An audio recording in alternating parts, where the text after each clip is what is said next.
Apple opportunities to be able to bounce. But some stocks have been pretty clear for a while now, and it's not really like you're looking for a short here. It doesn't mean it's going to present itself with one. But I like an easy downtrend in a stock like this because if the market gives it up, like why would a firm have a good day? No, I mean that's a great chart. I'm glad you pointed that out. Well, it's not it's a bad chart. No, but for what you're saying. Yeah. Play the momentum to the downside. Also, Apple gave it up yesterday, so I feel like something maybe a little broken with that stock. That opened at 194 and closed, below 190 there yesterday, so it was a little bit of a nasty move. But anyways, back over to the desk. In the way of just noting Bitcoin downside, some of the equities related to cryptocurrencies all downside this morning as well. So nothing significantly higher. GME just kind of jumped off a cliff as well. Worth noting now 8%, just sliced through $22 there for GME in a hurry. There's some notable names coming up after the close tonight. We'll get C3 AI on the earnings side of things, and then Salesforce coming through after the close as well. I mean, both of these downside here, not good. I mean, C3 AI already 2% on the morning here. CRM about 0.5%, but one of the biggest earnings days this week today.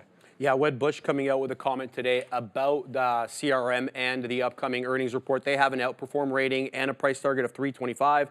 They go on to say, we believe this is another step in the right direction on a comeback story for Salesforce to further prove to the street a renaissance of growth is on the doorstep. They also go on to say that the cost-cutting measures were quite refreshing and the stock price has lifted up as a result. Yeah, outside of, I mean, it's tough to find green names this morning. It's outside of a few high-flying, low-float type stocks, there's not much.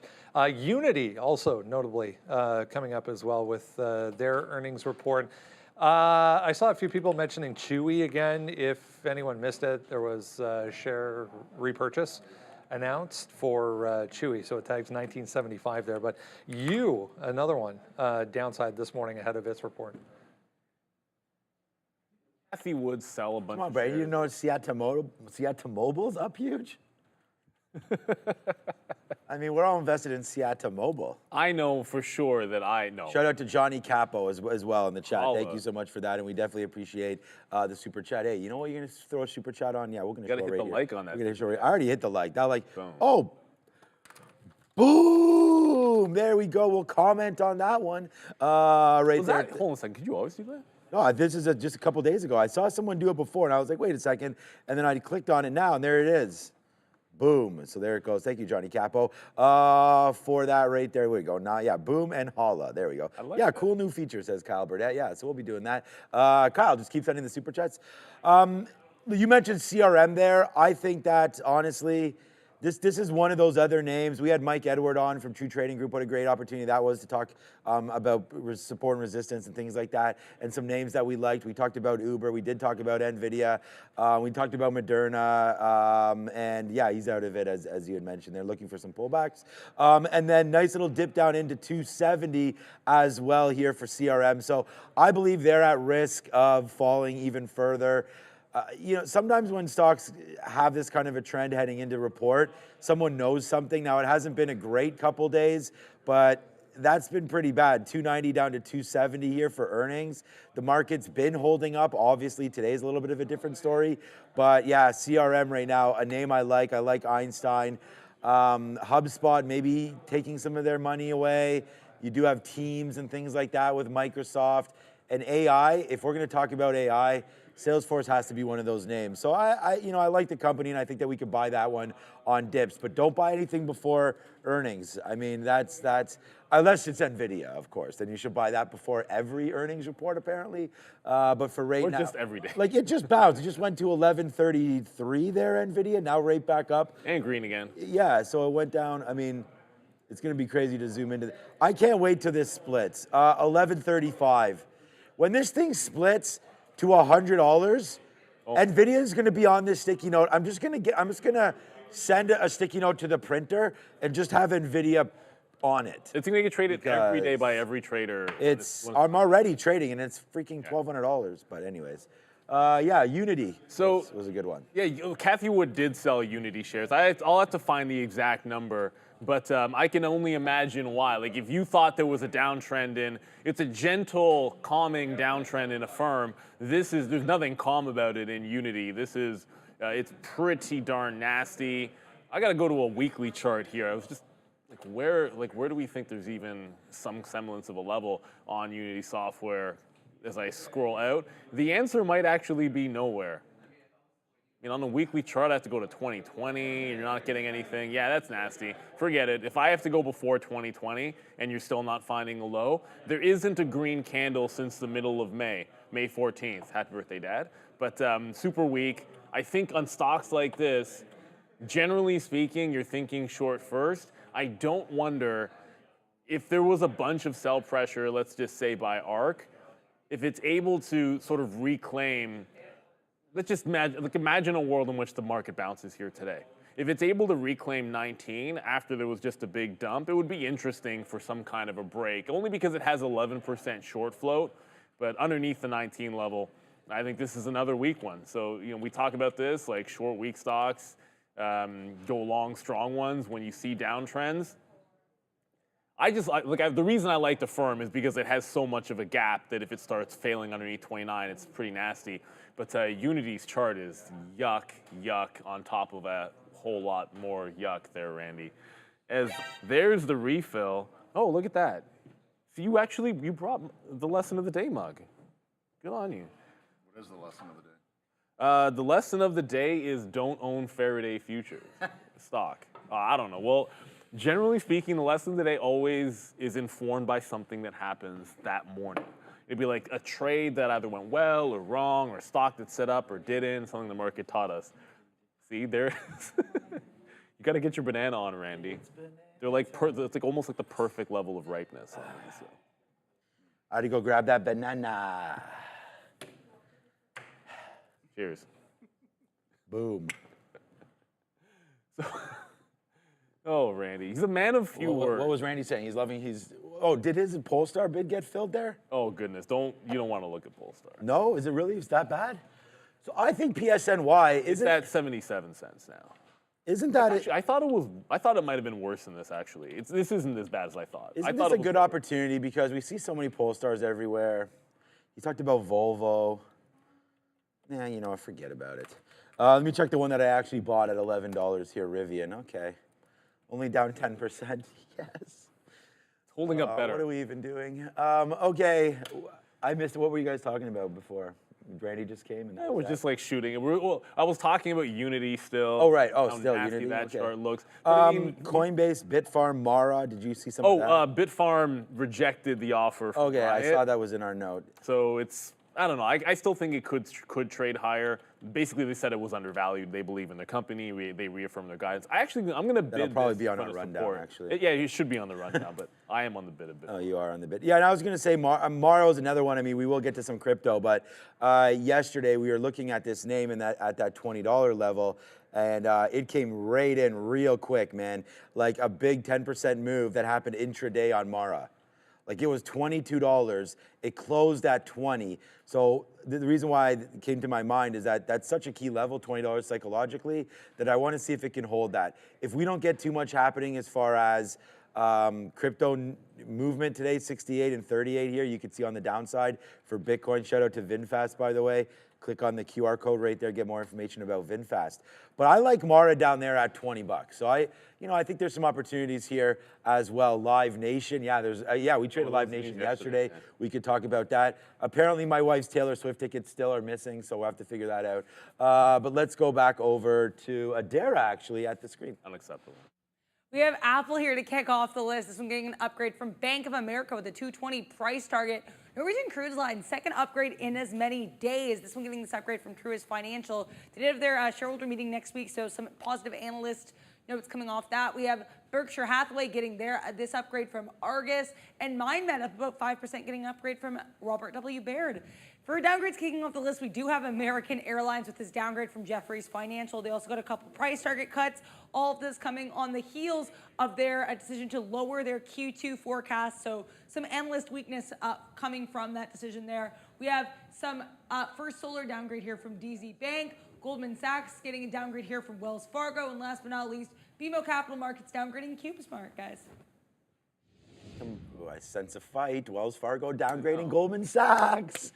How Oh, man. How dare you? That's Wells Fargo. hilarious. Yeah. MindMed could usually be somewhat interesting if it can get going a little bit here. They had the split. It was a while back though. They had the split. So I want to get a weekly chart up. It's about 22. I almost said only. I did say only. 22% short float. That's a good size short float. Only problem, not a lot of volume after this upgrade, but it just bounced a couple times off $8. Maybe if it gets through 9. I just wonder it's a decent enough catalyst when you get an upgrade, but when the volume's not there, you'd like for it to be a squeeze, but if it gets through 9, maybe the volume picks up after the open. That could get spicy. But it's interesting to see them on that upgrade-downgrade list. They did just have a recent pullback, and they just bounced off support. Interesting timing there. They just bounced off support, and they get the upgrade. So I just want to show up. So I just saw Alibaba go ham. And I'm like, No, okay. it did not. That just went from 78 because I want to watch this because we talked about this yesterday. I shorted this yesterday at 81. To me, it was my best trade because I just had a couple ins there. They were just averaged in. They were exactly what we wanted. Our break was 81. We wound up taking $1 on it. So it was like 20 cents for $1. And it was a great trade. So I went over to it to see what was going on. And remember yesterday we talked about some of these dark pool prints and that they actually were the highs on some of the stocks intraday. Now I don't think Alibaba gets back to $80.50, but I just want to show you what can happen here. And this is why it sometimes is important to set your VWAP maybe different times because if you're using VWAP in the pre-market, that is 75,000 shares there at a price that doesn't even really exist. So I just want to bring that up as a teaching moment. So, when you're doing volume and price weighted averages, then that's going to be a huge effect. Now, whether or not your system will filter those out, they shouldn't. Ours definitely doesn't. So I just want to go over that. Every single print basically from now until the open is just going to add up to some of these crazy D prints that are hovering around, right? So anyways, I just want to bring that into consideration there when you're looking at stocks and pre-market technicals. Oil downside here in a pretty big way on heavy volume. I'm not seeing a reason for that right now, but back to just 0.4% right now for crude. It was up more than full percent early on this morning. So energy stocks downside along with that. So more negativity possibly coming in here. I want to mention a couple of pharmaceutical related names this morning. Biohaven downside here, BHVN getting hit. Early stage data on a protein degrader drug. Missing expectations here, so big move down in the pre-market for BHVN.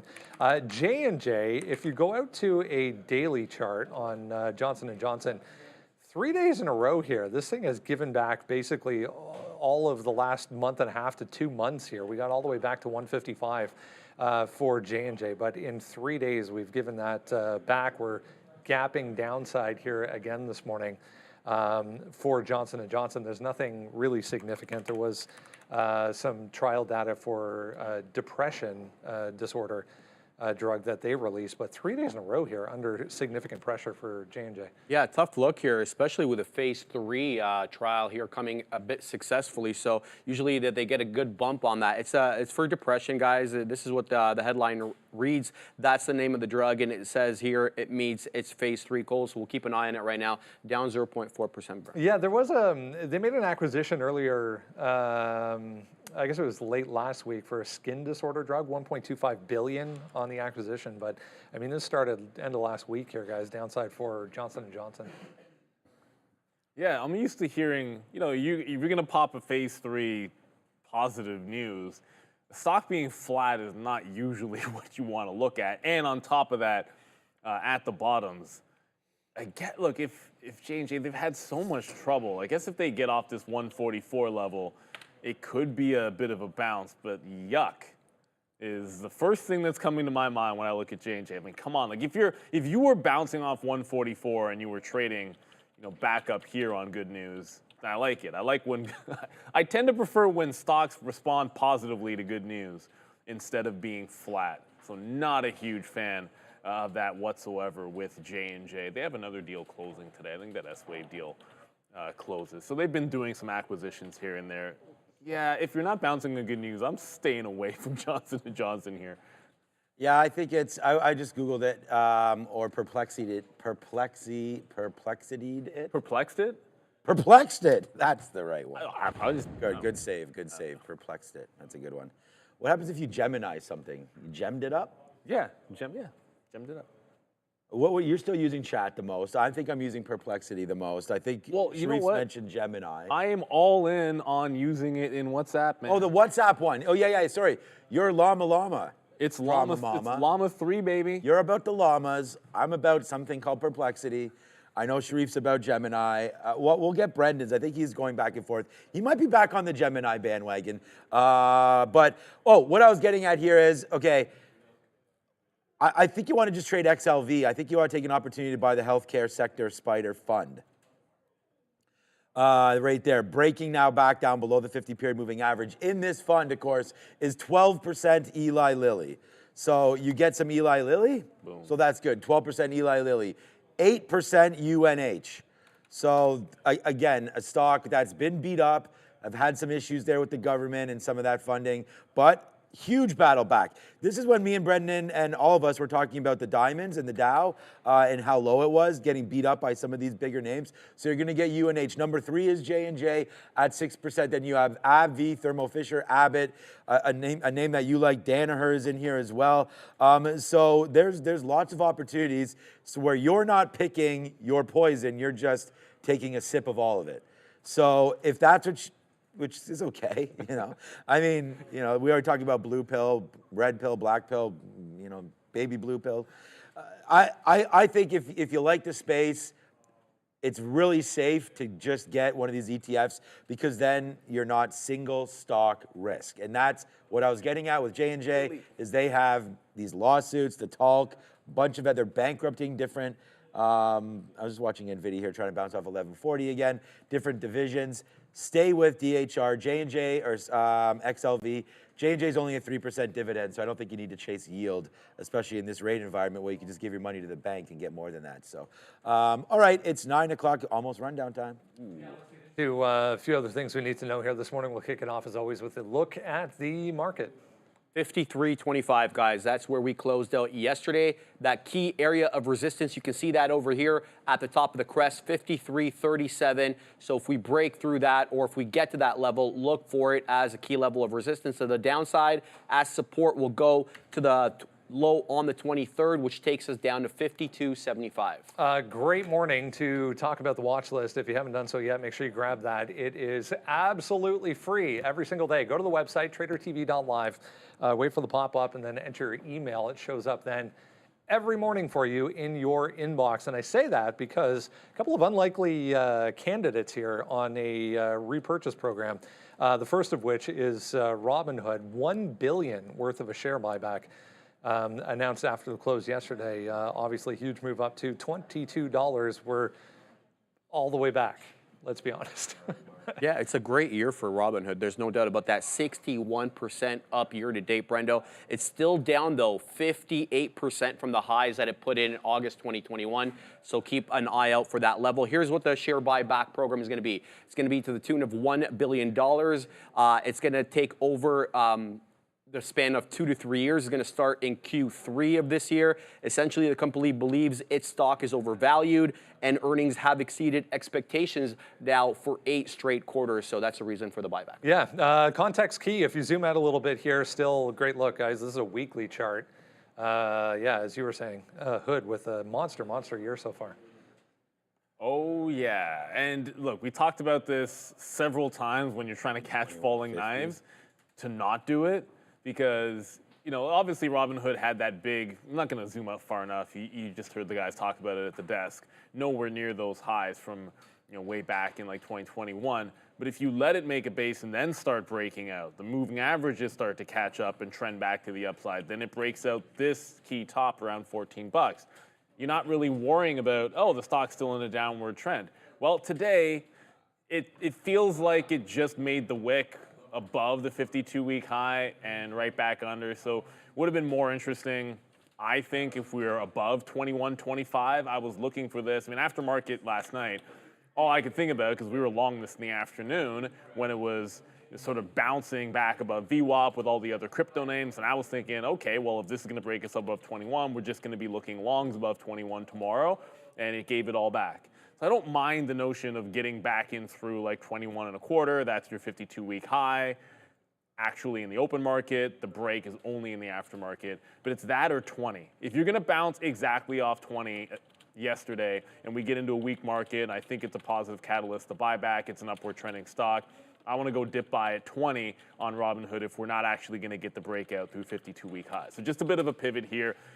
When I was on the train in the afternoon, I was like, oh yeah, Robinhood continuing strength is going to be great. You have a stock breaking out into a market that's strong. It's still got 7% short float, so that's always going to be out there for you. Just watch out.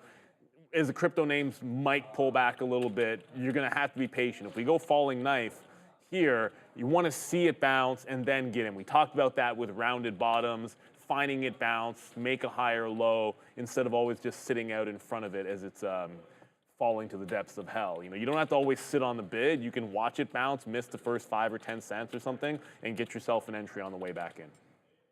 I just feel like, so I was all about that when this dropped yesterday. When we were doing the recap show, we were waiting for earnings and we saw Cava come through. And by the way, I want to check out that stock actually. Yeah, why haven't we talked about Cava? That was one of the biggest reports last night. 78. That's not really moving. The problem is this is supposed to be 8%. Only moving 5. All right. Anyways, I thought that this move, when we had it, me and Adara were talking about it, and it was a huge move, right? It was $20, 20.50, all the way to 22, and we were like, okay, but then it's just sold off. So I don't really know what to think about it. I was really excited to go long, and now that I'm looking at the chart, we've come back underneath now this breaking point. So I'm almost thinking short at 21.50 now. Like, again, nothing to do with these dark pool wicks, although those are nice. We had that sort of tin hat yesterday. But it's just like there's this high up here, 21.50. Why are we not above it right now? So I'm a little weary of this trade. I'm going to let Robinhood settle down. I love it. We talked about this at $16, $17. I think as the market is at highs and as people feel better about trading, maybe have a little bit more money in their accounts, Robinhood's the beneficiary of that. All right, they're growing accounts. So forget about the repurchase program. I think it's a boon now, but at the end of the day, I think they're operating quite well. They've increased their holdings, their customer base. They've gotten younger, and you know their average net deposit is higher, so or holding or whatever they call account holdings. So good for Robinhood. I'd say buy the dips, but today I'm a little puzzled why we're not above that daily area. So I'll hold off, especially that I'm a little bearish and very bearish in the market. There's a couple of energy names moving around. ConocoPhillips with this deal for MRO, $22.5 billion. So MRO actually upside on this. But I'm just noting oil with a decent move to the downside here. That's what oil is doing right now. I mean, it's still positive on the day, but heavy volume behind this move downside here for crude. So some of the energy names just popping up in front of me. Yeah, let's go to the other one here. Only 500 million. I don't know why I was so excited about that, but share repurchase program announced along with earnings for Chewy, 500 million of its Class A and or key there and or Class B common shares going to be repurchased for Chewy, but a beat across the board. Oh yeah, it was a definite beat there. It was one of the most heavily inflated names in 2023 was actually Pet Supplies. So they stood to make good margins off that, and that was reflected in their report. So net sales, 2.88 billion, up 3% year over year. Gross margins up 130 basis points year over year, and that really talks about the inflation story here, Brendo. But the $500 million share buyback program, no set time limit for it, so it may be sporadic throughout the year. Yeah, and that was better part of the second leg to the upside here. In the pre-market for Chewy, we get all the way up to 1975, guys. You know, this is what you want something to look like on good news, right? Like not J&J at the bottoms. You know, Robinhood pulling back a little bit. You got this one actually breaking out. Now, Chewy's got a 17% short float, so it's not what it was at its heights, but it's still pretty decent. And we always talk about this. If shorts are going to get squeezed, have a reason to get out, then you need to be breaking levels and you need to be breaking trends. I think you have the start of that above $18.50 today. The 200 period sits right here at 19 bucks. So it's actually trading right at the 200 period SMA. But the 18.5 is that key resistance level on the daily. As long as it's above that, I think this one's got a chance. Strong market, weak market, with any luck, that shouldn't matter for a potential squeeze type name. So everything was, it has everything that you kind of want to see here. VWAP doesn't really matter at this time, but that's in around 18.6. So that 18.5 zone on Chewy. You know, my note this morning, this was like a separate stock on its own because of that short flow and because of that big breakout. So 18.5, it's already been a resistance once. We dip at the open. It's a much better looking chart. Just as always, be careful if you're looking to catch bids just because you like a price. If it's screaming through it at the open, and it's a New York stock, so let's imagine it's not even open and it's 8:30 and the stock is trading at 8:40 and there's not even an opening print, then I'm not just sitting on the bid before the stock opens. I want to see that opening volume come in and support the 18.5 level. But that's where I'm watching, that double top on the daily for Chewy. Resistance to support. Look, it says it all right there. We have it in our watch list as well. Chewy, earnings, EPS, and revenue beat. Plus the repurchase, plus the 17% short flow right here. Thank you to Trade Ideas for this. Plus, thank you so much to the move down 30% year to date. Chewy's going to work. Oops, I'm still on Robinhood. Sorry, I was looking at it on Trade Ideas. Shout out to Trade Ideas. Hit Trade Ideas Trader TV 20 for Trade Ideas. Plus, make sure you scan IG right there on the screen. Look, up 12%. This thing can go a heck of a lot more than that. The only problem that I'm having with all these longs today is I'm pretty bearish today for some reason. I just feel the market is coming off some of these highs. And will Chewy work? Yes. And is it breaking right now? I mean, Neil just nailed some of the levels, so there's not much for me to do. But this 18.50 area, a pullback into there, I think is what's going to happen. I wouldn't be surprised if we give back a lot of this move today, but eventually you want to get long. So pull back into VWAP is 18.50. I think that happens immediately. You guys know that I love 200 period for support and resistance. So normally we don't use it on a 1 minute chart, but because it's moving so much, you can. So I will use that. So when a stock is really slow, I don't like to use the 200 period moving average because it's not really giving me much data. Like the last 200 minutes of a stock that's not really moving, it's nice, but I don't consider that anything. You know, when a stock's moving 12, 13% up $2, $3, then we have some data and we can trust that a little bit more. So let's wait to see what happens here. But I want to be long Chewy, but just not long up here. I think it's a great spot to sell some and wait to see what happens. Congratulations to Chewy shareholders. You've had to hold out for a lot from this 15 bottom, but now you got 19. It might be worth taking some off. Pretty good day yesterday for Amazon. We're basically giving it back here this morning so far in the pre-market. Just made a new session low here for AMZN, down 0.85%.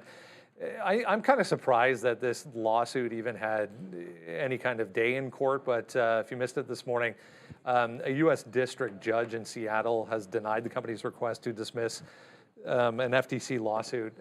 I haven't read about this, but I'm just assuming that this has to do with the fact that if you sign up for a free trial for Amazon Prime, like the TV service or whatever, if you don't cancel it, you end up with Amazon Prime. That's exactly it. And for whatever reason, they think they're now signing people up without their consent.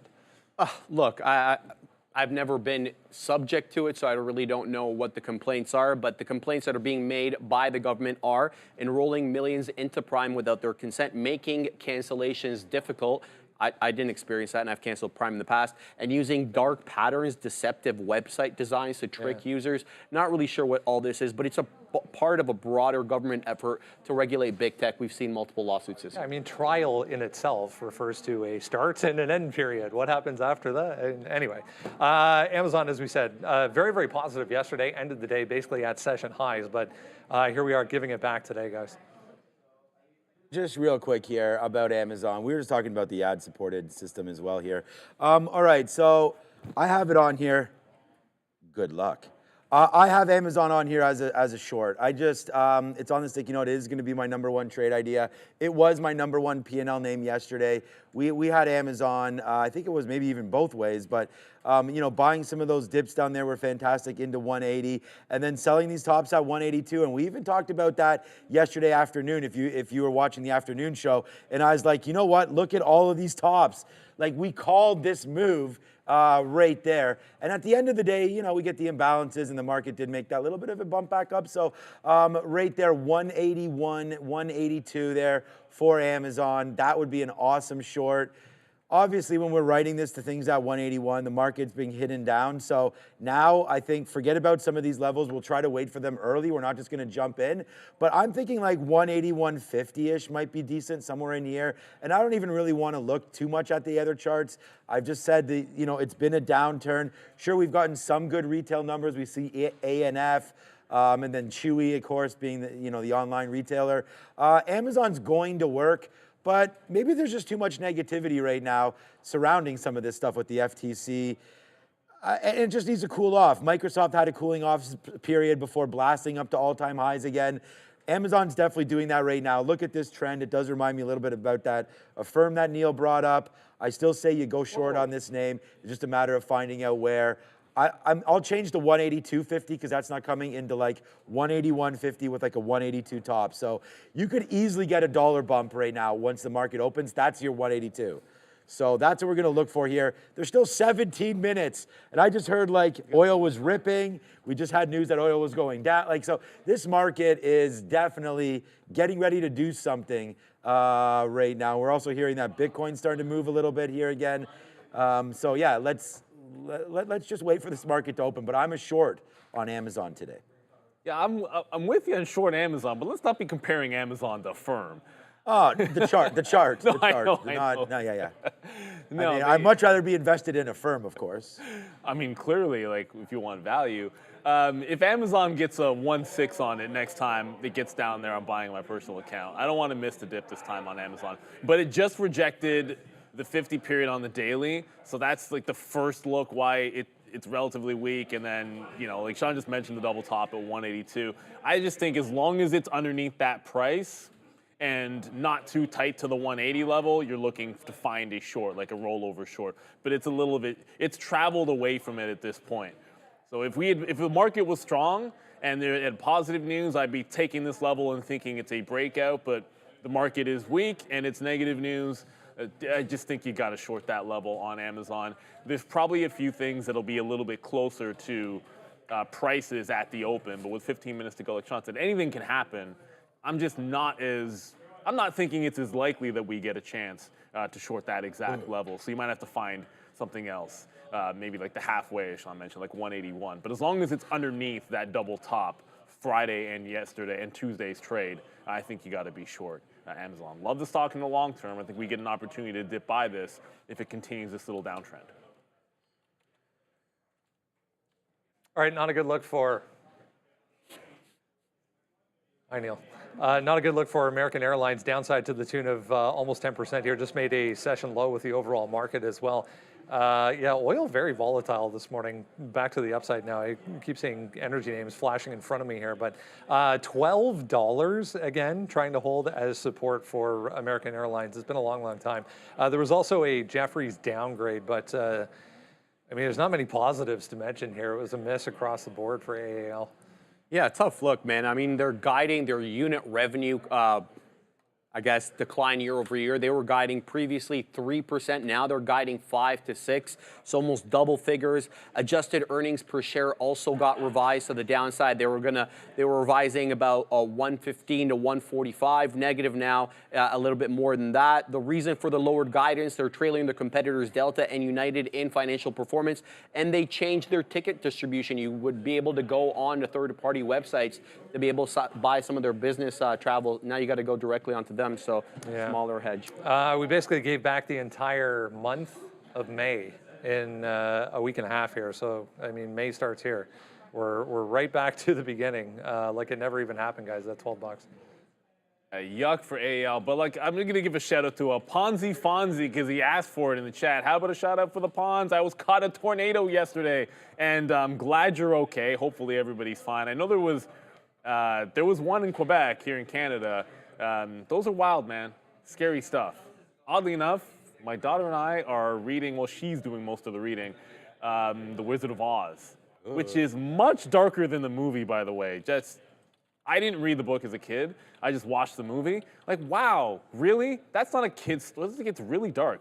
Anyways, AL, this is just as dark. As far as charts go, we have not been looking at many great ones today. It feels like that's just the course of action. It's going to be very close to down 10%, but all I see is a flat bottom break through 13. It's already broken that double or triple bottom, depending on how you want to look at it. We're already at $12, so you're a little bit of ways away from anything up at the 13 level.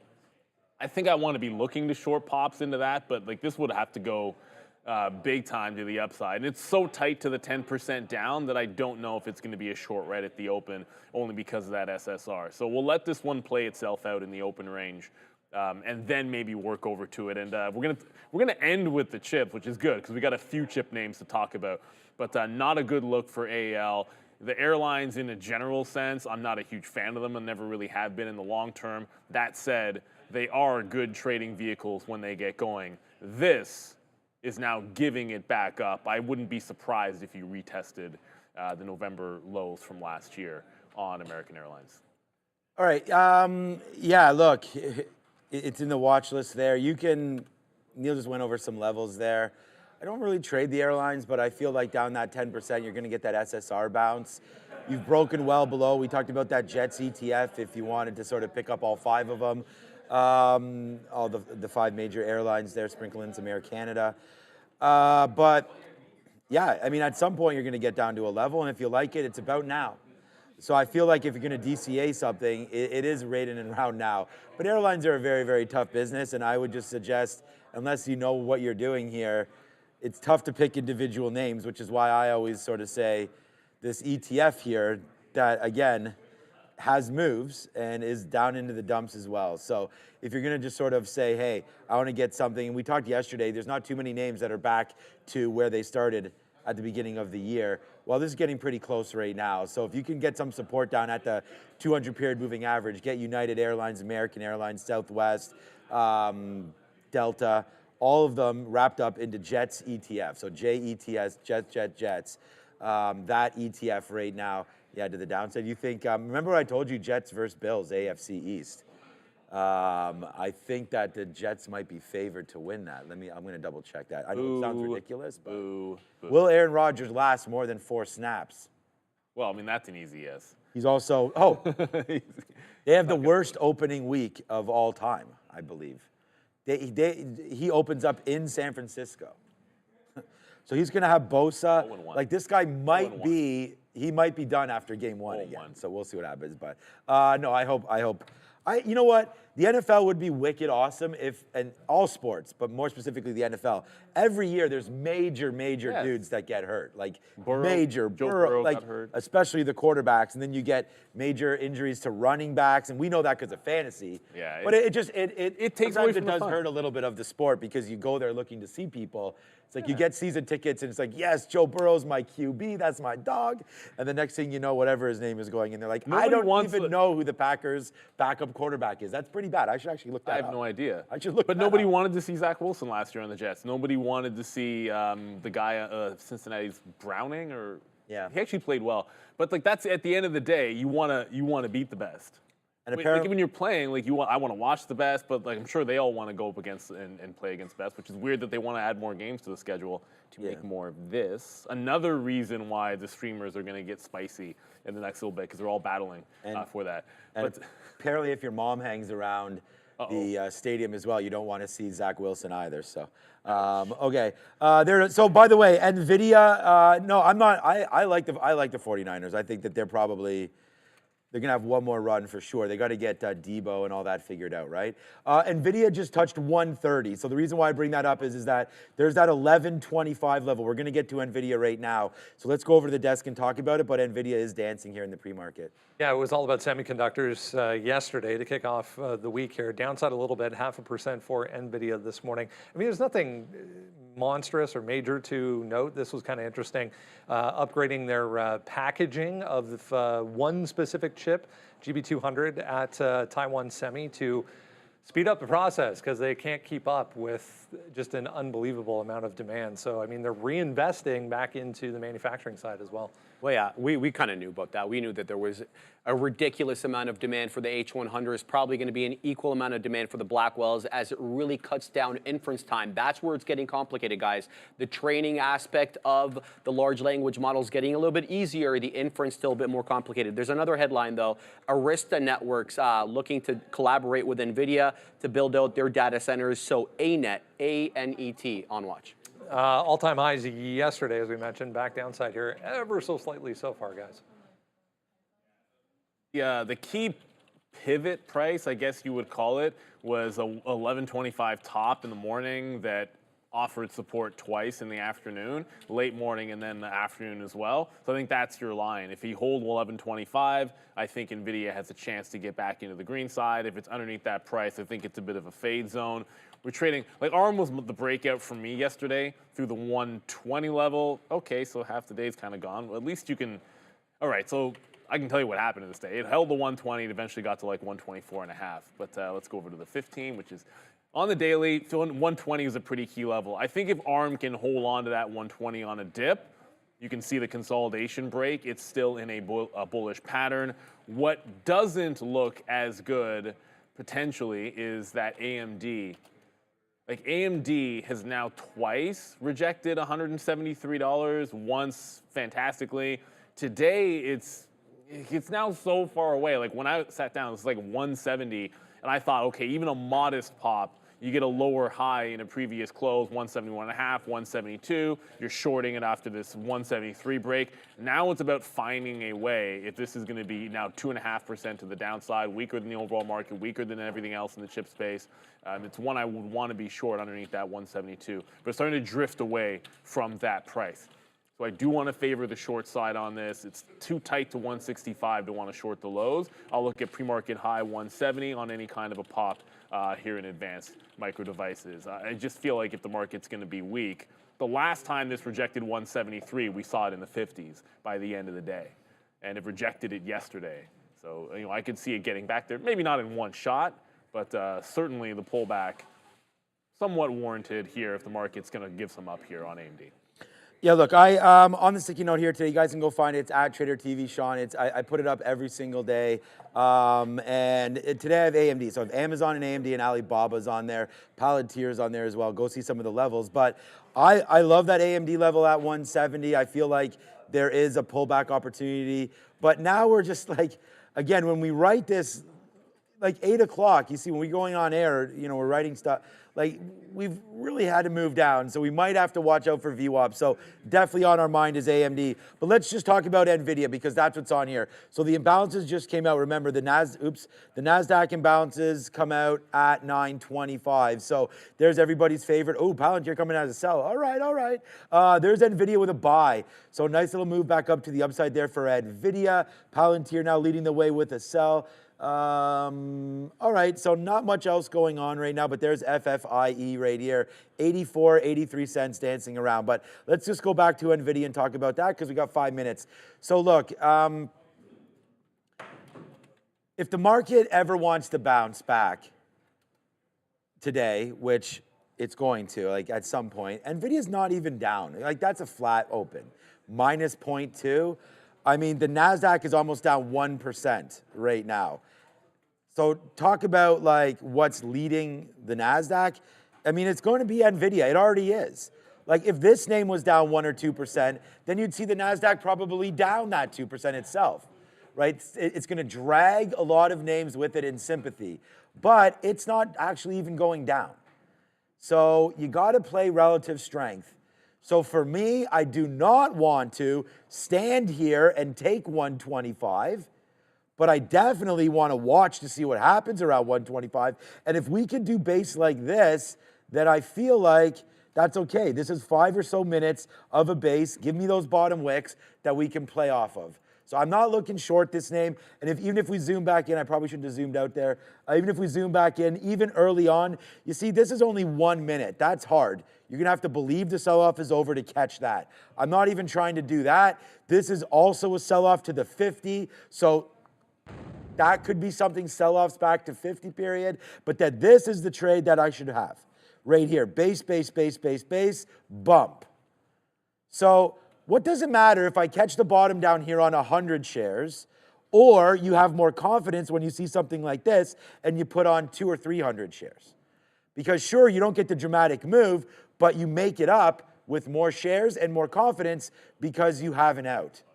So that's the one thing. I've always found myself losing a lot of money, or at least my worst trades, not necessarily losing a lot of money, but my worst trades are when I'm like, uh-oh, it's coming down. This looks like a good level. Still looks pretty good. Still, it's not good. You know, and then we wind up pushing out when your pain tolerance is at the max, and that's generally where it tries to bounce. So I'm just going to try to play this. You know, they say keep it simple, stupid. I think we just solved it right there. Wait for a base and go after it when you see it. This is my long idea today, even though it's not. I still like Palantir at 20. I don't love the long here. It's a $2 spread. Let's let Nvidia open up. I much prefer to short AMD up there at 170. These are all pretty confident plays. They just need to land in our lap. So what's up, Sharif? What up? Futures, Sean. We're talking about futures trading all week. Obi and Adara kicked you guys off yesterday with the introductory lesson. Today we'll get more nuance. We'll talk about support and resistance trading on the futures contract. Catch that with Adara and I on how to trade at 11. There we go, futures trading. We're already in position. Just a couple of things. I said on BITF I was going to be on the bid of that one, so I am on the bid of BITF. They rejected the offer from Riot, but it was support at 210. It was a $2.30 offer from Riot, which they've rejected. So I'm going to be looking for longs. It doesn't mean the stock has to go higher, but if there is a bidding war, I'm going to favor the long side of the trade on BITF. Tesla was the other one we didn't get a chance to get to.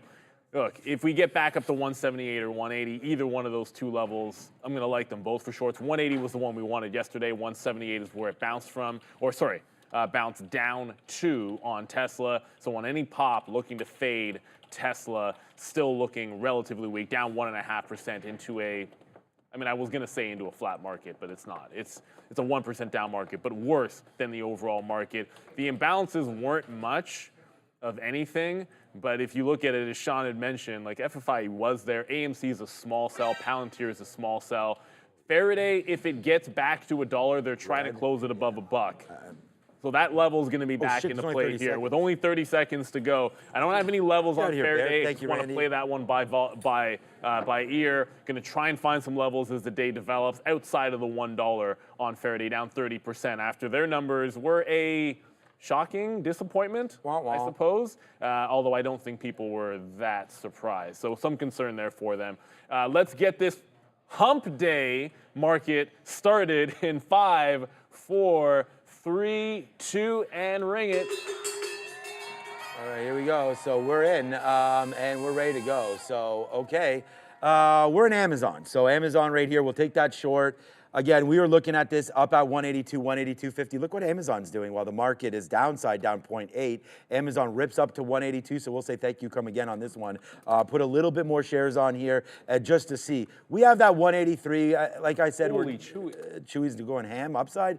All right, you want to go over, or you're watching it? I just got into Amazon as well. Chewy just got got to 120, yeah, 20. Are you kidding me? So forget about the dip buy in Chewy. at AMD's least coming back temporarily, up. As that's good. That's nasty. Got to 1980. So the dip buy might have to get adjusted on that bad boy. AMD starting to head to the upside. Amazon already is. I liked it off 182 quarters.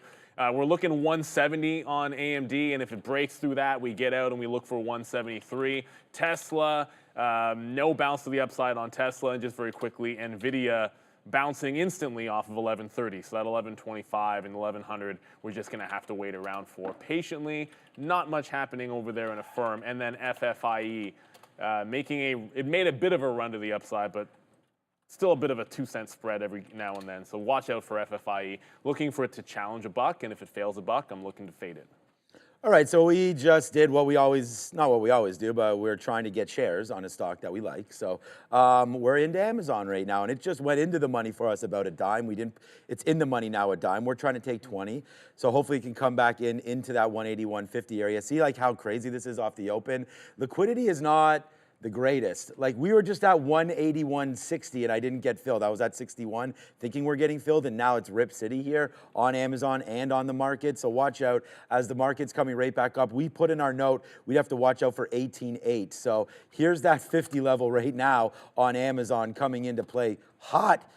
So watch out now. We'll put some bids down there into the teens again, but there's that level that we liked on Amazon. It just came in pretty aggressively for an upside trade here. And again, I'm just trying to focus on one of these fills until they all start pumping in right now. It's Amazon. We had an upside target. I mean, there's already at the 200 period. That's like a trend changer for me. So 182.50, 182.60. I mean, we'd hate to be in this for the long run and just get stopped out so early. But we are starting to get upside now into 183. I was not expecting this. Yeah, it took Amazon. out, once it got through 182.5, like that's my out. So it's broken through it. Maybe there's a 184. If we come to the chart very quickly, it has to get back underneath to signal me back in. Otherwise, we'll just have to be a one and done, at least for now on Amazon. Just also quickly, FFIE, I said I would make an adjustment and play this thing by ear. There was no pump higher, but look at this. It's now held 3 times, including pre-market, at 77 cents. So if it bounces one more time off that, I think this is going to have a chance for a breakout into $1, maybe like a 90 break. But if it loses 77, I think that stock's going to be a short. AMD, we're not getting 170. It doesn't look like. There was a 60-cent spike at the open and then right back down in. So this looks like it's going to be relatively weak on AMD. Going to have to work our way into it somewhere else. 77 looks like it could be breaking on FFIE. Watch out here. 70 cents. Okay. I thought, Well, it's those not up to 77's a bit of a level. I was gonna say, yeah, it was up to 80 cents there when we Kinda were looking random. at it there. Okay, for right now. So, hey, look, Amazon did come back down, but not for very long, and we got some out there at 30. But you know, you can see where we're short here. It's not a great level as we're trying to break higher and higher and higher right now through 183. So AMD. let's be careful on that one. AMD's going the other way. So again, we had that short written down, but we don't have it. Here's AMD right now. We should have. Remember, we were talking about maybe shorting that into VWAP. Well, that did come into play there. 168 and change. Too bad for that trade because that was the short, and we even mentioned 168, 168.50. So that really does suck because there we go to the downside right now. Lucy's moving around as well. But my focus is really just on Amazon now. I'm going to take another piece out here in the 40s if we can. Just trying to get a little bit out here because it hasn't been moving the way we had thought it would. So we'll take a small hit here if we can. Get out of 10%, or sorry, 5%.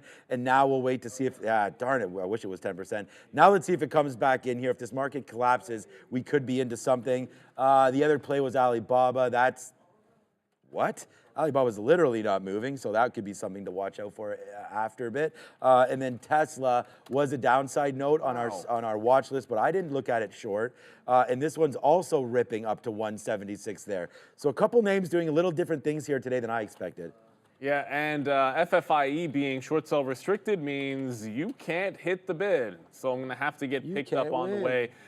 You can't hit the bid to go short unless there is an uptick, so you have to get picked up on the offer, which I am trying to do underneath 77. There's only so far that I want to chase this down, but yeah, fills are at a premium to the south side on FFIE here. So it broke that support at 77. I'm on the offer trying to get picked up, but it's not letting me in at all. That's nasty. Amazon back underneath. So there's your wick top. Yeah. Sometimes you get it on the front end. Other times you want to be getting in on the back end. Oh, I just got a FFIE at 75. Okay, so you wait around, you got an uptick, and I got 75s. That 77 was a key break level, but should not have been on this until we waited for the back end of the trade. It's now made a double top in front of 183, so I think calming down and shorting it off that level is going to make some sense. Nvidia heading into the downside. It just bounced off 1124, so still a bit of a downward trend here on Nvidia. I still want to pick up that AMD on the south side, but I'm not punching low of the day on AMD. We're going to have to short pops on AMD, it looks like, Adara. Chewy not stopping right now here on this 3-minute chart. We've been open here for these two bars. Really strong volume here, up about 20% after its earnings. They also did announce that they've approved a $500 or up to $500 million buyback program. So up to $5 million in buybacks in addition to strong earnings here from CHWY here, guys. What a rocket that was. That was a good trade. All right, here we come. Oh, come on, Amazon. Do your damn thing, homie. All right, we're just short rate here right now. We're finally bidding some 15s, and it stops at 16. This is the best. All right, so 182.20. Like, sometimes you can't even script these things. All right, let's get to the downs. Okay, come on. Fill those 15s up there, Amazon. You can do it. You can do it. Or not. Again. As what? Okay. Thank you. Chicken dinner. All right, let's see if this chicken can turn into actual chicken right now, because it's just a lump of coal right now. We need this to go to the downside. Like, if this gets bad, so everything we've taken out right now, we're positive on the stock as this move comes back in, but it's all unrealized because we don't have any bids out right now. So let's put something out. Bang, there it is. We stay with the trade, and that's what we've talked about, man. Like, this is exactly the move that we're looking for here in Amazon. It just happened a little late. So we took out some on the upside in case we were wrong, but there it goes up. And it's just funny that what we wrote down here, 182.50 to 183 as the high for Amazon. Do you know what the high is? How about right in the middle of that? Like, now we're picking middle ranges. So far so good there for Amazon, as we just covered some under 182 there. So that was a good trade to go through. But Nvidia is really getting tripped up right now. And we said we were not going to wait at 11.25, even though we like that level. It's a good thing we didn't, because it just cut through that thing like butter, baby. And now you're waiting for some downside moves. We said we would wait for it to develop a range for Nvidia. It's done the opposite of that. It's just going straight to the downside right now. Really no bids. I mean, I guess 25 could have worked now that I look at it, but you did wick below 122. So depending on where your out was right there, Nvidia getting cleaned up a little bit to the downside. Money coming out of the name here, it looks like today. Yeah, unfortunately for Nvidia, I just took some. Look, we got in the front end and it was bad on Amazon. It wicked the high. It got back underneath the resistance level, so we shorted underneath that resistance level. Just got some out there at 180, 190 on that last little dip, and then got back in, reloading it around that 188.5 zone for Amazon. But it's still a trend up stock, so you got to watch out for that. If this market bounce that we're kind of getting here is going to do any good for AMD. It just bounced off 185, sorry, 165. That's a double bottom from yesterday. So AMD's found a bid for the second time off exactly the same level. But I just reloaded Amazon there. And then one more for you, Tesla. Tesla is absolutely just skyrocketed up to that 178 level. Massive shot to the upside. Why am I not hearing anything in my ear? I don't know if that guy's on. But anyways, big move into 178 on Tesla. That is the first zone of resistance for me. Yesterday's highs, 178.30 on TSLA. All right, I will punch. Oops, sorry, that's still Nvidia. Yeah, so we reloaded up there. We've been getting some out on the downside now for Amazon, but still, it's already shown its colors. It can get below 182. It's tried to do that, but I agree with Neil, though. It does seem like it's a little bit stronger for sure than I had thought. As my number one trade idea, I was expecting it to go a little bit faster than this to the downside, but it'll still be a big trade for us here, hopefully on Amazon, as it pulls back in. And like I said, we're net up on the stock, but we're holding the profits. So it's like all the outs we've taken are just kind of getting out of these early positions, which we should have never been in. So right now we'll hold it back into the downside here for Amazon and see if we can get it. The other name that we've looked at as well was GameStop. And I wrote down 20 to 21. It only went down to 21.80, so not a huge move. GameStop actually recovering quite nicely off that open, so was down to 21.80. I think we were down 8 or 9% when Brendo and Sharif were talking about it earlier. But here we go. So anyways, that's not near there. I'm getting excited now because here comes Amazon. Here comes Amazon right into 182. Right there, so 182. We'll take out that one. Hit the sirens for it. It's going to be a big stock, but it has to move. And if it doesn't, then it doesn't, and I'm stuck. So 183 is the out. So right now we're playing 50 cent, 50 cent, right? And so that's it. We'll take some out here at 182, but try to hold for that bigger move, because if we're right, we want to be right. What's up, A? Small cap on watch here, ASTS. This is AST Space Mobile. This one has moved in the past. Bit of a larger one, about $1.3 billion market cap, short float of just over 12%. Right now, running on after announcing this partnership with Verizon, a strategic partnership here, which involves a $100 million commitment from Verizon. So nice look here for ASTS, guys. And apparently Dell's still doing some power move things as well. We'll get to that in a quick second. So that 178 on Tesla, incoming very, very quickly. Here's afternoon support, 178, 176.80. Really? I was just on the bid at 77s there. I think that's a distinction without a difference. We'll try to get some A's if we can. I'm expecting a potential bounce zone off of this at 177, so I don't want this traveling too far, but we got that turn just in time on Tesla at that 178 when it came in there. That's where we wanted it. I'm ignoring VWAP. Yeah, it got right to the 178 level. I'm just going to take it out here.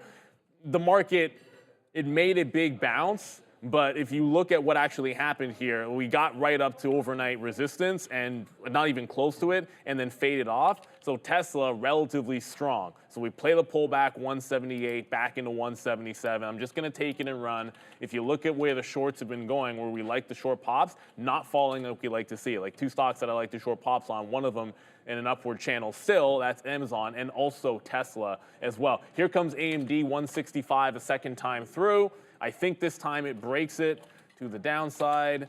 So, I don't have a stop order in. Oh, just Amazon. A stop order in on AMD. 165 is where it bounced yesterday. Cancel my offer at 170. If we get 170, well, if we get 170, we probably don't like it at that point. We'd have to play that one by ear.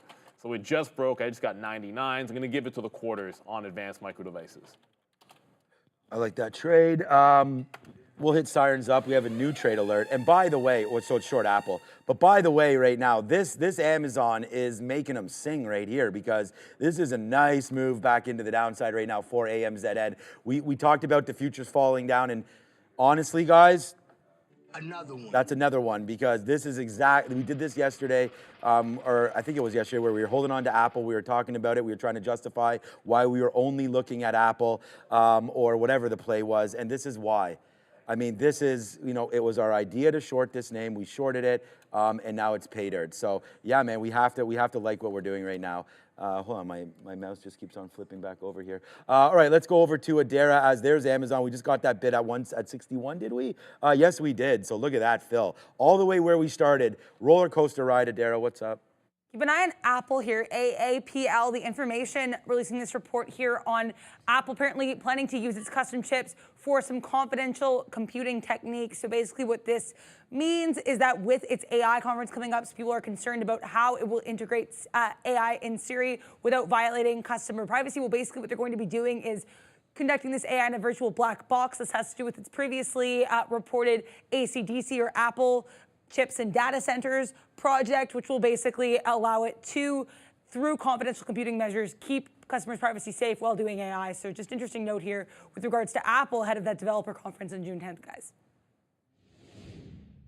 To the gates of hell, AMD is down 4%, Nvidia is down 2.5%. The market is really starting to come back in. Amazon just went red. You just heard that news on Apple. I'll double check on Tesla in a second. So 165, yesterday's bottom, broke on AMD. Was able to get 99s there. Wow, that benzing is too loud. I got to turn that down.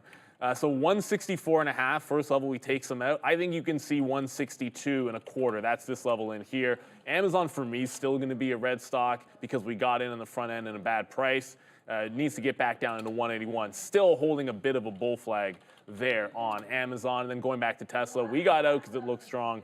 We took the buck and ran. It's continuing to head into the downside, which does bring me back to the stock I said I would not forget if the market turned weak.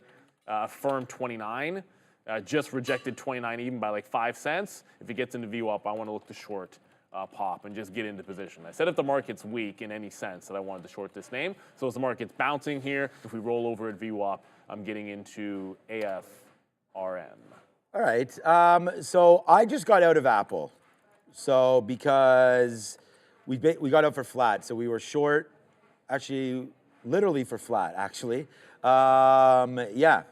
fees all in all were down 88 cents. So I guess we must have just added liquidity both times and then paid for it on the execution fee or something. But nice move to the upside there for Apple on that news. When Adara brings news like that, I kind of run for the hills a little bit. I didn't hear. No, it was nothing. It was just they're developing it's just more AI news. Okay. They're developing their own chips. So that to me, I wasn't sure about going long because again, remember I'm playing sort of the part of bear today, I guess, thinking that we're going to be a little bearish, but this is starting to get going here. So there goes Apple. Thankfully, it's saved a little bit here. We didn't have Apple written down on here today. We did have it yesterday. We liked it better. And this news maybe changes things a little bit here for Apple. Now getting going. I mean, market down 0.7, Apple up 0.7. That almost never happens. So this is a great thing for Apple. Play dips for sure. Let's let this news hit. Nice move to the upside, obviously lifting the market here higher and higher. So it looks like Amazon, I mean, a couple good outs. We got out $1 ago. Remember, I was just like, oh, wow, there's 61 on the other side.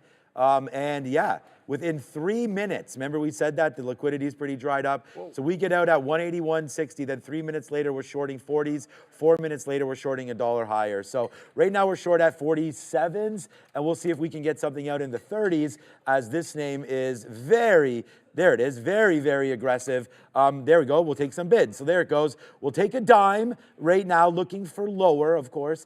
There it goes into the low 30s. We'll take that fill as well. So Amazon, hey, maybe this will be the trade that we're hoping it could be here today as that short filled us up again, and there it goes. So now, Neil, I know you're in way more positions than I am, but the market's only 3. I don't know why it's scrolling like it's more than that. Oh, that's why, because it just keeps going. So I was like, how many shares? Yeah, but they're all A's. We're the A team today. Oh. Amazon, Affirm, AMD, Apple.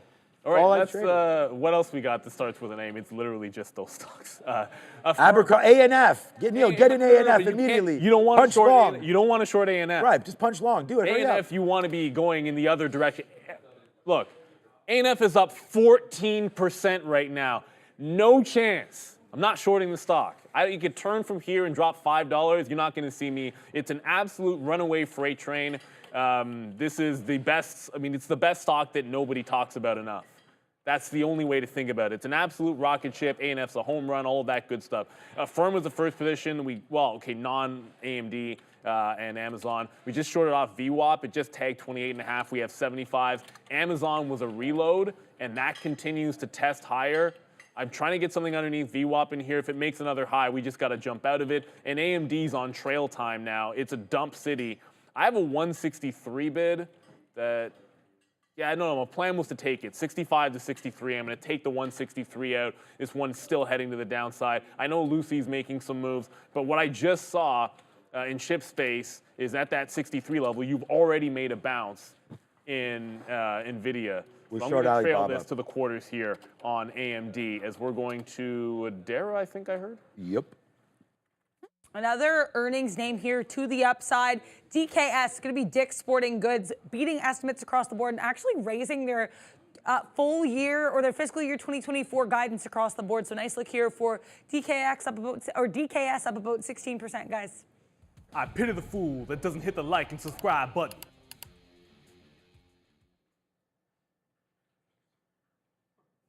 Yeah, I mean, I think that's appropriate. I mean, it's summer attire there. You know, you're wearing got the golf shirt on there. You pity some fools around there. I like that one. All right, new position right there. Hit the like and the subscribe. Make sure you do that immediately, by the way, or else Neil will come after you. All right, there it is. Alibaba. We got a new position, but it's not like we just keep trying to get filled here. We're short at 03, and I'm not getting any love down there. I'm bidding 95s.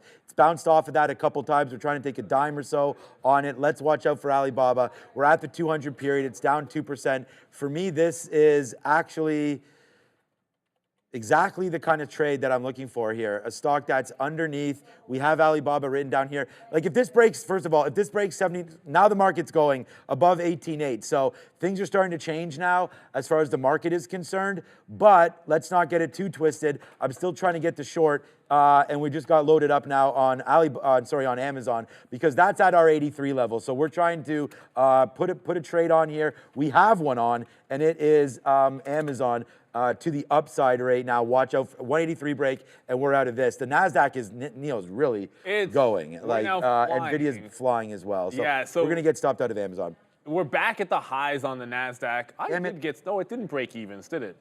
No, it did not. Amazon didn't break. No, but it's going to. Yeah, it's probably going to. Technically speaking, I should get back into it because it didn't break the evens. It went to 98. But I got out when I saw that big move up in Nvidia off 1110 of AMD. It bounced off 163. We trailed it, so we'll take that one out. I still think Affirm is going to be a reload. But with the market taking out highs, I'm going to let this travel into 29, confirm that it's going to be weak under 29, and then reload the short. Right, like enough of if it's trending to the upside like this, which is a higher low into a flat top, at least get a better price, wait for a turn, and then jump back into Affirm. I still think it's a weak stock. I still think I still think AMD is a weak stock. So if we pop back into 65, we'll look to reshort that name. Chewy is an absolute runaway freight train. So we didn't get we didn't get a dip buy in Chewy into 18. I mean, obviously, you guys can see that. $20 is around where VWAP is, so if there's a trend to join, I think a bounce somewhere off of 20 might make some sense. 21% up is Chewy. So A&F and Chewy, rocket ships, but the market also showing a lot of strength. Yeah, they're showing. I just heard in the year about DJT deliberation, so watch out for that. Oh, yeah. We can check that out again. So again, we did get blasted up there to 83, so we did get taken out for the L there on Amazon. We got out, we got back in just because 183 seemed to have held. But that's the one thing I got to do better on. It's like I'm stopping out at like the maximum levels. Like if I'm writing down 183, I need to be able to give it a little bit more, and I just need to do that. So starting out once the market's open now, it's 10 o'clock, so you gotta be careful about retracements. Like we say how resilient this market is, and I wrote down 18.8 would have been a level, so we should have been a little more cautious about some of these shorts when we started to break higher right there, but I still feel that we could have some decent levels here. Alibaba, see ya.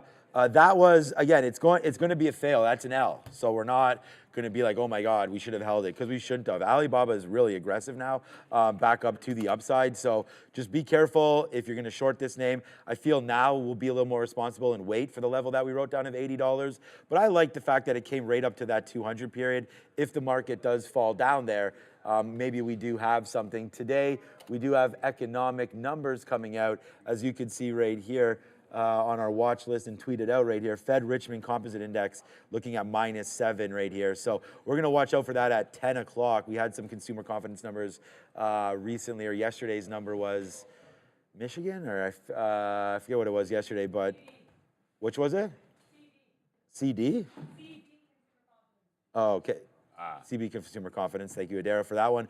So that was a little bit better than expected. So we'll see if that can rally the market. I mean, I feel that better consumer, stronger numbers means the Fed is more likely to not raise rates or lower rates. So we don't necessarily like that, but yeah, that is what it is. All right, some good outs there on Amazon. Again, it went into the 50s and then just got bought right back up. So this name is just so strong as the market's trying to stick near highs of 18,850. Yeah, I'm still in Affirm at my price now 82s, but if that, like I said, if it gets through 29.05 is a high, so like anything above that, and we're jumping out of it. Robinhood just held VWAP here and looks like it's in the midst of a breakout. Obviously, the 21 break is one thing.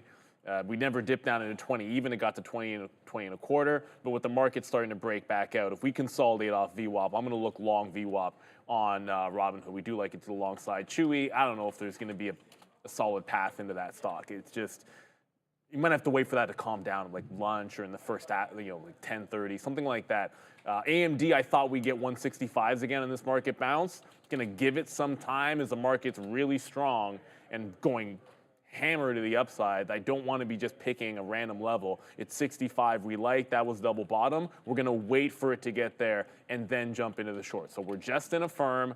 I do like the notion of Robinhood joining this trend. I just want to see it hold VWAP.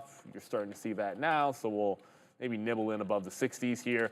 Give it to under VWAP at 50. So I want to risk to $20.50, room to 21 even, where it might be an ad. I'm not necessarily there if the futures are at a spot that they're turning around. I might not want to be adding to this at 21 even, but Robinhood catching a bit of a bid here off of VWAP. Yeah, I like that Robinhood. And we were talking about not going long there off the open, yeah. but I think it's good now. I mean, that's what you're waiting for. Oh, just one more thing. Yeah, go, yeah. It's not just Abercrombie. Dick's Sporting Goods is on the blue chew up 15%. Enough said.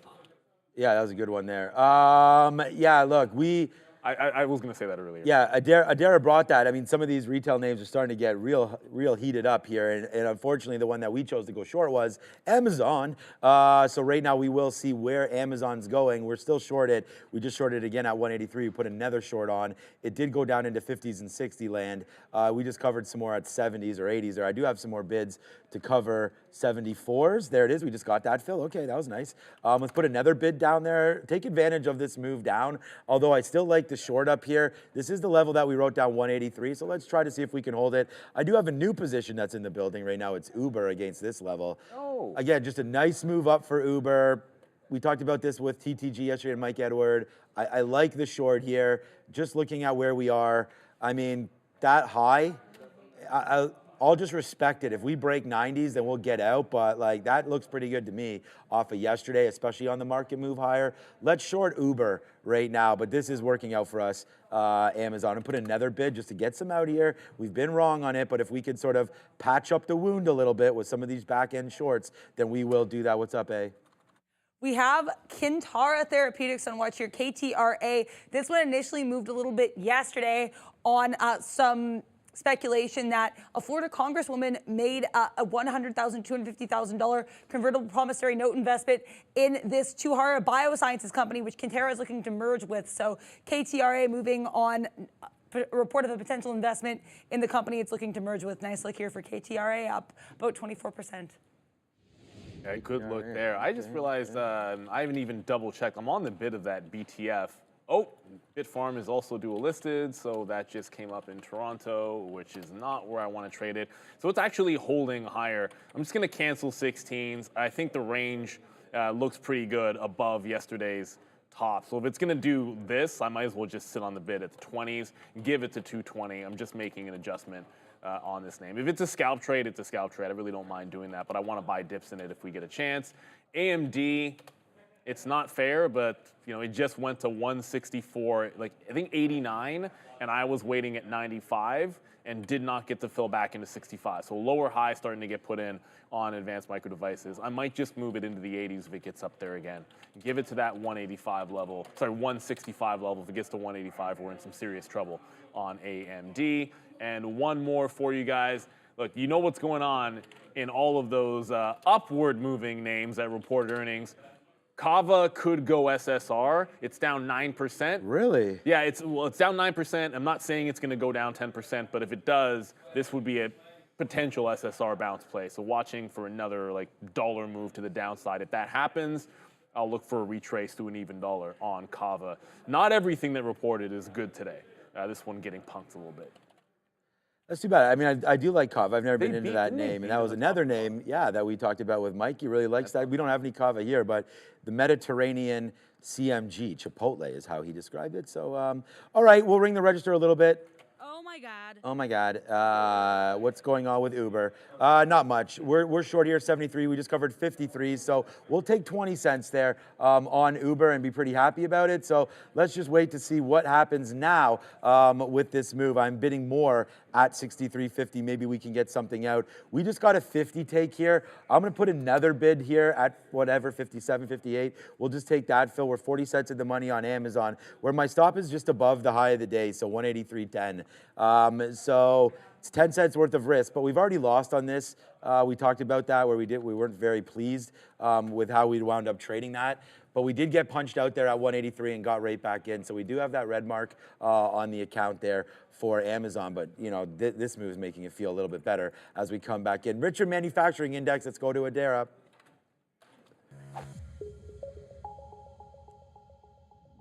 Richmond Manufacturing Index for May coming in a little bit higher than expected. 0 versus the previous of -7, consensus of -2, and forecast of -6. Also higher than expected here are the Richmond Manufacturing Shipments Index and Richmond Fed Services Index. Manufacturing Shipments Index 13 versus -9 expected.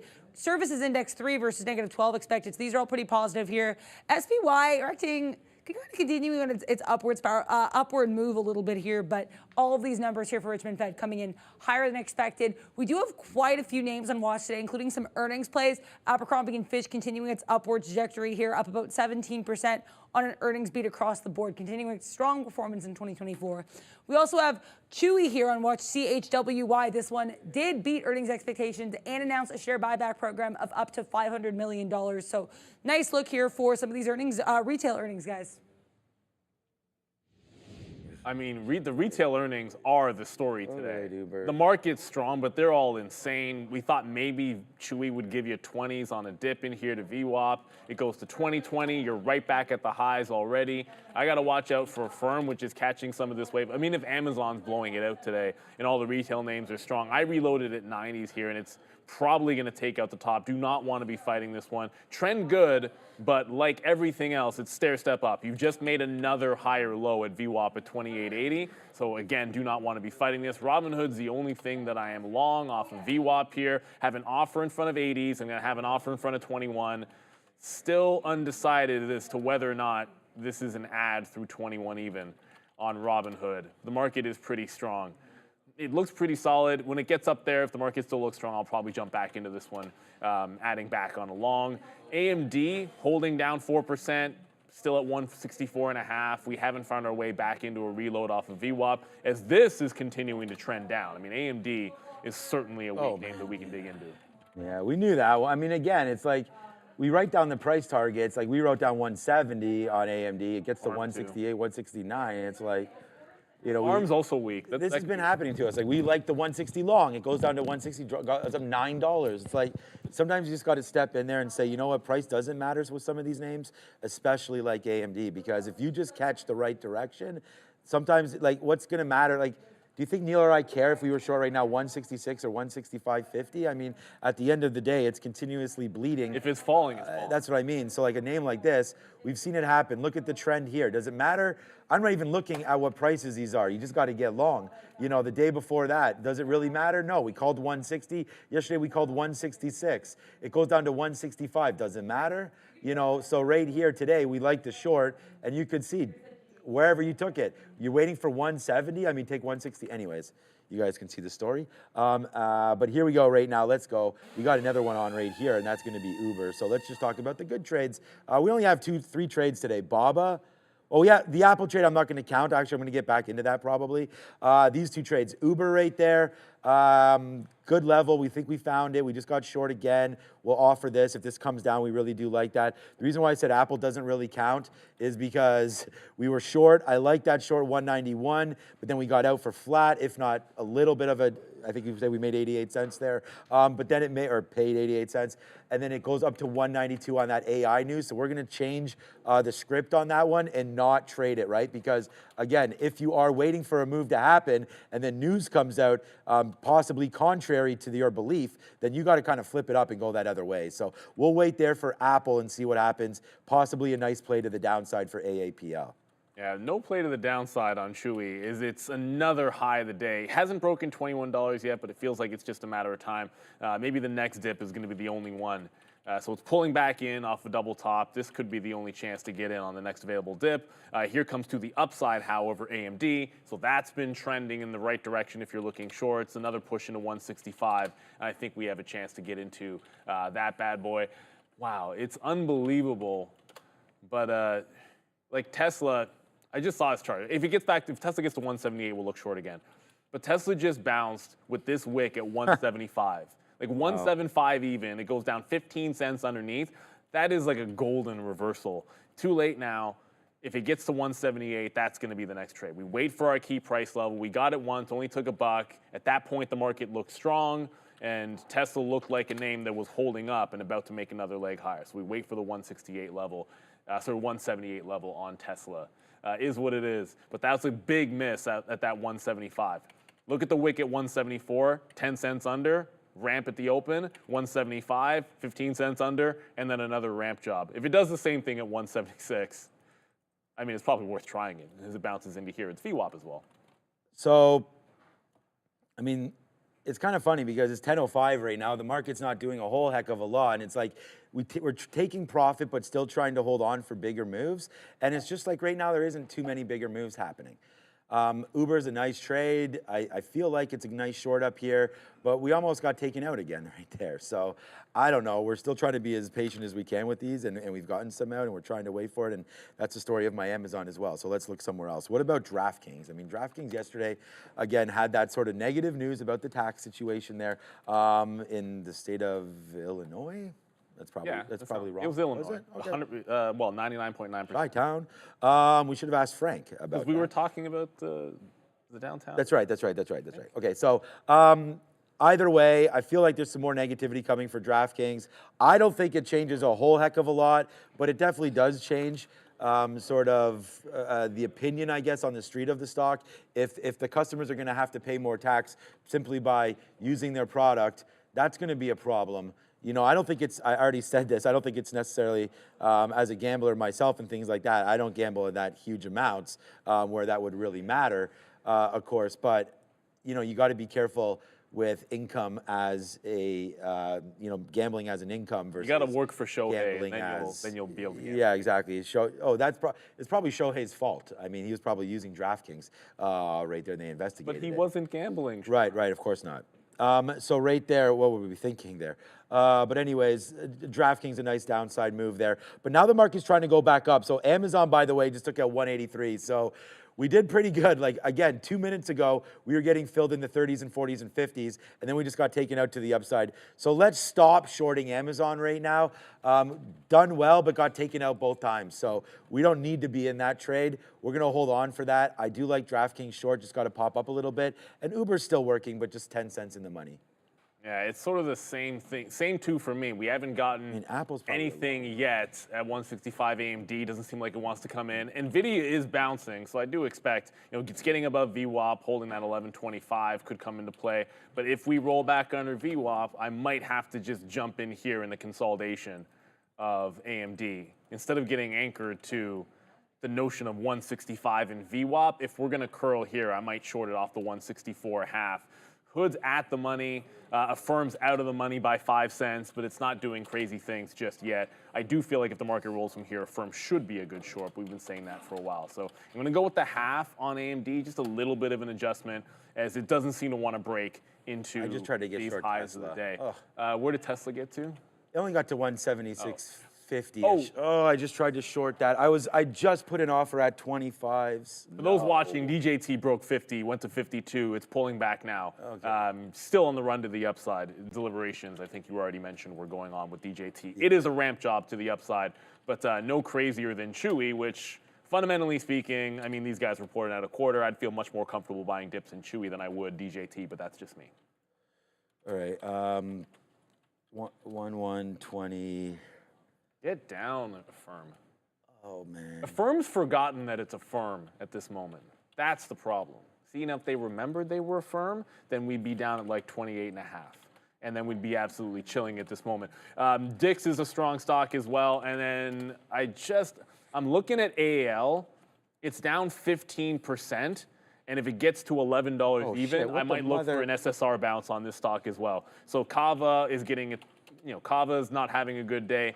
It just wicked shy of going short sell restricted, so it didn't quite get there. It got very, very close and already bounced. So I think that one's going to be out of the window, looking for an SSR bounce in Cava. But AAL at the even dollar could come into play. Robinhood's starting to bounce a little bit. I'm only in two positions. I want it breaking 75s, and then first out in front of 80, then one in front of the 21 level as well. So those are the two we're in. Tesla's weak under VWAP. What's Apple doing? I haven't traded Apple. 193, I think, is the big level to the upside. Yeah, 193 on Apple would be the short. It's at 190, 170, so just got to be patient. All right. So I'm stupid me. I made a keystroke there on Nvidia. So I wound up punching in and then punching out immediately, which is like obviously not the trade that we're trying to do there. Oh, sorry, I'm on the wrong stock. There's Nvidia. Okay, so yeah, we punched in and out. I'm actually going to cancel my Tesla trade so I can watch out for Nvidia just a little bit more. So now we're short Nvidia right into this level. So we do not need to get punched out of this, but here it goes, upside for Nvidia. Again, put some bids out there if you're looking to get some fills, because other than that, man, I mean, this stock is very, very whippy. Needless to say, if you don't have your fills out there, it's like 1 minute you're in the money 30 cents, the next minute you're out the money $3. So be careful with what exactly is happening here with Nvidia. Trying to bid a little bit lower here. Maybe it will come back. We're just short 125.16 right now. Let's see if we can hold out for it. We did, like I said, I did mess around a little bit there with a couple too many shares, or wrong prices, sorry, nothing wrong with the shares. But for right now, we're gonna hold out. Oh, there it goes, it just broke. So see what I'm saying? And now I got overfilled, so now I'll get out of that one. So just back and forth there with Nvidia at these levels. I'm trying to, maybe I should go to NVDL, because see, it's not really breaking this high, yet I'm running out of a little bit of patience because the spread is so big. So we do have to be a little careful with what we're doing here on Nvidia. It's trying to take out VWAP again and trying to go a little bit higher as the market just bounced. Yeah, this is a good bounce. Yeah, we said we were maybe going to look at relative strength in Nvidia, so I'm not really sure why we were looking to short it there. But again, underneath VWAP and in and around there, just a couple trades, but an L on Nvidia to start with. So let's wait to see what happens now with this name back up to 127. It looks like maybe the longs again now are starting to pop as we stay above 18.8. So that could be something. I still really want to short Nvidia. It's just at VWAP right now. ARM just held the 120. This was the level yesterday that it broke out from. Higher low on ARM. So this is, I want to say, it's obviously stronger than AMD. It's doing more or less the same when I look at Nvidia's chart. But this holding above VWAP is not going to be a good sign. So AMD, I just got back into it. I said instead of waiting for VWAP, we'll take the consolidation short. I don't need this breaking out. If it gets to 65, I'll look for an over-under type play there, like breaking 65 and then trying to short it on the way back through. So we're in it on the consolidation. AMD still relatively weak, but just noting ARM showing some signs of strength. This was my best stock yesterday to the long side, and it just held the exact level that we had in the long. So if it makes another stair step up, I should be looking for VWAP, if not the 120 level. Affirm's probably going to stop out. I mean, it's still holding strength. I have not reloaded it since it wicked that 29 level. Tried to get some out VWAP, but it's still stair step up. No need to add. If it breaks the top, we jump out of that trade. AMD, I am on the bid in front of 163.90, and then we'll see what happens with Advanced Micro Devices. It's still looking relatively weak. I do like it. Apple, nowhere near resistance levels of 193. And Chewy, well, the Chewy party just keeps on going higher, and the dip buys are getting less dippy. I mean, what are you going to do with the stock? You're right. Now it's dipping like 20 cents at a time. So there was one chance to get it here at 2020, and that was pretty much it. Firm just came out, so we'll slap the fail on a Firm. I don't want to completely give up the notion of a Firm, which is not on the pink sheets, being a short. But if you make higher lows and blow out the top like this, higher low, take out the top, I need to either see it curl back under resistance, get to yesterday's close price, curl there. Just do not sit there fighting trend over and over again. I have one long trade, and it's Robinhood. It's the only thing that we're long off of VWAP because it was part of the plan after their buyback was announced. So whether you like the buyback or you don't like the buyback, Robinhood's up 1.6%. It bounced off of its close and held VWAP upward trending. So at least we have this one to the long side, but maybe we should have found a couple of others. I'm looking at you, Chewy. Yeah, I don't know if we got dumber or smarter here, but we're back into AMD instead of Nvidia. Nvidia's just ripping up, and AMD's not doing anything right now. Why is someone phoning me from Saskatchewan? Yeah, you know that's a spam call. Yeah, I'm going to pass on that for now. Or you could, shout out to you could prank them live. My Rough Rider fans. Rough Riders. All right. All right. We're still waiting for AMD to do something. Like again, it goes 30 cents in the money, and I'm just like all right. Let's see. I'm waiting for 165 on this one. I think we both talked about those levels. So 165 coming up. We will take more shares if and when it gets into that. So here we go. Back over to Adara. Keep an eye on Disney here, the Walt Disney Company, DIS. A little bit to the downside, not reacting too much in this, but Variety reporting that ad executive Lisa Valentino is leaving the company. So Disney losing an ad exec here, DIS, guys. Yeah. Ad Disney, exec leaving? I mean, I Doesn't seem like a necessarily good thing. They're already PayPal. Disney screwed the pooch. Their newest Star Wars, they in one of the trailers they blew like the big spoiler. It's like what are you even doing? How do you give away a gigantic plot twist in the trailer accidentally? It's like seriously, what are they doing? But anyways, they're not having the best of days. The market is going to the upside. Netflix is actually load 1.5% and at the high of the day. Like, you're wondering what's going on here. Like, so many things are strong that we're not even talking about. Netflix broke it out of those highs at 52 level. It's up at 660, so that's continuing to trend up. As I said, I only have one long, and that's going to be Robinhood. We just got back into, I typed ARM, but I meant to type AMD because that's what we're actually in. We're back into an AMD short. Right here, consolidating off 164.5. It's one of the weaker names, so I think it's the right one to be in because it's relatively weak, but the rest of these chips are starting to fly. ARM, as I said, bounced off the 120 level. It's trying to hold VWAP. Either it's a 120, which we liked on the daily and yesterday's breakout, or we get hold above VWAP and look for a break from there on ARM. I do prefer ARM long if it's above the 120 level. Underneath there, bit of a different story. Dell super strong as well. A&F, I'm not chasing that thing. I just don't see a place to get into it. Chewy's at least somewhat reasonable, but A&F I can't find my way in. Yeah, like names that we never normally trade tend to be harder to trade, in my opinion. Like we make the move, and then it's like, oh my God, I didn't know A&F could run like $5. All right, so we're still in the same move here. Check back in on Amazon again. We had talked about this. It was a great short, but it never really got back into sort of where it started the day. It did get back into there, but that was the buy zone. So for right now, Amazon upside with the NASDAQ being up. Problem is that not the problem, but we wrote down here bearish. We don't have any longs today, and that's been the problem. So, it hasn't been a problem. It's just trying to catch some of these tops has been a problem. Therefore, the long hasn't worked. The short hasn't worked. Look at Nvidia. It's probably, I'm choosing AMD, but this is getting to a level right now where, again, me going short in there and fumbling around the keys a little bit is going to wind up costing me. But at least we were able to get out when it broke VWAP, because now you're way up. Now, Nvidia up down 0.3, but getting up to the 200 period, which I like. That's 1136, so that could be something for sure to look at right there for Nvidia if you like the short. I'm already into AMD, so I don't know if I want to double my pleasure and double my fun here. But at the same time, let's put on a little bit more in case right here, in case we don't, there we go, we'll take some 66s, in case we don't get up to 165, but that in case looks like that's changing as here it comes right now. I guess I could cancel my 169 offer right now on AMD. That doesn't look like that's going to be filling anytime soon. So here we go. We're averaged into this one again off of 165, which is roughly where our out's going to be here for AMD. And there we go. We got the good short on now. 164.80 is where we're short. Yeah, I covered on the consolidation. I'm looking for like an over-under at VWAP here. Like if it breaks 165, fail above VWAP, and then get back underneath, and then shorter on the way back down. This is fun. I took another leg out on Robinhood.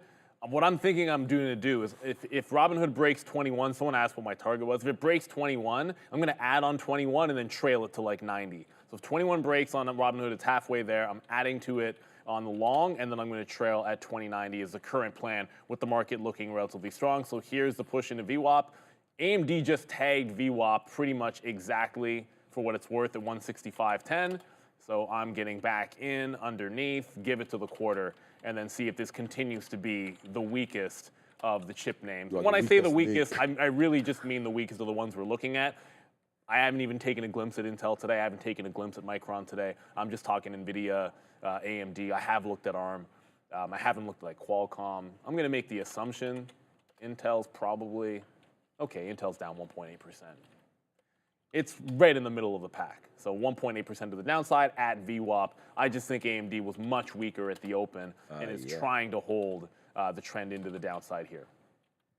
Yeah, we're about to get trended upside right here. As there it goes, breaking through 165.20. Oh no, watch out AMD. It's really getting going here to the upside again as Nvidia as well. 11.30. Now it looks like that 11.36 short is going to be much better than this Nvidia short. But right now we are short. Sorry, AMD. Rate, oh, it's almost out. Right here, right now, as we're getting pretty juicy to the upside. Like we almost got stopped out up there, and it looks like we're about to get stopped out again. So let's just take some out. We just took some out at 9s. Our stop out is just, okay, here we go. Nice little move down. I'm taking some out on this move back in. I don't really care what happens now. This trade was close to being a disaster and now just put some money in our pocket. So yeah, we will get out if we can under 165, which we just did. We just emptied the clip a little bit out there as we broke lower. That trade was wrong, man. We were almost out right there at VWAP, as Neil mentioned. So good outs there. Now we get clocked out. But you know what? Honestly, wow, that dropping back in there and giving us those fills, I don't know what was up with that, but that was good. So some good fills there, but not great. We still take an L there because we averaged it in.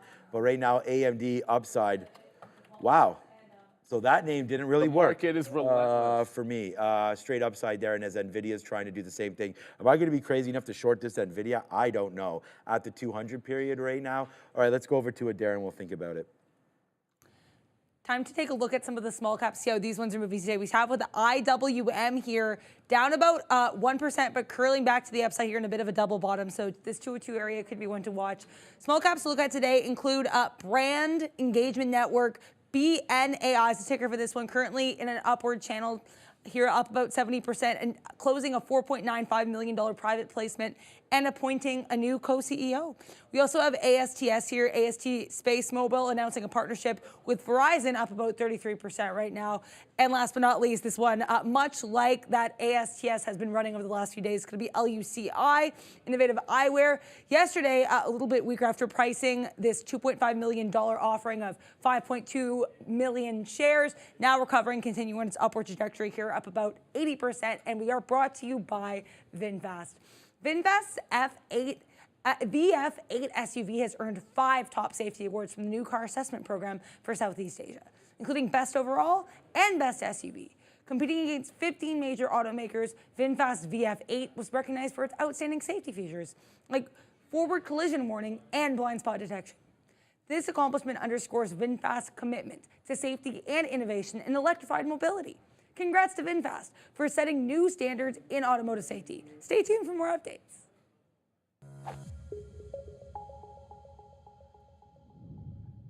I mean, AMD, we just got stopped out at 165 and now it's $1 in the money. It's just so crazy how that can happen, but we said that, man. The volatility would be there. Oh, like look at that, just runs it. There's that wick right there. 165.40. Wow. But anyways, good move there. And I mean, we just said, what about Nvidia up there? And then Nvidia drops down $5. Womp, womp, womp. Oh man, that was something else. All right, well, we regroup, right? I mean, that's what we're here for. We're gonna be back. It's only 10:20. We got lots to go there right now. Oh man. That was a tough one, but that's okay. We'll get right back into it. We have winners. It's just that one was not right there. Apple, we might want to play some strength in Apple. I still want to get this AMD and this Nvidia. I am waiting for Nvidia to pop back into this area again if we can. 11.35 or so to try the short one more time again. One more time again. Yeah, that makes sense. We'll try that one more time. So hopefully that will come in for us and we'll be able to get that fill, but that really does suck there about AMD. Maybe we'll try it one more time. GME, don't tell me it's at 20, no. So no, okay. I think if AMD gets back there again, the idea was to give it above VWAP and then get on the way back down. And then obviously I think I got in too early. So it broke VWAP. The entry should have been the second time through. It's a 3-minute chart. But if a similar thing happens, again, I think I want to be a little bit more patient. Back at VWAP also was a firm. So that actually headed back down. But it's still upward trending. Holding underneath 29 would be a good sign, and then failing VWAP, maybe we get back into it. Robinhood didn't actually run the 21 level, but as long as it's up here, it's got to 2090. This order is just where I'm crossed to if it breaks 21. So I'm bidding, I think like 11s or something. That's as far as I'm on a limit order going to take. But you're still trend up on Robinhood. If we break 21, I'm going to add to it and then slap a trail at 2090 and see if it can go higher. Chewy, as I said, is out to lunch at this point. Lucy's making a run higher. These guys did an offering yesterday and they're up 100%. So logic, I mean, so a squeeze is a squeeze. I guess it's going to try for $1 again. But after that offering pullback, I'm expecting a bit of a dip on Lucy. You had an 85 yesterday. Well, sorry, no, that was like an 85 close, not yesterday. Sorry. Friday's close on a pullback was down around the 85 level. I'm looking at that for the first resistance on Lucy. But I have to pay for locates because I didn't think this would get anywhere near this price. Okay, so we're short at 1139s basically right now against 1140 for Nvidia. This is not going to end well. Oh man. All right. AMD's back at 65. I know, and that's the thing. I chose Nvidia here because of the level, but you know it's not moving. This is our average price, 1138 right now. All right, well, this needs to go down like $10. We've just been throwing away money, like just, it's because like we're getting stopped out at like $2 or $3 hits like 3 times. So I know Neil's talked about this a couple times. It's like, as long as you can get it one time, you could be fine, but that's not, like, it's just, it's well, no, but I mean, just the example I there's lots of examples, yeah, but go ahead. The example I give is day 2 DWAC when it went absolutely nuts. Well, I think that's what we're trying to do right here with that video, the same thing. It's like, it's going nuts. But I had 32 trades on DWAC on that day. I use that. 27 of them were short, and I was flat on the stock because the last one worked. Now, that's reasonable if I had like 4 shorts and then one of them worked. 27 was utter stupidity, and I just happened to get a top on it. There you go, yeah. I think you just want, like, you just take your 3 or 4 shots at it, get the right level, and you're good. But, you know, like I say... I used that example. You weren't here one day, and I said, one time Neil took 20 hits, and you just said 27 or whatever I it was. had 27 short. Yeah, and I used the example there, and that's when we talked about, you know, just planning your trade and understanding the risk and rewards with all of them, then eventually you'll be fine. I mean, you're not trying to get blown out by being stubborn, which is what I kind of felt I was doing on AMD, averaging in there. And we got out of the way on Uber. We got out, which is what I was going to show you guys. We got out of the way on Uber here as it just continues to go higher. But right now we're $4 or $3 in the money, depending on when I look on Nvidia. So let's go over to the desk with Adara and see what she's up to. I think. Keep an eye on Lucid here, LCID. This article from Autoblog circulating on social media right now amongst traders, basically mentioning that the Hyundai Group luxury brand, which is Genesis, is reportedly in the final stages of a deal with Lucid so that Genesis could buy some electric motors from Lucid. So potential Genesis and Lucid deals circulating here on social media, guys. Okay, you can't make this up. For a second, I thought you said Lucy, not Lucid. And then you start saying positive news, like just as it wicked the 90 level on Lucy, like that was freaking me out a little bit. I'm like, are you kidding me? I just got into short on Lucy off of this little high. If it takes out top, I'm just gonna get out. But I thought you said Lucid there, Derek. So we said we're gonna take a shot if this got to 85. It's not at the dollar yet, but this is what I meant. Like right in here at this level, looked for the short back underneath, and it took out 91. I had to pay for locates. They were 1/4 of 1 cent per share here at Real Trading. So it's the ability to go short. I always want to have it in the back pocket, but this is screaming to the upside after the offering Huadunk. If it gets to $1, it's not the dollar level that's big. It was over $1 where the stock failed. So it was getting above $1, I know, because I had the long several times, and then failing at $1.10. So I think the same thing is the way to approach this if it gets to the dollar level. You know, kind of give it to over that level and then work back in. Kind of what I thought about AMD here, but then did not execute well, which was let it get into the price level and then get the short. So it just wicked 165 again.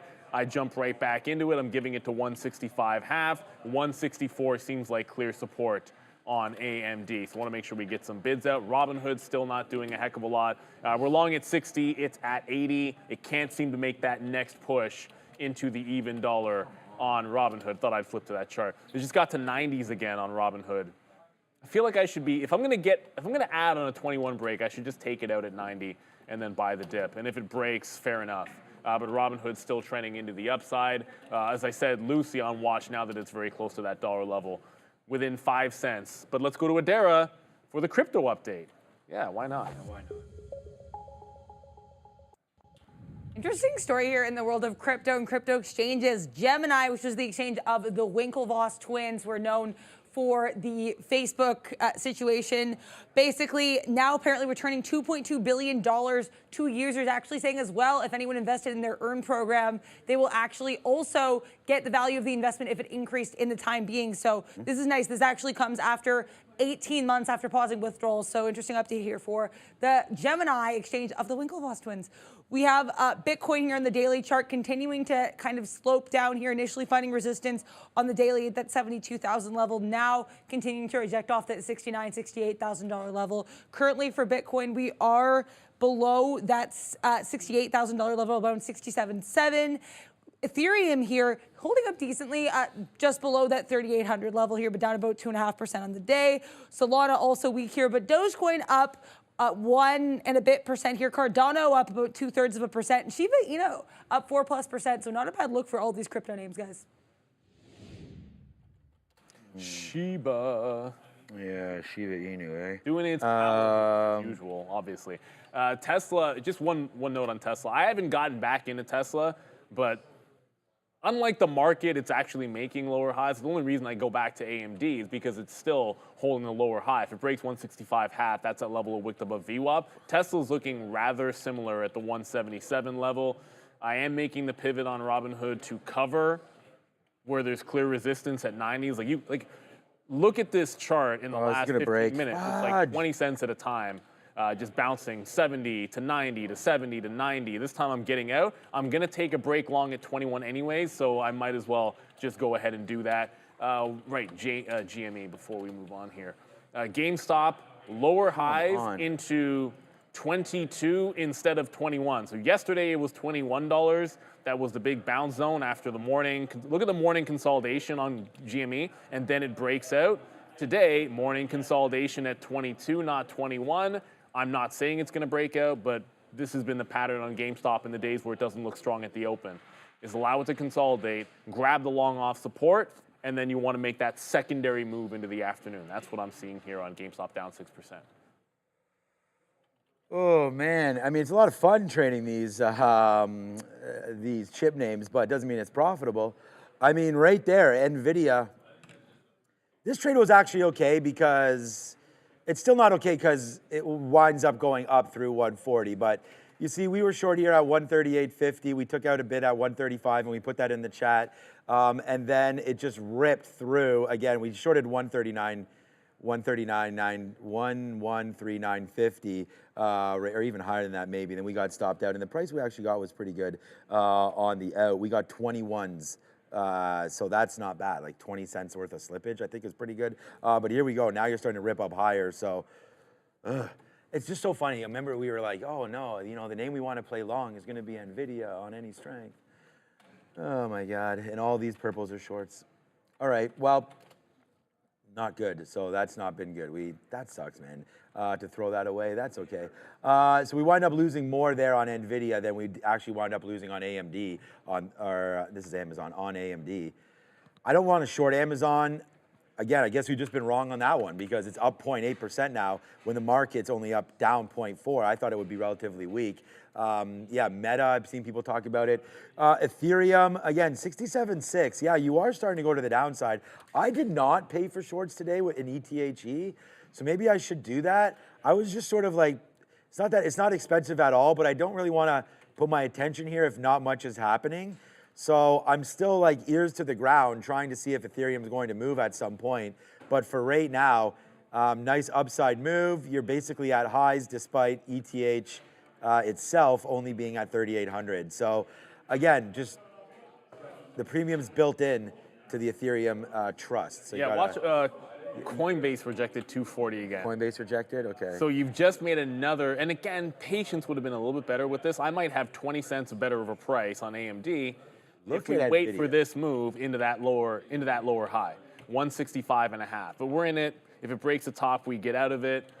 Lucy just broke $1. If it fails that previous top, just very quickly on AMD, if this breaks at 165.5, you've got a key level at like 168. So this is like sit it out for a while on AMD if we go higher. Lucy, the last time it was up here over $1, it rejected at exactly 114.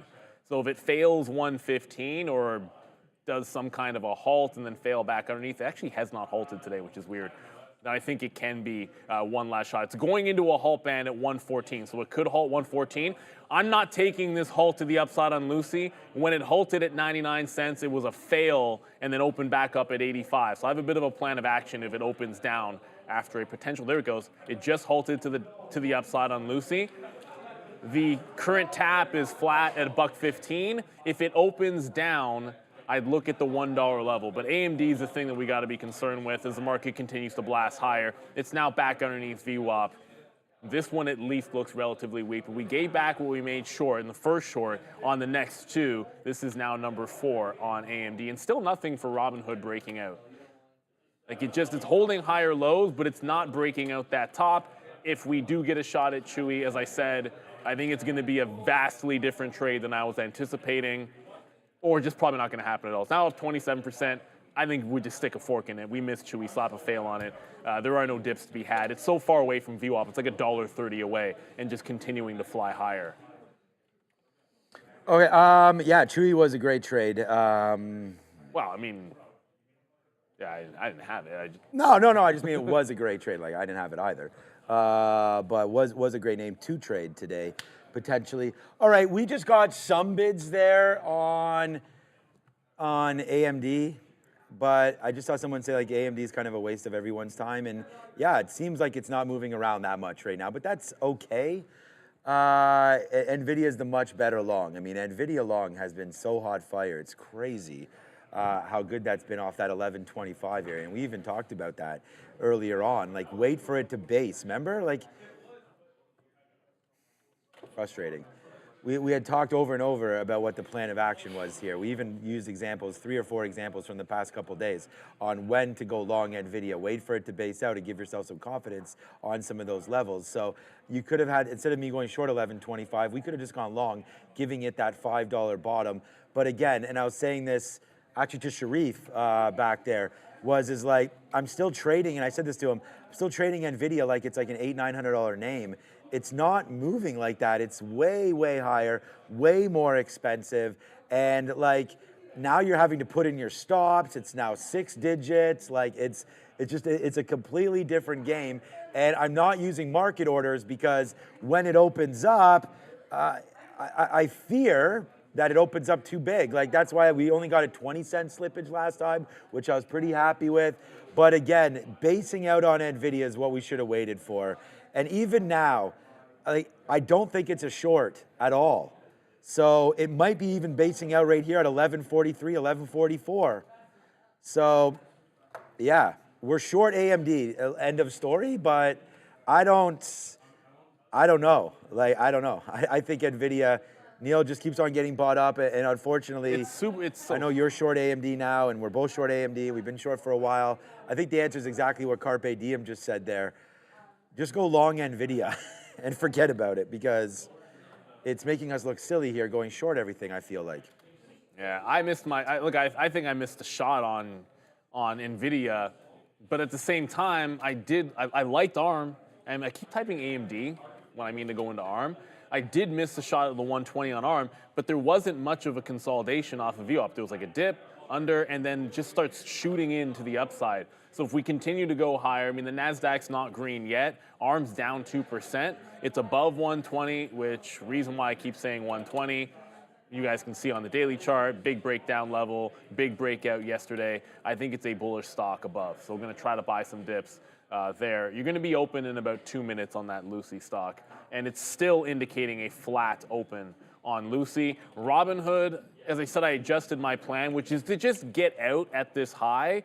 And then if it breaks 21, I'll just make a separate trade long 21. And now I'm going to bid the next available dip at 70. But the mistake today was only having one long position, and that being Robinhood. Just didn't find myself into anything else. But It happens, just got to move on to the next. As I said, Lucy open up in a couple of minutes. We might be trading that one. As long as it holds the dollar level, I think it can be a bit bullish. AMD still hanging on to the short. And I wanted to get back over to Tesla. It's still relatively weak compared to the overall market. This is one we're up on because we just took our shot. But even this, it's like it worked, but it's not a great read because I thought this was going to hold the previous close, and it just chewed right through it to the downside. So Tesla, still a weak name, read into a market which is trying to break back out. Lower highs on Tesla. I think it's a short up here if we can get above VWAP, but now it can't even do that. All right. I'm just sitting here. Oh, yeah. 565. Okay. I mean, we do have a new position here. Oh, it's right here. It's TQs. Oh, I'm going to put a bid on Nvidia. Just takes them out now. I mean, finally, it's starting to go to the downside. You mean AMD? AMD, sorry, yeah. No, I know. I'm looking at Nvidia, and I'm like, okay, Nvidia's finally going through 942 right now, so or 1142. So see, I even said 942. 1142 back to the downside right now, so that is cashing out. But of course, if you look at AMD, Neil, it's not even going down, so I don't even know what to do. We just took a bid there at 80s or whatever that was, 89 there on AMD. So as Nvidia is falling, AMD is not. So yeah, that's nice. All right, take another bid out here on TQQ and see if we can get even lower on that one. Wow, I guess I just got to get in the other names here as we go. But there we go, nice little downside move now for AMD and the TQs. So good. Oh, what the? Oh no, we covered everything. Oh, come on, TQQ. We covered it all. Now we got to get out of this and get another position.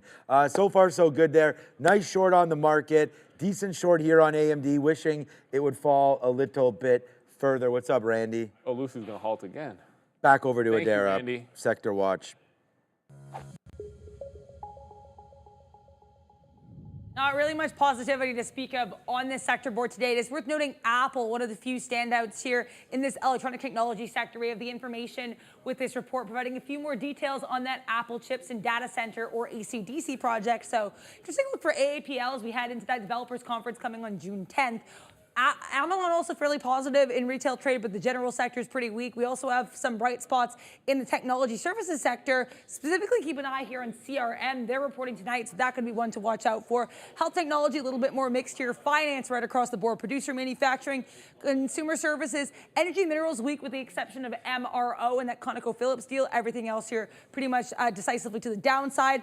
We also have process industries, utilities, consumer non-durables, but it is worth talking about health services here. This one pretty notably weak. We do have UNH to the downside after saying at a Bernstein conference, apparently flagging some concerns with Medicaid and the risks with Medicaid. So UNH to the downside and Agilent A also trading lower, and they report tonight, guys.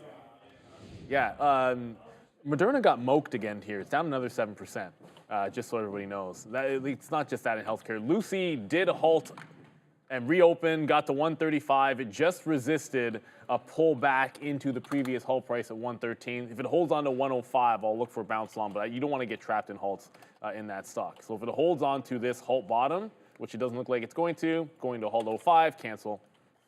So I was going to take it if it held 105, like quick bounce off that level, try to get like 6s or 7s, and then put a stop underneath, but it's going to go into a down halt, so no trade for me there. AMD's finally starting to pull back in. I'm bidding 164 for the next leg out.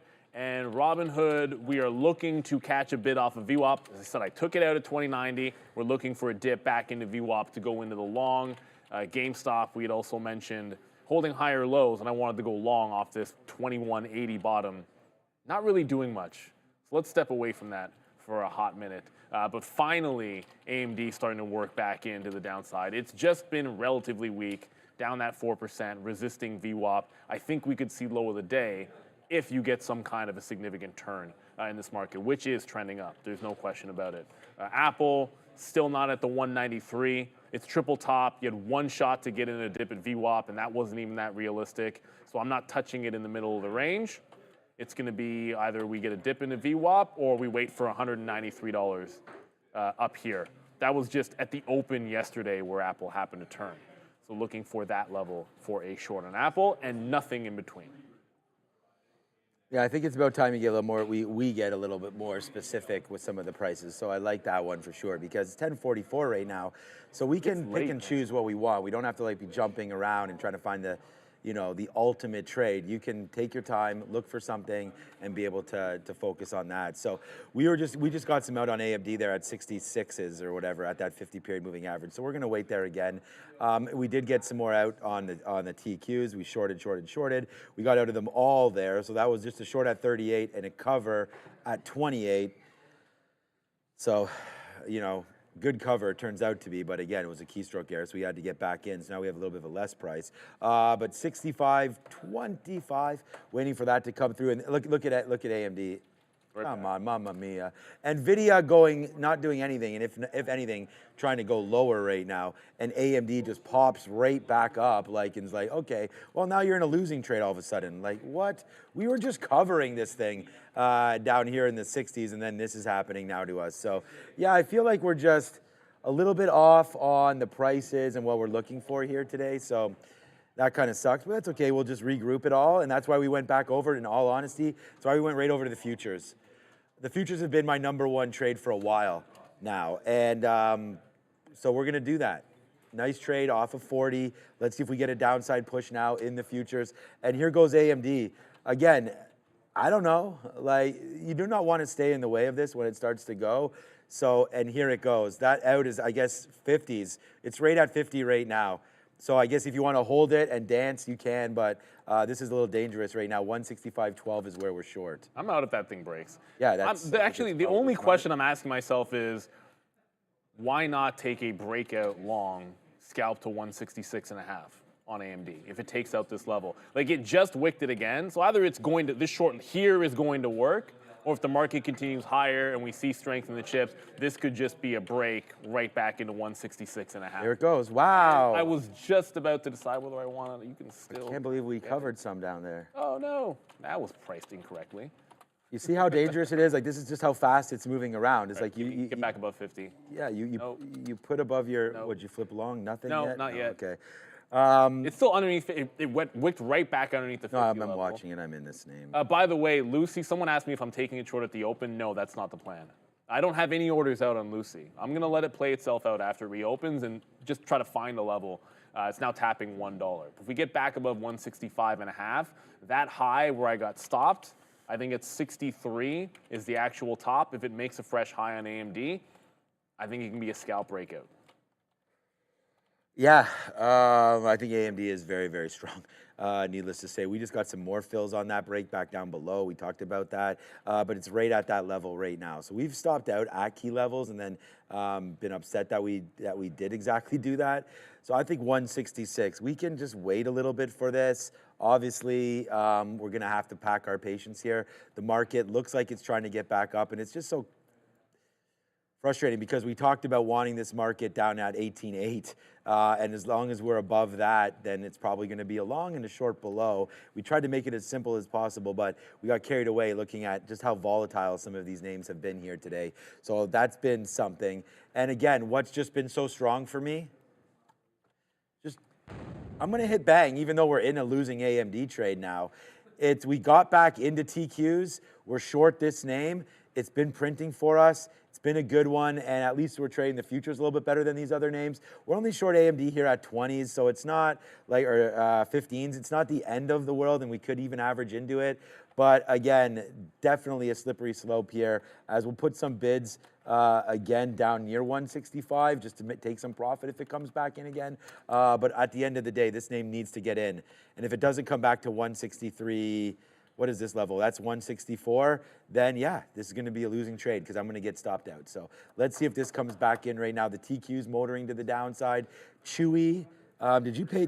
I'm assuming you have to pay for shorts. You know what? I didn't even check because I wasn't thinking short on Chewy. You're probably right. We probably have to pay. Yeah. We say this all the time. I wasn't planning on shorting it, but it's probably worth it just to have them. I'm sure they're relatively That's what cheap. I was looking at. Lucy opened back up here and held exactly $1 to the penny. If that's going to be the level, it bounces down there again. I'm going to try like ones or twos with a stop right underneath the buck, if it even wants to give it to me. But I don't want to chase this above. Like, I'd rather be risking a tight stop on Lucy if we can get it. AMD, if it breaks, I'm going to take a scalp breakout. I still think this resistance here, 166.5, pretty relevant. But if we make a fresh high on AMD, I'm going long the breakout and looking to scalp it out. Robinhood, the only long that I've had today. I joke about it because you could have bought Chewy anywhere. You could have bought ANF anywhere and it would have been good. But 21 getting pretty close. I had canceled my order to dip buy it. It's going right back in. 21 breaks on Robinhood, and I'm just getting my order back in to go long, as I had canceled it previously to jump out of that trade. So let's see what else we got going on. I see people saying Nvidia short. I'm thinking like if we continue higher and the NASDAQ goes green, where can I find a long in one of these? ARM, I liked at 120. It's nowhere near that price. Let's go to the desk. We've got Money Talks with Adara. Only 10 minutes to go. Sheesh. Sheesh.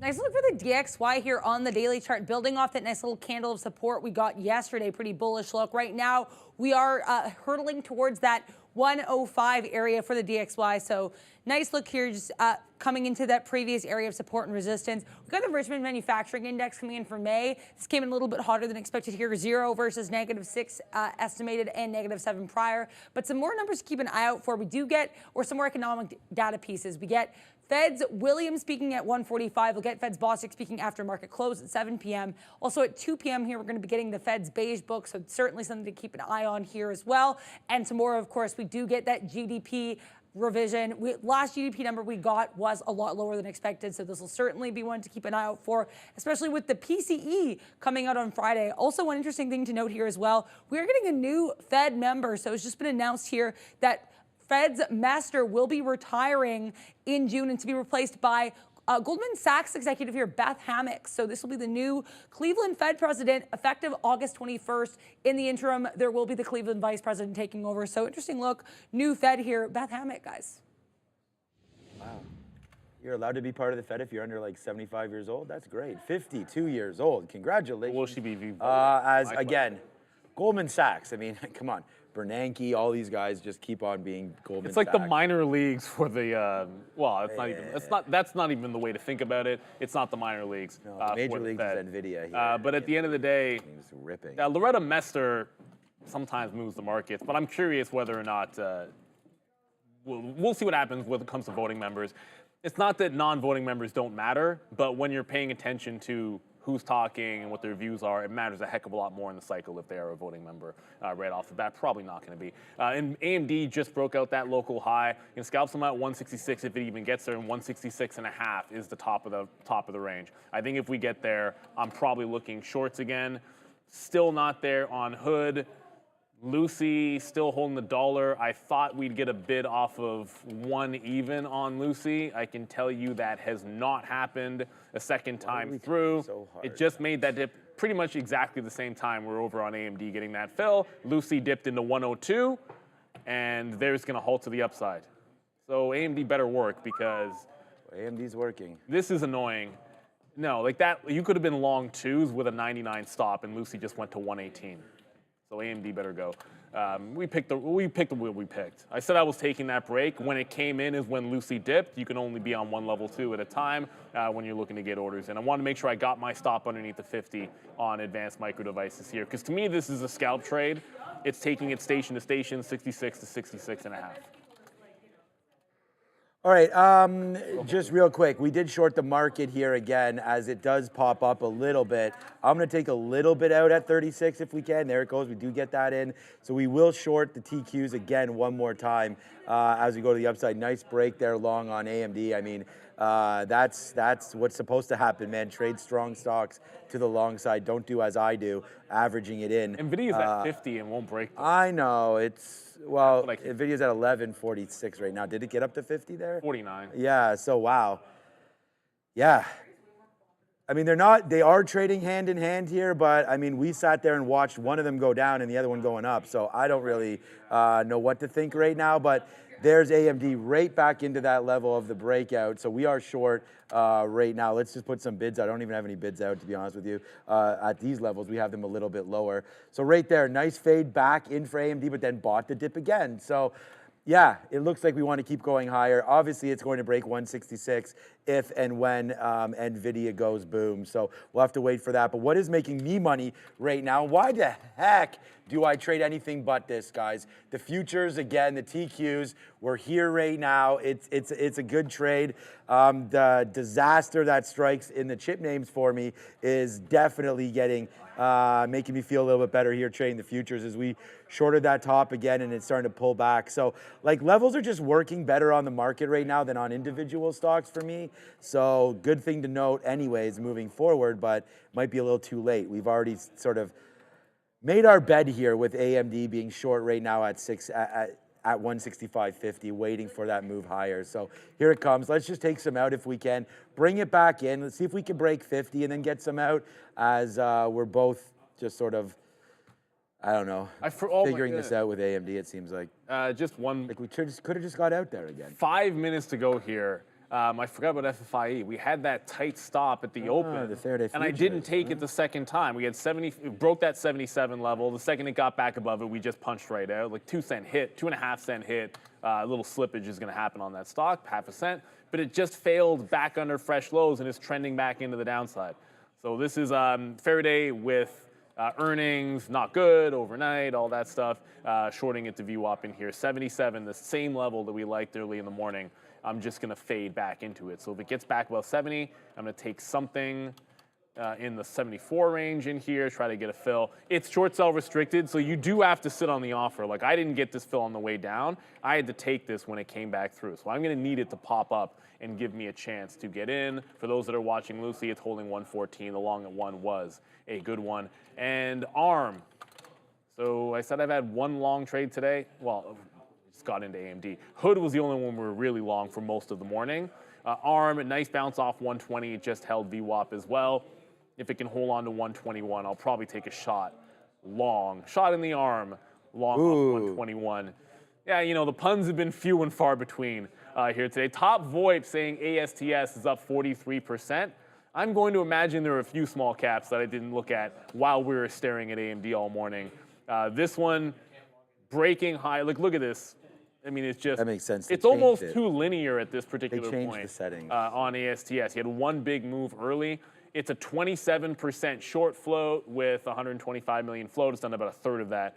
I don't love chasing these when they go like linear kind of movement like this. Like you want something really crazy to the upside and get a pullback or find a consolidation level.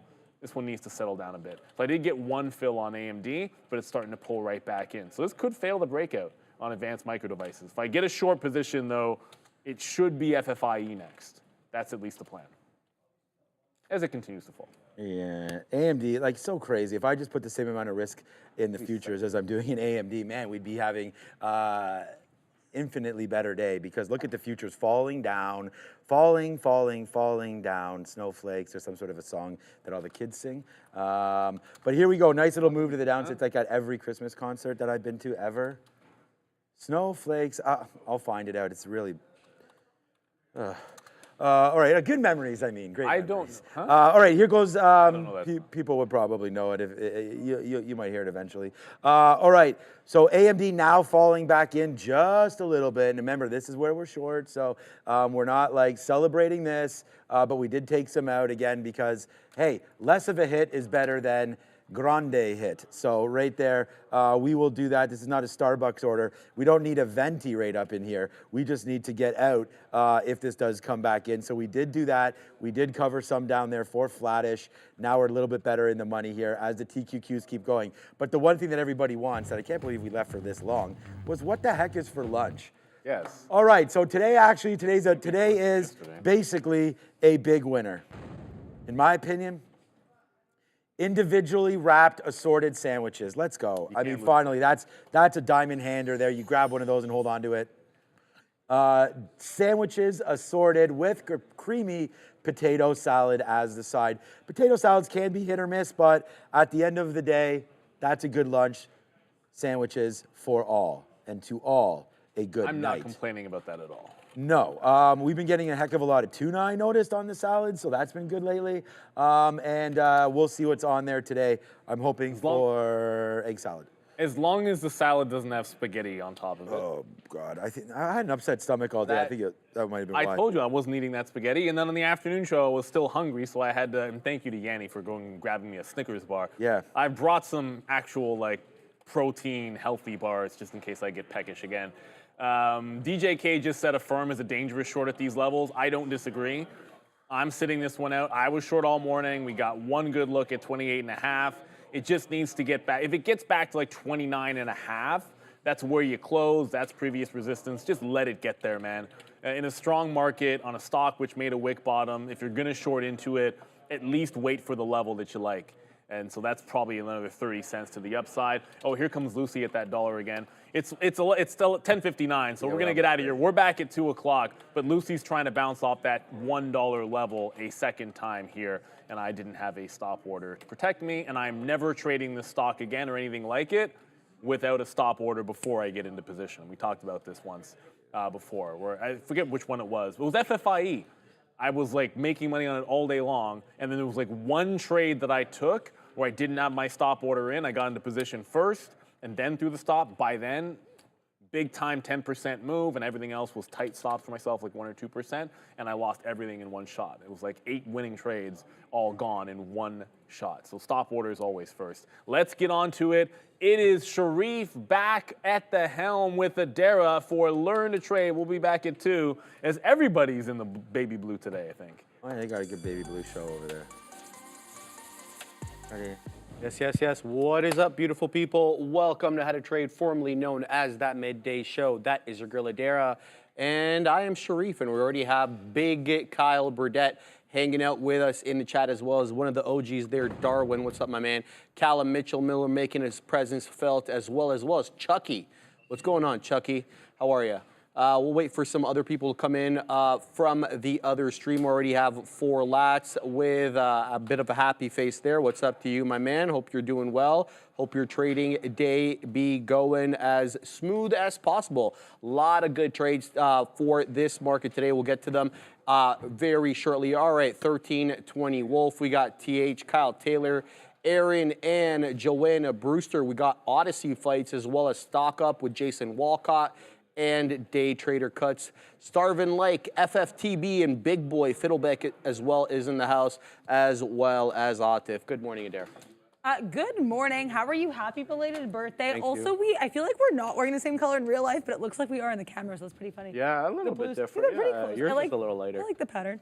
But yeah, how are you? What have you been looking at this fine? What day is it? Wednesday? Yeah, let's have a look at the small cap gappers because everything's moving, to the high side today in a large cap world. Obviously, you've heard Neil mention this umpteen amount of times. LUCY, Lucy, getting another go at things today, making their way up to $1.33, below $1 right now. So there's a bit of a fight here between buyers and sellers at that $1 level. Also happens to be the 10 period on the 5, so we'll keep eyes on that as well. ASTS making a hell of a move up here. Started its life at $1.05 1/3, and now it's 7 3/4 to the high side. This one has been in a bit of a dalliance with the 10 period on the 5, so we'll keep eyes on ASTS. Number 2 gap scanner on my list, up 45% with 43.6 million shares of volume. The market cap is a little larger on ASTS. It's about $2 billion with a float of 120 million shares, so a bit larger. This is not really a small cap gapper. So are some of these as well. ANF is not a small cap gapper. Neither is Chewy, but they're acting like it today off earnings reports. So we're going to put these two on the side chart here as we'll call them, honorary small cap gappers. And then we have SMMT, another good day for this one as well. 20% to the good. Volume a little lighter though on SMMT. Really bad day yesterday, as you can see there. I'm not sure what the headline, nor do I really care. 3 1/3 to the downside. Now it's doing a bit of a rounded bottom. Shout out to the NOS boss there. Keep your eye out for resistance at 3 1/3.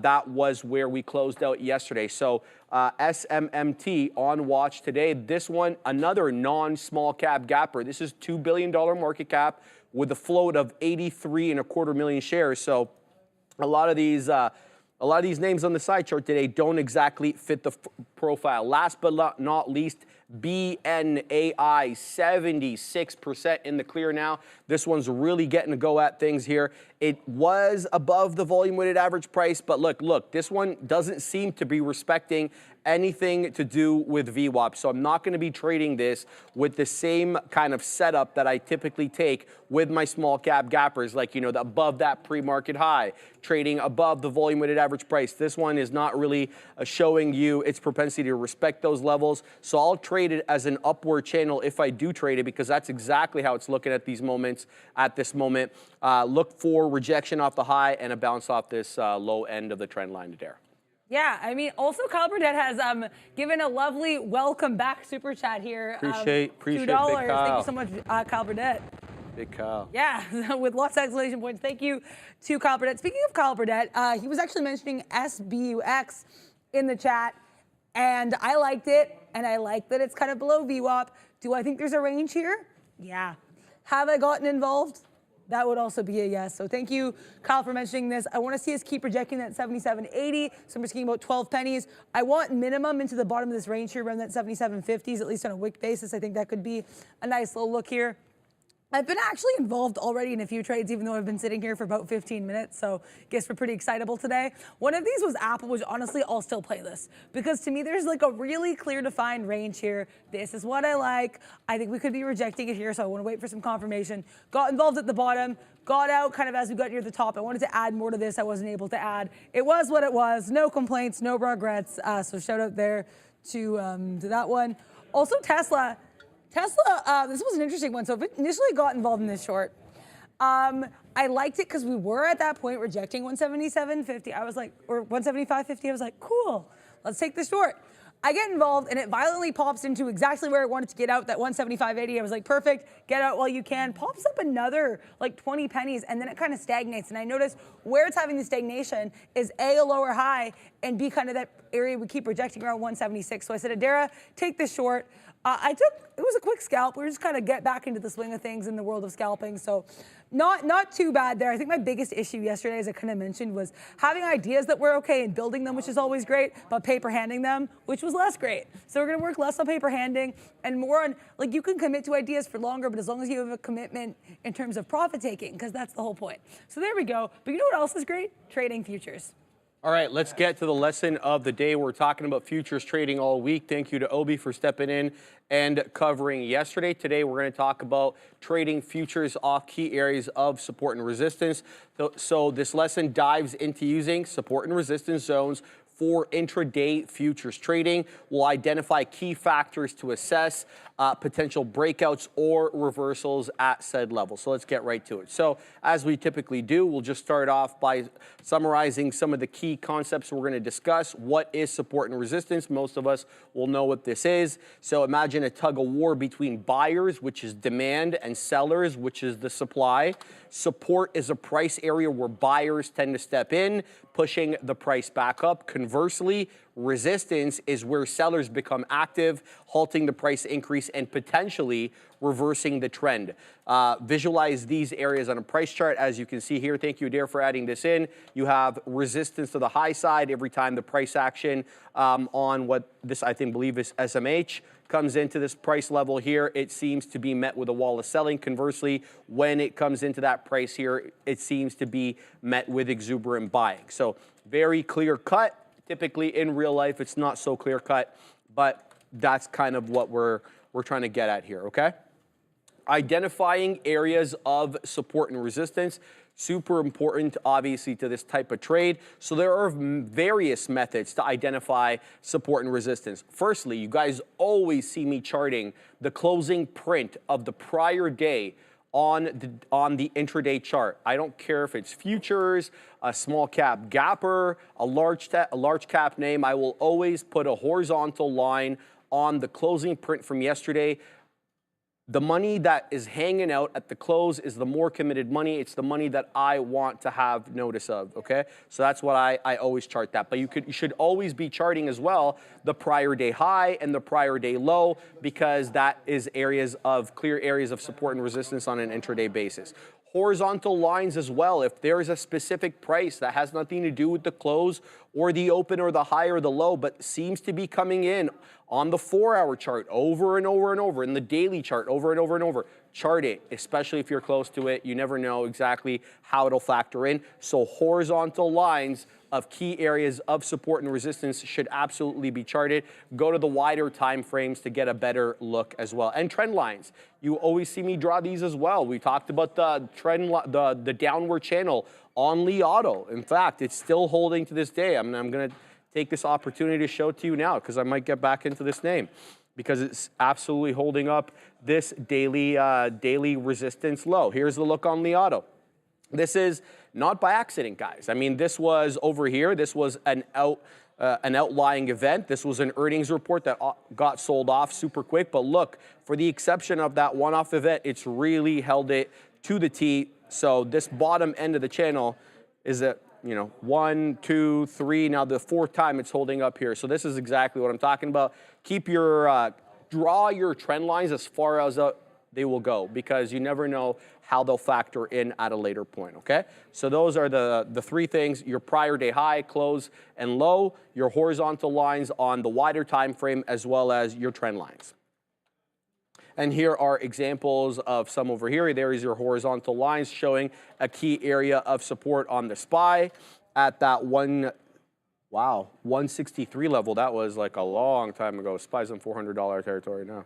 All right, so that's basically the look there. All right, so your support. So trading at the support and resistance zones. How are you doing that? So now comes the key part. Understanding price action at these zones to determine potential breakouts or reversals. Here's what to look for. If you're looking for support, you're looking for price tests, right? You're looking for price approaching the support zone. If it bounces with strong buying volume, which is essentially more green bars on the volume graph than red, a reversal is more likely. But there are also false breaks that you need to be aware of, right? Price dips slightly below support, then quickly recovers. This indicates buying pressure and a potential upside, so that if you get a false break and then it quickly recovers, that could be a buying opportunity. And look for confirmation candlesticks. We talked about this a lot on our week on candlestick patterns. When the price action comes to that key area of support, look for something bullish in the candlestick patterns or the chart patterns. Like, for example, look for an inverse head and shoulders off key support. Look for a double bottom, a triple bottom, anything reversal related, okay, at that support level. Or look for candlestick patterns that are bullish. A bullish engulfing candle, for example, a hammer candle. So look for something candlestick chart pattern related at the key area of support to give you that other check mark beside it. Very similar stuff for resistance, price test. So similar to support, observe price action at resistance. If it gets rejected with strong selling volume, which is more bars on the sell side, obviously, a reversal downwards is more likely. And think about failed breakout in the same way that you look at a false break. So a failed breakout, which is a failed break up, actually, a price pushes slightly above resistance but falls back quickly. This signifies selling pressure and potential downside. That could be your entry opportunity. And similarly, confirmation candlesticks, look for a head and shoulders pattern to possibly appear at the key area of resistance, a double top, a triple top, a bearish engulfing, a topping tail candle, anything bearish related showing up at the same price area of key area of resistance. And some additional considerations to keep your mind on: market context. You really need to consider the overall market trend. Is the market bullish at the moment? If it is, it makes the continuations more likely. If it's not, if it's bearish, you may get quicker reversals. If it's ranging, you might get false breaks umpteen amount to the high side and the low side. And so if you're a trend trader, you may want to stay away from ranging markets, but you could augment your trading style. Indicators as well. Combine support and resistance with technical indicators like the relative strength index, like the moving average convergence divergence for additional confirmation of breakouts or reversals. However, indicators should complement, not replace, price action analysis. So they're an assistance, they're not a replacement. And risk management. Always have stop loss orders in place. whether hard or mental, as long as you follow them and you execute to limit potential losses if the price breaks against your predicted position. And remember, guys, support and resistance zones are areas. They are not exact prices. Prices can fluctuate within these zones before breaking or reversing, and that is part and parcel of the risk of trading. And false breakouts and failed retests are so common, especially in intraday trading, far more common in intraday than on swings or longer term. Don't chase every price that touches the zones. Be cognizant of confirmation indicators and backtest your strategy, especially on historical data, to understand the effectiveness before risking real capital. And there's nothing wrong with trading in the sim, guys. Yeah, I mean, as someone who spent a long time in the sim, I am, we say like no stop loss gang. We're not no stop loss gang. We are pro stop loss gang. I am also pro sim nation. Sometimes you do need that. It helps you get a better sense of how you trade. And as someone who spent a good while in the sim, I am very much pro sim. Yeah, thank you so much, Chewy, for putting that lesson there together. I think some people are appreciating as well that we're talking about the futures in the chat. So that is a good time as well. Speaking of the futures, I actually have my eyes on the SPY. So I'm going to pull up the SPY here. I think that this one has been interesting. This is one I traded the SPY a little bit in the sim, speaking of the sim, and it's one that I actually have not had the opportunity yet to trade live. And when I say that, I mean I haven't had a setup that I'm just like obsessed with, or I just haven't been able to get in like where I want to get in. I'm just not getting filled. But so the SPY here, I did like that 526, where was this, 526.40? I thought that was interesting as a level. Why? I mean, come on, look at this low pre-market support. I saw that, I was like, okay, I see you, SPY. I'm spying what you're putting down, okay. And initially I was like, could a long hold up here? Quickly realized that was a no-go, so I didn't do that. But if we keep seeing that rejection off that area, will I go short off previous support? Oh, yes, indeed. That was an accidental rhyme. I'm becoming Dr. Seuss here. But I do want to also, I want to shout out Kyle Burdett here. So thank you so much for mentioning that Starbucks trade, because, yeah, this was a nice little venti profit taker here. This worked out pretty well here. Got involved off that, the kind of the top of that range, got out half of the bottom of the range, then saved a piece for the trade. We got as low as like these 25s. Wish I could have taken profit there. We came back up with the vicious. I was like, you know what, Adara, it's okay. See what we do. I did not like the viciousness, which we came towards 40. So it got out, only got part filled at 40s, got the rest out, I think around 42. So please just punch. The one thing I always want to work on is how can I intensify the trades? How can I heighten them? How can I improve upon them, right? So happy with that. Right now, Starbucks is my best name. But yeah, the reason I got out where I did instead of waiting to see if it went any lower is because my biggest issue has been with paper handing as of late. Someone in the chat was like, oh, I thought you were a scalper. And it's like, yeah, I think I am a scalper. I need to scalp more, and I can have these moves where I try to hold longer. But you need to remember, like Adara, the whole point of profit taking is taking profit. So take your profit and don't just wait for the move to go against you like I did yesterday with PDD. So PDD, this is not a revenge trade. I legitimately just like these lower highs. Initially, I wanted the 24s, and then I canceled my order because I was like, Adara, you don't want to be caught up like sipping your Starbucks, and then PDD goes against you. So I'm going to get in 24s. If we break above 50s, I'm going to risk about 25 pennies. Then I'll get out. I am continuously wanting these lower highs, lower lows, and I want enough shares here that I'll be able to piece this out. But that being said, if I see anything go against me, I will run for the hills. That is what I will do. How is the dead one going for you? Good. Just looking at it, guys. I am in the sim today because I am locked out because I have to do my compliance exam. It's been a year, so I'll have to do that before I can get back into live. So today we're going to be doing some sim trades. We're still going to take it very seriously as we always do. So just know that while I'm trading today, we're not going to have the full book on my level 2. We're only going to have the sim book as well as, my trades will be in the sim. So I just wanted to put that out there.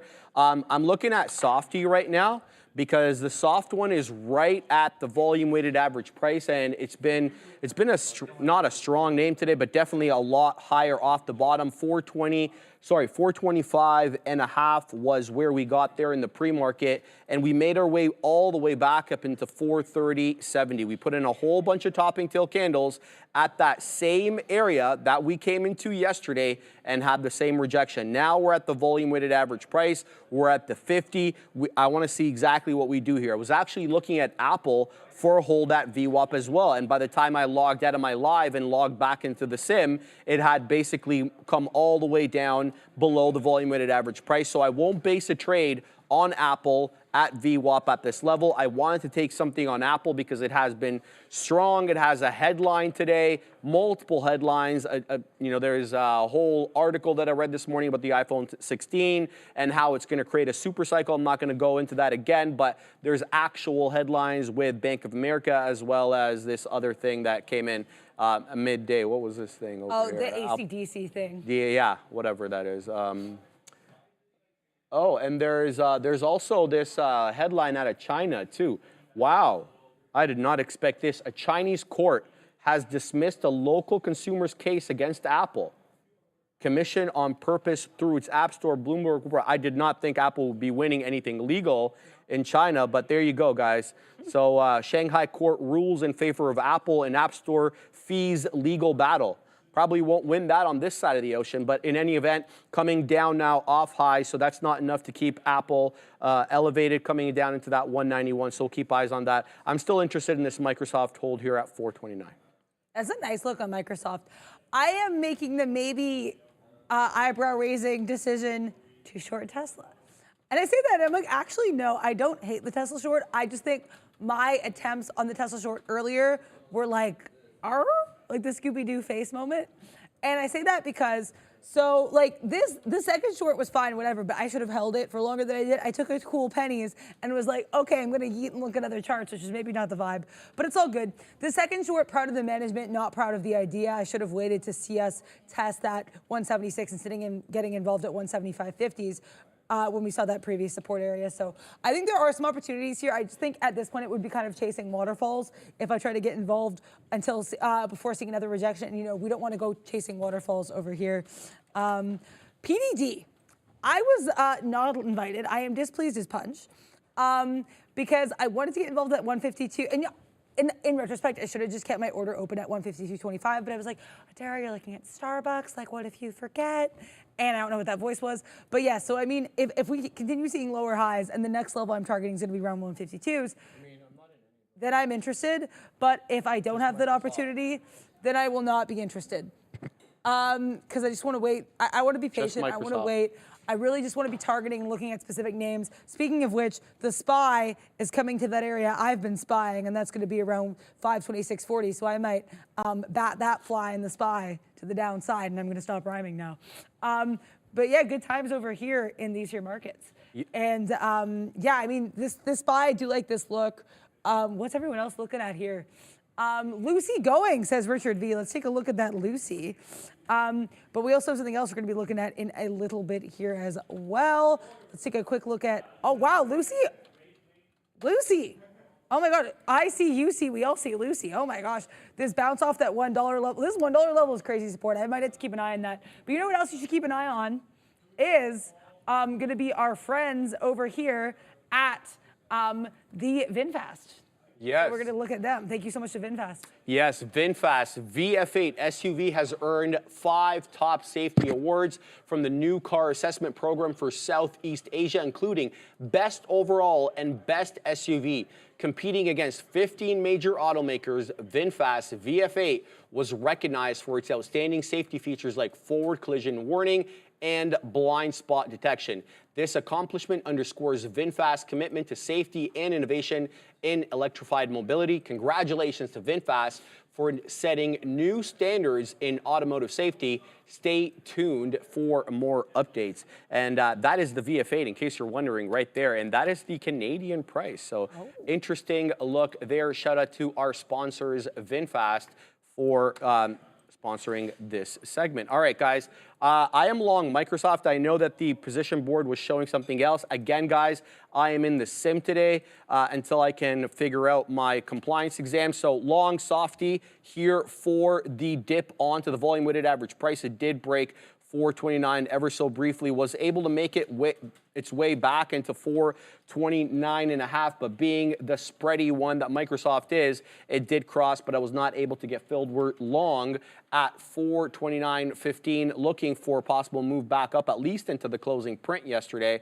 which happens to be that 430 and a third. So long softy at these levels, looking for a move up. Let's look at some of the other names here. We covered some of the small cap gappers, but we didn't say a whole lot about the large cap names. So I mentioned Apple already. and the plethora of headlines that it has on the day. But look at what Amazon's doing here. 0.75% to the good, and Amazon had a bit of a rangy day yesterday, but Thursday was a bit of a tougher day for Softy. So the levels that we have from Thursday when we were back above yesterday's and Friday's levels is at 184.75. That was the top that we put in on Amazon back on, I believe, Thursday, and we're not too far away from it. So 184.08 HOD.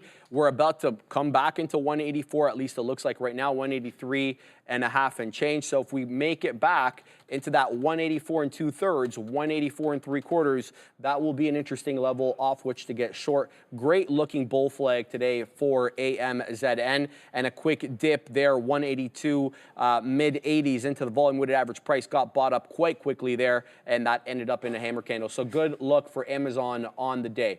We'll keep eyes on that. Meta, very similar look here to Microsoft in the fact that it had a nice move off the open, made sequentially higher highs, and now we get that 3 straight red candles to the downside, holding up though, like Microsoft, at the volume weighted average price. VWAP up on my chart, 477 and 2/3, 478 being fought with now between buyers and sellers. Good look on META, still down 1/3% though. Most things are down really except Apple.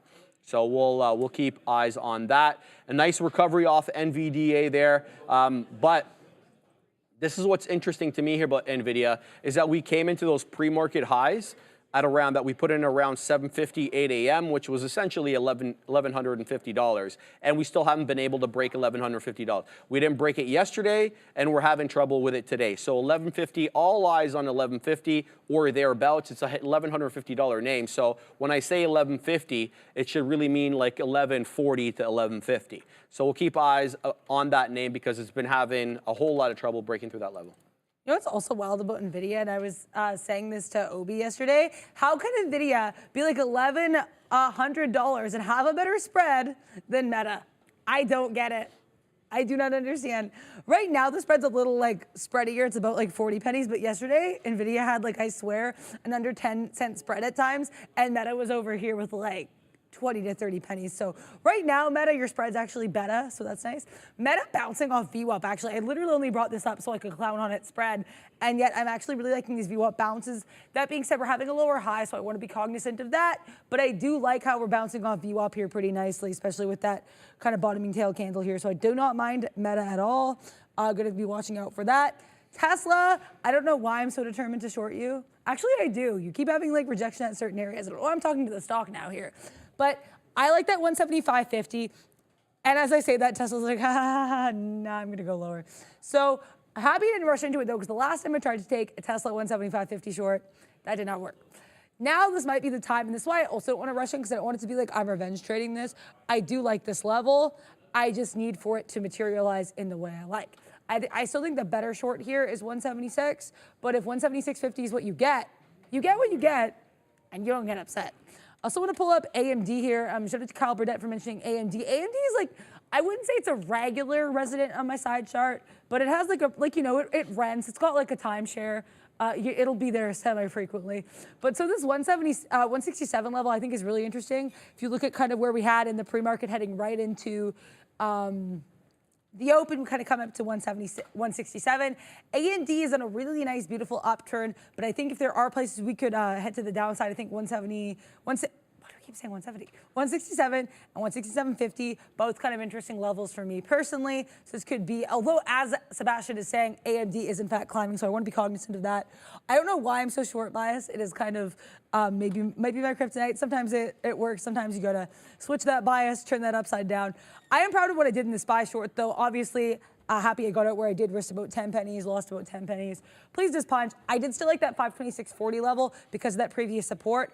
And what I was noticing when we did that level last time we tried, didn't end up working out, but it was looking like it was holding for a half second there, so still happy with the entry. Also, I should have noticed, like, hey, Adara, sure, we're at previous support here, but what about how we're bouncing off that previous support? Like, that should have been the level I was really looking for. C'est la vie, you live, you learn, and the markets sometimes send you home without supper, or send you to bed without supper. So interesting look, really just looking at the SPY and some of these NQ names for short opportunities here. How goes the Microsoft? Good. We're Nice. Yeah, I think, there is definitely a seller at 50. And so every time it makes its way up to 50, the ask is not crossing, or the ask cross, by a couple of pennies. The bid isn't crossing though. So careful, there is definitely a seller at 50. Again, I'm in the sim, so I'm not seeing the full book here with all the gateways. So, hard for me to really be able to see, there's size at this level and be confident in that because I don't see the full picture. But definitely sellers at 429.5. That's continuing to keep the stock a little bit low. Guys, I'm not in CGC, nor am I in Apple. I'm not sure why the position board is showing that, but I'll just update you. My only position is Microsoft, and I'm in the sim. The other trade here that I've set up a dip trade for is ASTS. Unreal. This name today, almost 50% in the clear, printing days highs as we speak. 790 is the day high, and this thing has done almost 50 million shares of volume on the day, 48.7, $2 billion market cap. Look, it's had a love affair here with the 10 period on the 5, and that's where I've set up my trade. So you can see it hasn't even touched the 20 since 9:35, and the only reason it broke through the 20 on 9:35 is because we had the open right there. So you get all the market on open orders, and it zigzags a little bit down, a little bit up. But since the market got its foot under it, it hasn't touched the 20 period. In fact, all the closing prints have been north of that 10 period. So I've set up my trade to touch the 10 period right there. I'll have to move this up because the 10 period is dynamic and it's moving up as the price action rises up. I want to see, what it does at that whole dollar level and whether it's able to break it. And the reason is I care so much about that whole dollar level is because when it had trouble with 7, look what it did when it broke 7. It did a huge topping tail candle, which looked awfully bearish. Once it broke 7, it got all the way to 750, reversed quickly to close at 704. And then you had a couple of, 5-minute candles here of indecision where you didn't know whether it was going to clear or reject 7. And then it clears it. And then look what it does. It starts using 7 as support. So if that's the case, if you clear like the whole dollar level and you start using it as a good area of support, we'll see if it does that with 8. At least I'm ready for it if it does. So let's watch what it does with $8 if it's able to make its way up there. My order looks like it's going to go unfilled here because I've got it at 65s and the 10 period's already at 69s here as it moves up with the price action. So ASTS doesn't have a break on this vehicle today. It's all gas, no brakes, baby, with this name. So we'll keep an eye on said name. Let's go back and have a look at the Softy to see if we were able to get that print. No. So we're still having a bit of a wall of selling at the $0.50, 429.5 on MSFT. It looks as if there's an iceberg there, but again, I can't see the full book, so I don't know. Yeah, it's a nice look on Microsoft. Congrats there in that little beak wetter on that one. Tesla did give me my little short. So I was like, Adara, if you like this, start to build a position, get a couple shares here, 175.25, because you still like that area, and then be prepared to add up into 175.50. And Tesla was like, yeah, I'll give you 175.25 and I'll give you nothing else. And I was like, cool, Tesla, I can take that heat. And then we go to the downside. I get out at 175. I am happy that I'm able to get all the smoke on that. I got out where I did, and I actually did wait to see that test of 175. We initially got to 175, and then we bounced, and I was like, okay, Dara, you want 175. You're not going to panic sell. We don't do that around here as much as I used to. And I just got out at 175. I was like, okay, Tesla, please just punch. I'm still looking at the SPY. And I don't know what direction I want to play it yet, which is why I have been a conscientious. I was going to say, I'm not conscientiously ejecting, I'm just waiting. But if we bounce off VWAP, I'll go long here, at least into 50s. If we go lower, then I still think that there's some kind of short here, or I just have less of a read. But I do like the opportunity for a bounce play. It's at VWAP, but even better, look where we had the little chop and turn earlier. That's right, the same area, Confluence. So I love that. We love Confluence in this house. I want to shout out Obi again for killing it yesterday. But yeah, we're very happy to have Sharif back here on the show. Also, Q's coming into support here too, which I think kind of bolsters my SPY look a little bit. If we're, I don't know, have a funny day for me to be trading futures on Futures Week, but you know what, why not? And we bounce, and I'm like, yeah, okay. Futures are like, stop talking to me about me, Adair, just get in. So yeah, okay, I see you, SPY. I will get involved. If we break below here into this if we break decisively below 526.20s into that 526.17 area, that's where I'm gonna have to get out. And I do want minimum 526.50s, optimally 526.60s, and SPY's like, as you're, oh, we bounced. This was a nice little bounce here. So let's keep bouncing that bounce on the SPY. What else are people looking at here? ASTS apparently break in here. Yeah, 1320 Wolf, you're right. There is a little bit less sometimes price action during the midday, but I think that's why it's fun that we're doing how to trade during this hour, kind of, or 3 hours, time for you to have fun, play around in a market. At least I find for myself, learning to trade gives you a little bit different price action there. Yeah, ASTS, nice breakthrough 8 there, but comes right back down, makes its way to 810. We just finished talking about that, but in a futures context, we talked about false breaks. So I'm looking to take a defend off that 780. I've got a dip trade set at 782. We have a bit of a consolidation top there. I want to see if it holds. It's going to be for small share size with my planned DCA, the exact same area that I had before at 765. Neither one is getting filled now, despite the fact that we put in a bit of a topping tail candle here through that $8 area. We'll see if we get filled at 82s, showing 85s here on the bid. So we'll see what comes of that. Break even on my trade on Softy, but it's still rejecting that 429.5. We haven't had the ask cross into that $0.50 level since maybe over here. It certainly didn't do it over here, so we'll continue to watch that. For my trade on Softy is going to be the break of the low. So if this low breaks, that's the end of the trade on this one. That's no longer valid because it makes a new low. So we'll keep eyes on that. Meta, I was singing Meta's praise earlier as kind of a similar candidate to Microsoft in the sense that it had a nice move up on the open, then came back into VWAP and held VWAP, and it did for a little while. Pop back into 478 and a half, but there you go. Broke VWAP quite aggressively, finding support at the 50 period here at 477s. So we'll keep eyes on that.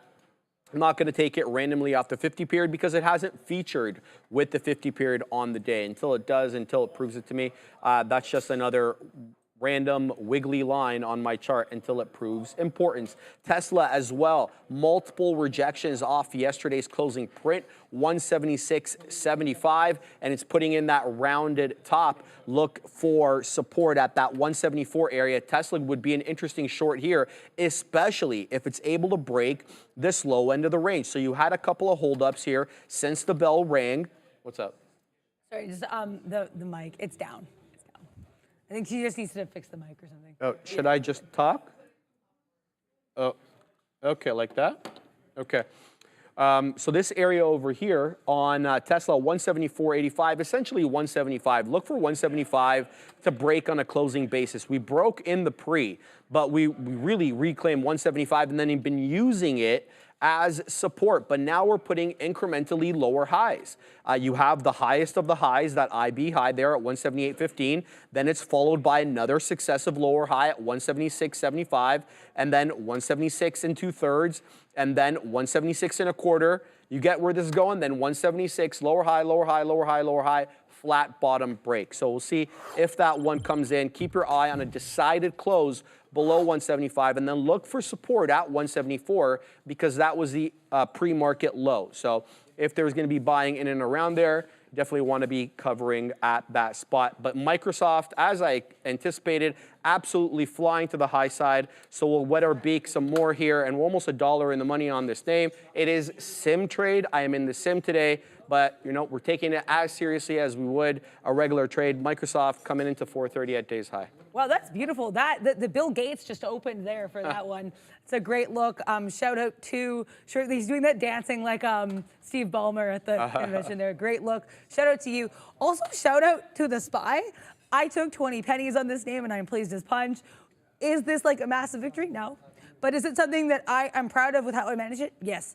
So I said a couple times here, we got to 526.20 and I was like, because that was going to be my area, right? Then we bounced beautifully. I was like, Adara, don't panic sell. You have no reason to panic sell. Breathe. Like, just chill out. And so then the SPY gave me what I wanted. Should I have stayed in? Maybe, but I said, I was very patient. I said, I want 50s. And I waited for 50s. So I can live with that. I got out some. I saved apparently a piece for what? Was this like a 2-penny dream? I don't know. So maybe I could work on saving my pieces for dreams for a bit longer, but I'm not going to cry over like a couple missed opportunities here because I'm super happy with how I managed this trade. I would consider I would consider continuing ranging. I should have worded that any other way. I'm looking at this range possibility, but I think the kind of reddish flag for me, or I guess green flag for me, because I'm worried this could flip long, is that we did have a higher low and we had a VWAP bounce. I don't know if this 80s, 70s rejection is going to keep happening, so I want to watch out for this look. Let's look at Lucy again, because I just feel like that is kind of the big small cap champ. Every time I hear her say Lucy, I think of that Kendrick song For Sale, where he's always saying Lucy. So I mean, shout out to Kendrick Lamar, I guess. But LUCY here, this is interesting. So we come near that previous level of chop and turn, this beautiful resistance level around 114, and we end up having this halt here at 112. Currently the tap right now, guys, is 111. For Lucy, that tap is gonna be 111, so I'll have to see what happens when we turn this faucet on for LUCY. But yeah, I think this is an interesting look. We are slightly below the 90 MA. Like I said though, for me, the big white whale level, the level that Ahab would be looking at, to use a literary analogy, is going to be that $1 level. Not just because it's $1. I love the confluence of this like being a $1 level and having this chop and turn at the 90 MA. Things like this do not happen all the time. So Lucy, I see you, Lucy. Innovative Eyewear, I see this one. Let's take a look at this type of trade. So what else is everyone looking at here? Yeah, the SPY kind of rangy still. I want to see what some people are taking a look at. Yeah, I want to shout out Calvert again for the Starbucks, and he was like, oh yeah, it looks like Starbucks kept going down. Oh yeah, Starbucks was like, oh, you want to be short and you're getting out. Yeah, I'll bounce up to 77.50s and I'll just progressively sell off. So this Starbucks pretty weak, but I agree with what you had to say about that Tesla short. I still like this Tesla short, and if I honestly, my plan with Tesla today, instead of that what is that Sound of Music song, like climb every mountain, I'm just going to short every pop on Tesla. That'll be my strategy. How are you doing? I like it. We're doing well. Literally got bottom wick off that 780 defend, so that goes to show you. I mean, these area tops here on the small cap gappers, for whatever reason, they do act as good areas of support and resistance. So 782 long, we took some out at 810. For a nice winner. I'm in the sim, guys. I'm going to keep saying that over and over. My next beak wetter is sitting at 815. We'll see if we get that. I've canceled my order that was sitting at 765. It's no longer valid. The order at 765 was for a 10-period defend on the 5. But the 10-period is dynamic and not stagnant, so it's no longer there. And therefore, my dip trade at 765 no longer makes any sense. That's why I moved it up to 782 to defend the price action. Previous area of resistance, now support that 780 area, and I've got my next beak wetter, as I said, at 815. ASTS, I gave you guys the deets on this earlier. I'll give it to you again. 53 million shares done on the day. It's up 51.5%. It is not a small cap gapper. It is a $2 billion market cap. Space Mobile engaged in building a global cellular broadband network in space to operate directly with standard unmodified mobile devices based on its intellect. So it looks like they want to make maybe a space internet that works off existing cellular networks. That's what just a cursory read of that denotes. Obviously, competing with the likes of SpaceX, or not SpaceX, excuse me. What is that thing called? Starlink. Anyway. The float on this, I should tell you, is 120 million shares. And let's pull up trade ideas in here, see if we can get the short float, ASTS. So the short float's quite large, and that's probably why it's moving in this way. 27.05% of the 125 million shares, it says 125 million here, 120 on mine, is short.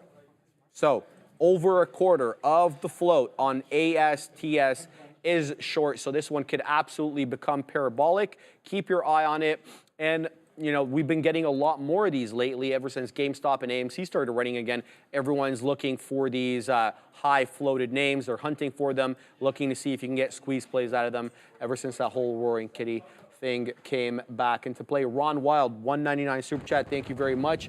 BNED, the creators of GME, going to squeeze like GME. Let's have a look at BNED.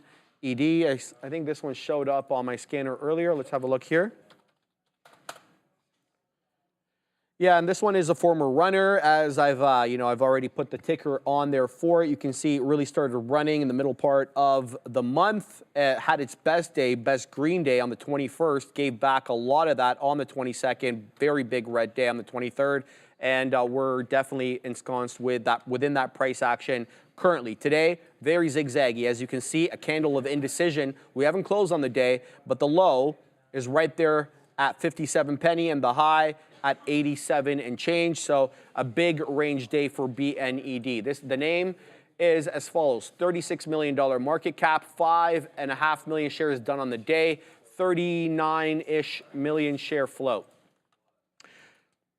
It's not really breaking out through yesterday's highs. So you can see there in the later part of the day, we definitely had a resistance at 73. We haven't quite made it up to 73. We're at 70 right now on BNED. I'll be looking for a 73 break or reject. That's kind of the look for me on that name. So I'll put an alert.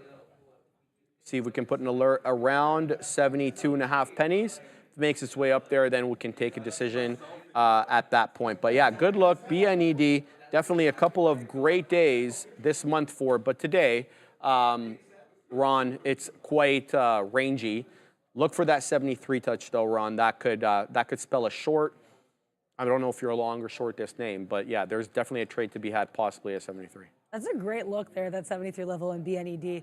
Yeah, so I was joking about singing like climb every mountain, short every pop on Tesla. Yeah, we shorted the pop. I don't have any big poetic things to say about it. Just happy with how I've been trading this name. And this is just kind of the trading I need to be doing. Getting involved with enough shares that I can live with. Just getting out at the bottom of the pop. Getting back up when it pops again. Rinse, repeat. We're kind of forming, I don't want to say a base, but we're doing something at 175. So I'll be cautious, but I just want to put that out there. If you're looking at the Cybertruck has been giving you a nice little chop and turn to the downside. Also, Chewy. Someone was asking, can we please talk about Chewy? And I mean, I don't know why I always think it's in the NQ. It is not. It's in NY. But yeah, Chewy, I mean, talk about a great earnings report. Definitely lots to chew on there. In that earnings report, you can chew on their $500 million, up to $500 million share buyback program. You can chew on their earnings beat. It was a great look. But you know what's becoming really interesting here? Is the support resistance flip at 2142. I don't know why I paused so long there. Apparently I was very caught up in this chart. Look at that bounce on the 90 MA. We kind of get we do get to 2185, and then we form a bit of a top here. Try to get to 22.2. He's like, no. And it goes to the downside. And then look where we're finding a little bit of a struggle. That's right, 2140s. I like this level. I think if we reject off the 90 MA here, it could be an interesting look. And as I say that, Chewy decisively marches to the upside. It wants to bite the head off of that 22 level. It wants to continue to go higher here. So that's a really great look here on CHWY. Let's take a look at some of its earnings friends from this morning, including Abercrombie and Fitch. I take you if you have one, which, but it's been gone since the summer. So to Light Funky Ones, I've had that song on my head all day, thanks to ANF. And I mean, wow. We're kind of, this is much like Chewy. I think we might be going for a directional change, but I don't know if it is yet. I say this for a couple of reasons. For one, we have a bit of a flat top here at that 182.25s, but we have higher lows. So this could be a flat top breakup, or, and more interestingly to me as a fairly short biased human, this could be a little bit of a roundy top, and we flop and we drop to the downside. So I'm going to put ANF on my side chart. I think it could go either way. The SPY back at VWAP, so that is something I'm going to be spying here. What else is going on? DKS is going to be Dick's Sporting Goods. So let's see. This honestly is, I think, kind of what I was saying with ANF, where it does have that kind of flattish top approach. It looks like DKS has decided it would like to go to the downside. So this, what level is this? 227.60, very specific times. If we keep rejecting off the 90 MA, this could be the short for me. I don't know if I have room for both DKS and ANF on my side chart. Do I want two earnings plays there? Sure, why not? I'm going to put those both up there. Starbucks coming back up into 77.30s. That could be interesting as well. I have my eye on quite a few things here, so we're going to figure out what we're really looking at. And how goes the astrocysis? It's okay. We have one out left, and now it's coming down below 8. So if it breaks, it comes into and breaks 780. That'll be the end of it. I just had somebody ask how I'm short Apple at 190.69. I'm not short Apple, and I'm not long CGC. The position board is wrong. The only position that I'm in is ASTS long at 782. So just want to make that clear, and I'm in the sim today. So we'll watch to see if ASTS will break. We already took out 4/5 of the position, 1/5 left. We'll see if it can make its way back above 8. And feel me here, I'm waiting at 8.15 for a while on ASTS, and I'm not inclined to get out of this position whatsoever. And the reason is, not because I'm stubborn or anything, well maybe I am, but that's not really the reason why I'm not getting out of it, is because it hasn't broken the 10 period. But it's now time to look at BNED, because it came into that level that we talked about. So let's load up BNED over here. Here it is, let's load it up, change the auto, BNED. It is coming into that level, so it looks as if it trades on the New York. There it is. And that 73 pennies that you were talking about earlier, I forget who it was that sent super chat there, but here it is. So this is the level we were talking about from yesterday. If we reject here, then I'll be looking to get short. So I'm going to put this on the side chart here, BNED, so we can get live updates on it. BNED,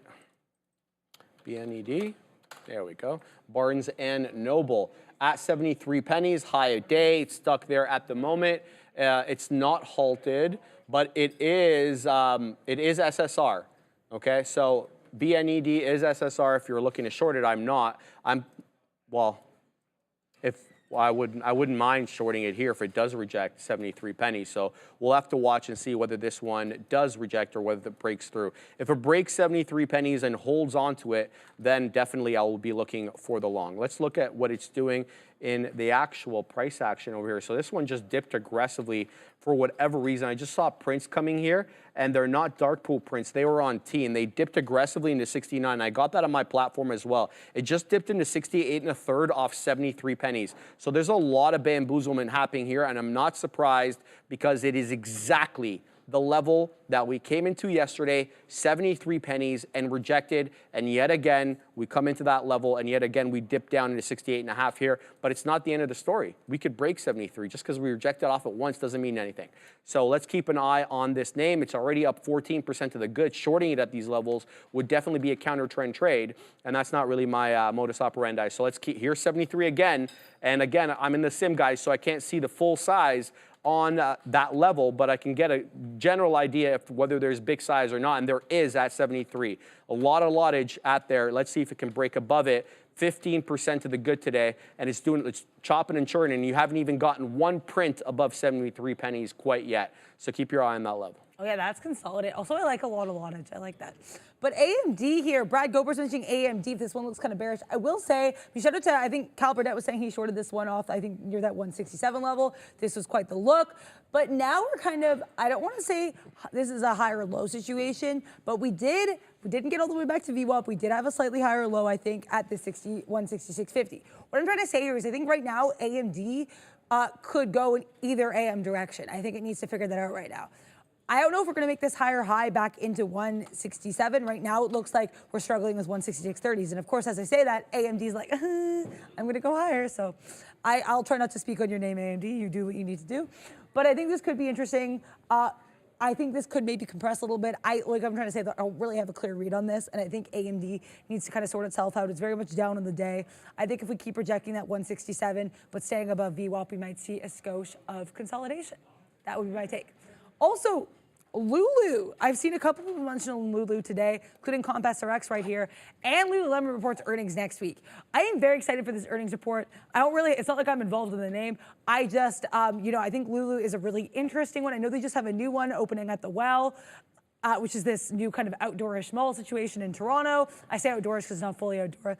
But so new location. They're also Lululemon on a broader scale. They did have their chief product officer resigning and they're not replacing the role. So that could be actually kind of interesting. Lulu, this is a great look that we had a higher low here coming right at 1040. Since then, nice upside continuing to bounce off the 9 EMA. I do like this look for Lulu. She's sprinting to the upside. Lululemon Athletica, that's a great look. Right now, the SPY made some profit on 2/3 of my position, ended up paper handing out of the rest of it because I was like, hey, we're getting near my area. Got out, and then of course SPY pops right back up again. It's all good. I need to get more used to random little crazy wicks, so I'm going to trade an ETF of the futures. All right, guys. Here we are. BNED broke 73 pennies on I believe, a closing basis. Let's have a look. No, okay, I'm incorrect on that. So just wicked up. 73.60 HOD at the moment. So we're definitely still dancing with 73. You'll notice that the bid hasn't printed 73s. We've been stuck on 72.5. So the ask has crossed. And look, I'm putting a bid at 0.75 to go long. So if this breaks and holds above 0.73 and comes into that $0.75, I put in a 2 penny spread as well. So I'm giving it to 77 pennies in case it gets parabolic here. BNED, look, it's not a name that I would really, be banking on everything today. It does have a headline from today. Barnes & Noble, college research reveals students' evolving attitudes towards collegiate retail. I don't even know what that, why is that even important? Okay, so it's from 3 different news agencies, Reuters and Dow Jones News. Okay, whatever. I haven't had an opportunity to read the full article, so I guess I just won't judge it. But anyway, I'm looking for a 75 break, and then I'll actually go long on this name. Let's have a look here at ASTS, because it came right into my entry, but I didn't get filled, so it did break that 15s, and here we are. We're at 12s, we're long 82s. We can flatten out here for more. It's 52.5% to the upside today on ASTS. Heavily shorted name. Over 27% of the float is short. Be careful if you're going to short this one. You could be on the wrong end of it. 782.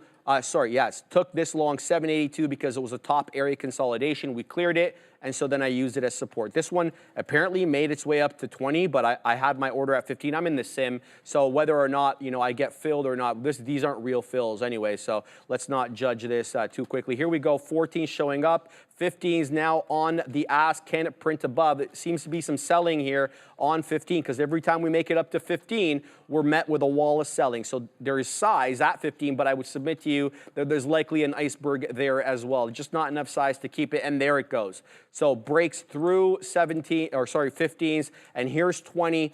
ASTS HOD, now almost the #1 name on my chart, obviously second to Lucy, but Lucy's been its own beast at the day. 820 HOD on ASTS.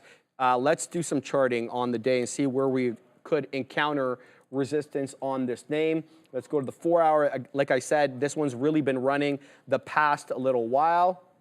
Let's go to the daily. Oh, that was BNED, excuse me. All right, so ASTS, we haven't been at these levels since November of 2022. So it's been over a year and a half since we've been at these levels. There was an obvious area top here at $7, and that $7 top had been in place since early 2023. We hadn't been able to close above $7 on a closing basis. We couldn't even get above $7. Forget about a closing basis. It was hard enough just to break 7. Now we're at 820 HOD. So the next area of resistance that we have is going to go to this area crest over here, back from, believe it or not, June 2022, when it rejected off the 200 at the time. That takes us up to about 8 3/4. So about 55 pennies from where we are. Above that level, we're really going to have to look at this level over here. It's going to be about $11, but we'll talk about that when we get there. First, we got to break above that 8 3/4. That is a June of 2022 high, awfully high at that time, but hey, who cares? This one is doing really well today, Dare. Yeah, AST Space Mobile going up into space. I've also noticed there's kind of been a trend lately of a lot of these small cap runners that are having multi-day stays in small cap gap land. You've got Lucy, you've got ASTS, which was one that was running last week as well. Barnes & Noble, of course, like Microcloud Hologram, which tries to poke its little head up every couple of weeks. Like, it's really interesting. I think there's been a little bit of a change of the tides, to use a Sharifism, into these small cap runners that are moving a little bit more frequently. Also, there was Lucy. Elon in the chat had this message I appreciated. Lucy, Lulu, who's next? Because all these stocks with names that are running here. And this Lucy is interesting. I said I'd be kind of interested to see what we did after we opened up, given that we kind of fell a little bit below that previous resistance of that 114 level.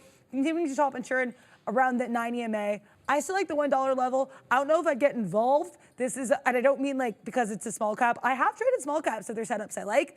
I would need there to be a setup I like, but that 70-cent area of resistance on Lucy, not today, but actually this was actually still kind of interesting today, the resistance support. The 70-cent level on Lucy, I know we were talking about going back to Friday, and I was pretty happy I was able to call that. I do like this $1 level on Lucy. I don't know why I feel like I'm sort of in tune with how I'm reading this stock, but it is a penny, or it's not a penny stock, it's a smaller stock, so I want to wait because of the volatile moves to have a setup I really like, at which case I might enjoy it. SMCI, one I've not thought about in many moons, getting mentioned here by 1320 Wolf. So let's take a look at SMCI. It's kind of, I think like saying asleep is not a bad way to describe this. We're really trying to break above VWAP here, a couple wicks up in here that we're not able to fulfill. Worth noting, the spread on this right now, 75 pennies to $1.25. So pretty decent spread on SMCI. Also, I just looked at my side chart and I was like, Apple, what are you up to? This Apple short could be spicy. I don't necessarily want to get short because I tried it in the TQs, and this was bad all around. I had a fat finger moment, and then I got back in. I was happy with how I managed it, but it was just pretty messy. So I don't want to rush myself into shorts. I think that we could be seeing a little bit of a change in sentiment for some of these mega cap names. That being said, if Apple keeps rejecting VWAP the way that it has been, this could be an interesting look. We do have a lower high or lower low, but we also do have that massive green candle and a bit of a bullish wick here. So let's see indeed what we see in AAPL. I wish I was saying something that had another E rhyme, but it is what it is. How are you doing? Good. Chris wants me to have a look at SOUN. So not much happened with SoundCloud today, but SOUN down 1.89. We know that it has a bit of a headline with Nvidia that goes back months and months and months. Nvidia has taken an interest in this company, like a financial interest, and that's what really caused it to really pump up here. On the day, there is no headline. Yesterday, there is no headline for it. So I guess, Chris, you're a long-term holder of this name. Today on the day, though, it's definitely having a dalliance with a 200 here on the 5. The IB high rejects off that 200, and here we are again, right at that 200. The 200 is the solid blue line on my chart, not able to break above that. The closing print from yesterday on SOUN is 491, hence why we're down on the day. So if we make it back up into 490 or 491, I'd be looking for an area of resistance at that area. Otherwise, I really wouldn't trade Sound. It's not doing anything in terms of above average volume. There's no catalyst, so I'd steer clear of it. But here's the look at the daily if you're interested in that. Kind of make this point, the Nvidia point here, and you can see, for months and months and months, it's a dollar stock. It had its moment in the sun last year in June when everything was running up when you put AI in the news headline. That subsided, that faded off, and we stayed almost a year of no action. Then Nvidia comes earlier this year and announces that they're taking a stake in the company, and you see what it's done since that time, right? So it gets off that $1.50, $2 area, makes its way up to $10.50, and now we're kind of halfway in between there, a little bit below 5, a little bit above 5. That is the kind of the story behind SoundHound. Now, it's a $1.5 billion company, so it's not a small cap gapper. And the float is large. It's almost 300 million shares, 292 million to be exact. And I'll tell you the short float on it, because I remember this one had an outsized short float, and it still does, at least as of 2 weeks ago, 24% of the almost 300 million share float is short. So this one could absolutely go if it gets something under it. But again, you got to have eyes on it. You got to have a catalyst for that squeeze to manifest, and today I would submit to you not that day. So SOUN, interesting. But there was another request here by Zai. He wants me to have a look at Roku, so I will oblige. Let's have a look at ROKU. No headline here, Roku. I see a Disney thing. Is there any Roku in that? In December, Allison Levin left Roku's. No, this has nothing to do with Roku, just one of their executives. So Roku on the day. What's the look here? Give me a second, because it doesn't update for whatever reason. ROKU. So Roku down 0.09%, essentially flat. It is at yesterday's closing print. That is $56.46. We're at $56.40 right now. So essentially flat on the day. I would be looking for a possible rejection off here, because that is the closing print from yesterday. Now let's have a look a little bit more. Let's zoom out. Let's go to the hourly. And so it's been a downtrend ever since that earnings report that beat for whatever reason. I'm not a believer in this company. It got all the way to 66.5 bucks, but as you see, it's been sort of a sell the news event, and now we actually made a lower low, 55 bucks, a low on the day, than we had for quite some time. So we haven't been at 55 bucks at least since April. I can go back and look a little bit more. A bit of a downtrend, to tell you the truth, since that earnings report, lower lows, lower highs. Yeah, again, trying to keep my personal idiosyncrasies out of the analysis, but I just kind of don't believe in this company, and I'm not really surprised by the price action. Yeah, Roku isn't. My parents have a Roku, and it's a TV. I don't have much to say about Roku. It's a TV. It doesn't do that much. I think they have some of their own channels. I don't know. Let me tell you, if there's like any of those random free streaming apps they start a stock, if it's like a Tubi TV stock, I'd get involved in that. But yeah, Roku itself.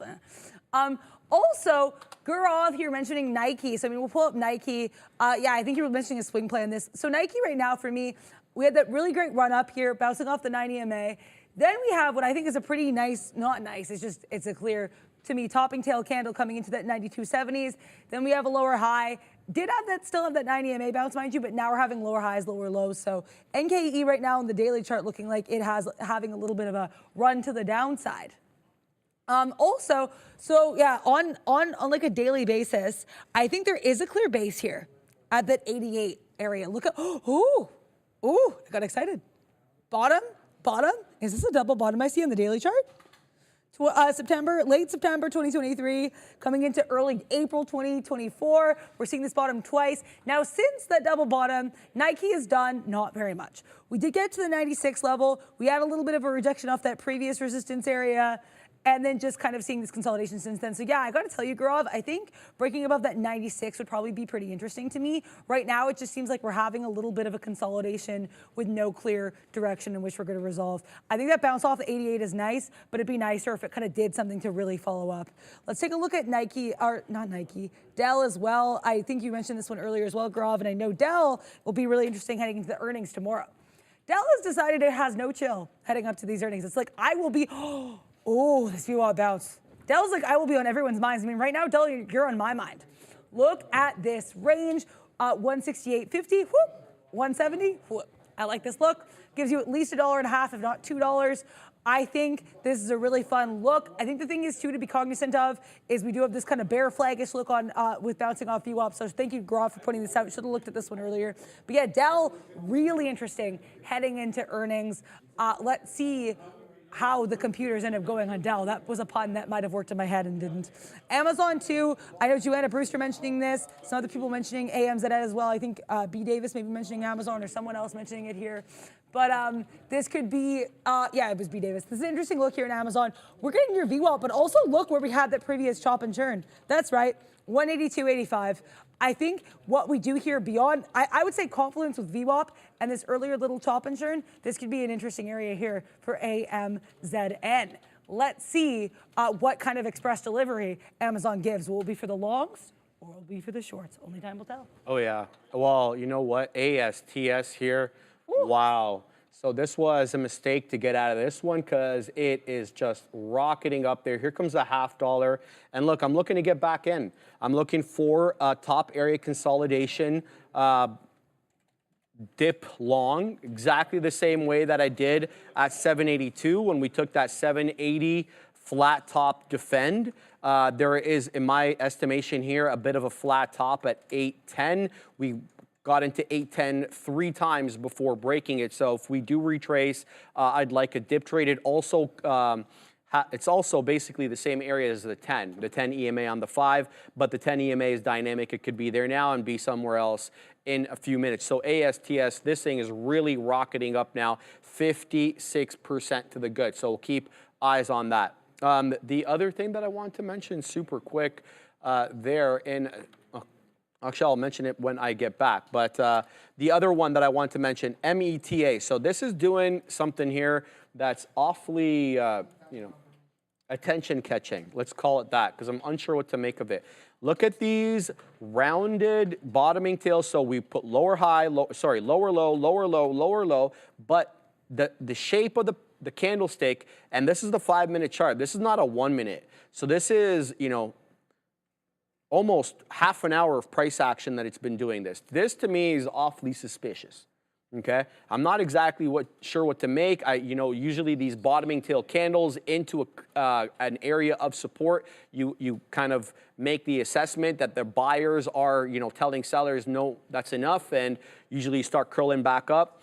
But I need more candles on the other side of this making higher lows. We had a whole bunch making lower lows. So lower low, another one, until the middle candle over here right at 12 o'clock. And then that 12:05 candle, we make that higher low. But that's only one candle. So let's see if we can make another candle to curl back up here and see exactly what Meta's up to. But very interesting price action where you have these very clear candles of indecision, up and down, and the body of the candle kind of closes in the middle. We'll talk about that and much more when we do get back from Neil, because he's ready with his lesson of the day. Welcome. You got a lesson of the day today, and it's going to be about the trend. Like, what is the trend? When does it start? What should we consider when trying to analyze the trend as a day trader? And what brought me to this today is what you saw happen in some of the chips. It would be really easy to look at some of these charts and say, hey, everything tanked at the open, and we're in downward trends. And that's what it felt like early on. But there was a point at which clearly things had turned, and whether you jumped the right way or not, it was strong movement back into the upside. And I think the important lesson would be when observing an intraday trend, sometimes the fog is where the biggest volume comes in right at the open. The pre-market can be a little bit deceiving as well. That's on light volume, but even that open can be a little bit deceiving. Now, here's what I mean by that. If you look at the last couple of days on Nvidia, one very, very simple, and the other one not so much. Yesterday, it's trending upside into the pre-market, gapping up, and then right at the open, into the open, it's already moving higher. So you have a stock gapped up, trending up, at the open, goes straight up, higher lows. Like, that's so simple. I don't have to tell anybody that's an upward trend. We can all see it. We all understand what that looks like. But today, I would wager was a bit of an upward trend as well. But look what happens. In a pre-market, and this is 8 o'clock on light volume, you're going down, the market's down. You break at about 9 o'clock lower. By the time we get to the open, you're already testing key levels. 10:30, big volume candle to the downside. At about 9:45, it makes a heavy bottom. Now, I'm not sitting here telling you that you can never short something or jump into it after that opening range. But what you want to respect here is what actually happens when things subside. When you get that first move in the first half an hour, move down, retest pre-market lows, what happens after that? Does it retest the bottom? No. It makes a higher low.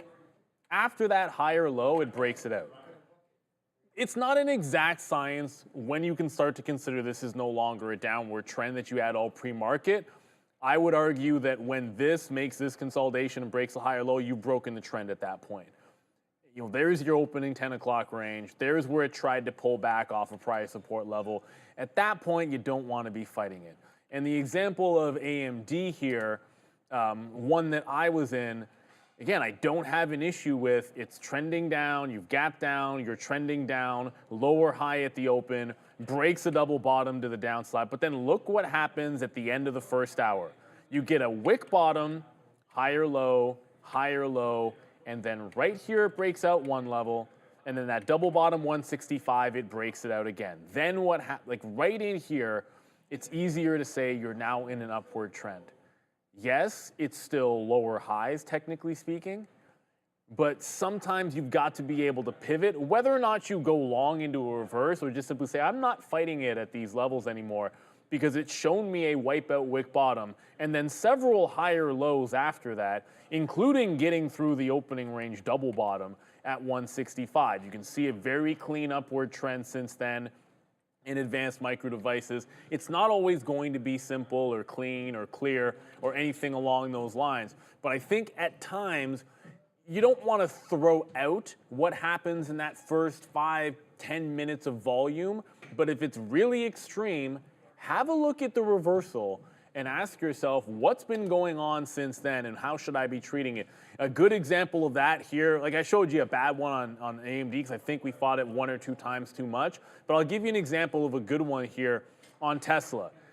Almost nothing was stronger right off the bat at the open. Tesla broke out, whether you call it 174.5 at the open or 175 clean. Just super clean off the bottom, right into yesterday's highs. But once that candle was done, this is 9:36. You're within the first couple of minutes in the market open. When it's testing resistance, it falls back in, lower high. So who cares if it broke out? It immediately tests resistance. You're 10 minutes into the market, and it's putting in a breakdown, lower high, trend down stock. So it's a strong breakout trade. Nothing wrong with observing that. But after that, it's just a short trending stock. Sometimes it's going to take a little bit longer to resolve, but if you're day trading and you're going to be in and out trading multiple directions, then you've got to be able to see these swings. Every now and then, it gets clear that you're still in an upward trend that's going to last and doesn't break until later. Apple's a good example of this. Just like Tesla, remember we showed Tesla breaking out, getting to resistance and pulling back. Apple in this particular case, clean breakout off of the open, takes out 190, gets in that first like 5 or 6 minutes. This is where Tesla broke lower and put in lower highs. It bounces, holds, and then breaks back out. So in here, it's still upward trending. I don't think you want to fight it. I said I'd wait for 193. It pulls back in a breakout and then breaks higher. Now is where there could be a decision about whether it's breaking that trend to the upside. I would argue some people like to put in trend lines after an opening range. You could throw that in there and say when it broke this trend, it's still underneath it, consolidating underneath. You've got some resistance. So in the short term, maybe it's broken the trend here all the way at 11 o'clock. You know, that's the kind of analysis sometimes we have to be able to do. And it's not about always flipping direction.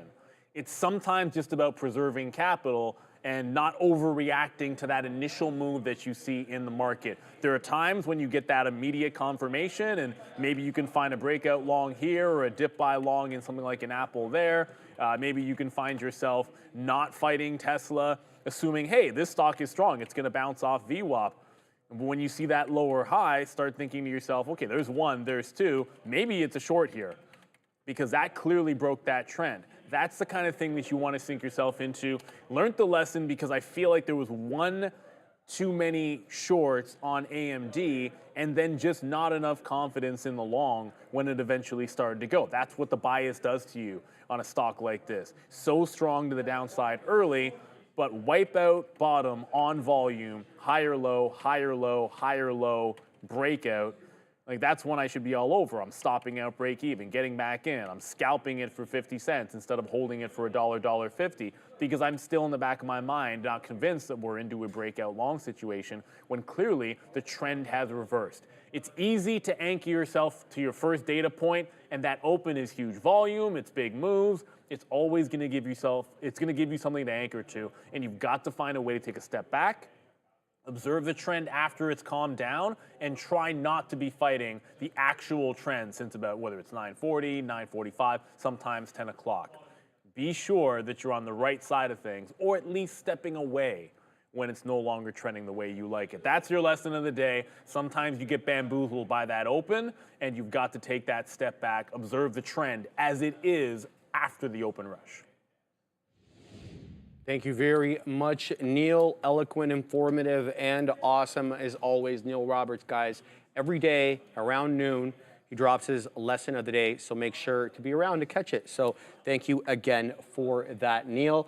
I'm still, I did get long, again, ASTS, just to update everybody. I'm not short Apple. I'm not long CCG. Ram has tried to remove it, but I'm in the sim today, so it seems like something to do with that. So I'm long again on ASTS at 10s, 8/10s, that is, looking for that defend, and we'll see what we get there. I have my stop on the break of 82s and another dip trade, as you can see over here, to defend the 20 period on the 5, which is around that 7, let's just say 7 3/4, or maybe a little bit above that. But if it doesn't make its way into there, I'll wet my beak on the current position that I'm at right now, initially at 20 and then at 25, and then we'll see what we get there. ASTS has been quite strong, but it is now hanging out at the 10 period for a little bit longer than it has essentially all day. So I'm a little concerned that we could start getting a bit of a deeper retracement as we are looking right now with all that blue coming in there on the tape and possibly coming into the 20. As a result of the, that, with having the idea that we can get a 20 reassessment, I put my dip trade in and around there. So that's the look there. Some other names that we kind of mentioned at the top of the show that's still going, guys. ANF. It's a more expensive name, obviously. Abercrombie and Fitch headed at 183.65. This thing has been uninterrupted to the high side. It closed out yesterday, by way of context, just a little bit below, just a little bit above 152. Looks like that 152 and a fifth or thereabouts. Now the high on the day, 183 and 2/3. Yeah, as you can see there, it's been really holding the 10 quite well on the 5. The 10 EMA on the 5-minute chart, save and except for 11:15 and 11:20 when it did dip below, but not deep enough to come into that 20 period moving average. So the 10 really featuring today on ANF. Keep your eyes on that. The other one I already mentioned, ASTS, is doing well. Chewy just printed another day high, 21.98. It's been having trouble with 22 bucks essentially all day. The shallow retracements all coming into the 10. As you can see here, though, the deeper retracement, lo and behold, featuring at the 20. That is kind of something we've been picking up on with trending stocks, that the deeper retracements come into the 20 on the 5. So perhaps have a look out for that 21.98 HOD there, Dare. Yeah, that lot to chew on there with Chewy, that is for sure. I was involved in this Tesla. Basically, I've been kind of just doing Tesla and a little bit of Apple and SPY ranges all day today, and that's kind of just been what I've been doing. I've been trying to focus on less names, just clear up the blotter a little bit, and just focus on trades that I like and levels I like. So Tesla comes into 175.50, and immediately I'm like a little dog. I'm like, whoop! Like my ears are pointed out. I'm so excited. I'm like, salivating over this trade, to use a term that Harry will sometimes use. So I like this 175.50 there. I was like, how do I play it? Because I tried to play the short earlier. That didn't work out. I was like, you know what, Adara? Let's see what we do. Wait a couple seconds. Do not immediately punch. I wait. I go long. This was actually a planned scalp. I'm very proud I didn't panic sell. I knew that 70 area would be dicey because that was an area I kind of liked as well. It was near VWAP. I said, take your 20 pennies and leave. So I did. Please just punch with that. If we keep rejecting here off 176, I'm going to be careful, mind you, because it looks like we could be doing a little bit of a compression wedge type situation with these lower highs, higher lows. I think that right now Tesla needs to settle itself out. Also, I think Tesla will be really interesting heading into that June 13th shareholder meeting. Apparently now this is on the watch list. Elon Musk is offering 15 Tesla tours of the factory for people who vote on his share package situation. So Sean says he's down. So yeah, that's a light bulb idea. So yes, I think that's really, I think that vote could be really interesting. Then we also have the Delaware judge, Catherine McCormick, coming out here, and she's like, yeah, so actually they told me, I have faith that we're actually going to have like a situation where they will respect the decision. I was like, well, I don't know if you've heard anything there, but we'll have to see. So that's kind of an interesting take there. Also, if you want to have takes on things in this, I worded that poorly. If you want to have a say as to what tickers we look at in the afternoon, there's actually a way to do that. It's a whole brand new spanking thing, and it is called our afternoon segment at the green screen. Yeah, I don't even know what we call it yet. I guess maybe we can call it the afternoon rundown. Maybe we should have a vote as to what to call it. Anyway, guys, it's the segment when you guys get to have your say, whether you want us, not us, the big kahunas, that is, whether you want them to cover Tesla, give you the levels on Tesla, whether you want them to cover Lucy, whatever ticker is tickling your fantasy on the day, you go in to the chat, you hit exclamation point, you type in the word join, then you hit space. And then you type in the $sign and then enter the ticker that you want the big kahunas to cover. We cover that every day between 2 and 2:20. It's a segment where you guys are in control. You get to have your say, but you can't vote quite yet, at least not yet. We're trying to open it up so you can vote the entire 3 hours of the midday show, but that's not available yet. So you have to vote between 1 to 1:50 every day. You got 50 minutes to have your say. So that's the code that you're going to enter in the chat, but don't do it quite yet because we're still not at 150 yet. I'll remind you guys closer to the time. All right, so let's talk about ASTS, because another profitable trade. I am in the sim, guys, okay? But this was the idea to get that 810 dip trade, and that 810 wasn't out of nowhere. It was another consolidation area top. In the same way that I took that 782 on this one, I took the 810, excuse me. And there you go, just popped up 30 into 30 pennies, so we were able to take a little bit out there. We'll see if this one can test the high. It did reject just 5 pennies short of that $0.50, $8.45, the high of day on ASTS. Heavily shorted name. It could move. It hasn't really squeezed yet. It's been very, organized in its ascent. It hasn't had any huge one-off candles both ways. So we'll see if we can wet our beak on some more profits as we come back into that 830 area. Again, ASTS continuing to move up to the high side. Good trade on this name. Let's look at some other names. This ticker that I gave you guys this morning that I really haven't analyzed a whole lot, SMMT. Just did a big move, topping till candle into $3. And it does reject 296 technically HOD. But as I mentioned to you guys at the top, look at the rounded bottom that it's putting. So, it's not surprising that it's making a move into 3, because realistically, I was looking for maybe a 3 1/4, 3 1/3 rejection. If we're going to complete that entire rounded bottom, as Michael Noss likes to call it, well, then we got to get back into the area where it broke down. And the breakdown area is 3 1/3. So we'll still about more than 30 pennies, about 40 pennies off that from the high of day. But keep your eye on SMMT. Let me check the short float on this name real quick for you guys. See if this one could move aggressively. SMMT, Summit Therapeutics, very big short float. Again, we're seeing this as a common theme with the small gap gappers that have been showing up. They seem to be selected for their higher short flow. At least that's the pattern that I'm picking up on. 27.1% of the 135 million share float is shorted. So over a quarter of the float is shorted, so keep your eye on that one. This one reported May 1st, so nothing really earnings related to come out of that name. SMMT up nicely on the day, 20% almost, but nice move into that 396 area. We'll see if we can get anything out of this one. ANF continues to print high of day as I speak. Just printed a new high of day, Abercrombie & Finch, 184 1/4. It's been hugging the 10 period. If you want to trade on this, it's the 10 or the 20, at least in my estimation. It hasn't even given you the 20, though. That's the funny thing. That's how strong this is. And we're midday. We're well an hour and a half into the show. So if there was weakness and a lack of volume, you think it would come in now. But this is very buy program-esque, as, maybe bigger money positioning into this name after some solid earnings now. A couple of times in a row. Oh, yeah. I mean, ANF is that one does not, it's going off without an Abercrombie & Hitch. Just continuing to the upside. Also, we want to say a very big thank you and shout out to Vantage Point Software. Thank you guys so much. Created by world-renowned trading software pioneer Louis B. Mendelson, Vantage Point forecasts stocks, futures, Forex, and ETFs with a remarkable proven accuracy of up to 87.4%.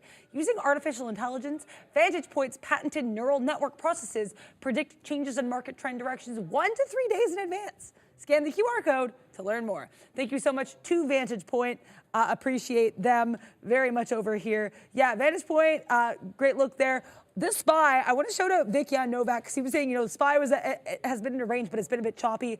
Has it ever? I totally agree. I was playing that range a little bit earlier. Right now, I'm slightly down in this name just because I had this most recent trade, but I'm still happy I took it. We kept projecting off the 60s. I said if we get into that 70s area aggressively, I'll get out. We did, and the second I get out, it's like, I'm still ranging in there. What are you talking about? I'm like, okay, well, you could have told me that. Right now, though, I think we're trying to flip, at least on the book, maybe not in the chart yet, but on the book, what I'm seeing is a flip from 60s to resistance. So 60s now, I think maybe forming a support instead of resistance is what I'm trying to say.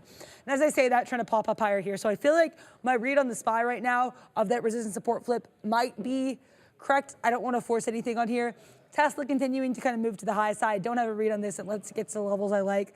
The thing with Tesla, though, that I find kind of interesting is, here you go, Tesla. Look at where we're rejecting. That's right, previous level, 176.40. I love this. I think this is an interesting look. But I also am very cognizant of the fact we could be bouncing here around 176. 176 has been like that beautiful sweet spot area for Tesla. If there is a thing Tesla can do around 176, stall, move, reject, support, Tesla has done it at some point today. So I think 176 should be working worth note. Yeah, Vic, yeah, Novak, that's the thing with shout out to you. The SPY's been a really interesting little one there. But shout out to you for like making profit. That's awesome. I am down on that name right now. Dell, Grov printing here, and Dell, shout out to you. Great look here.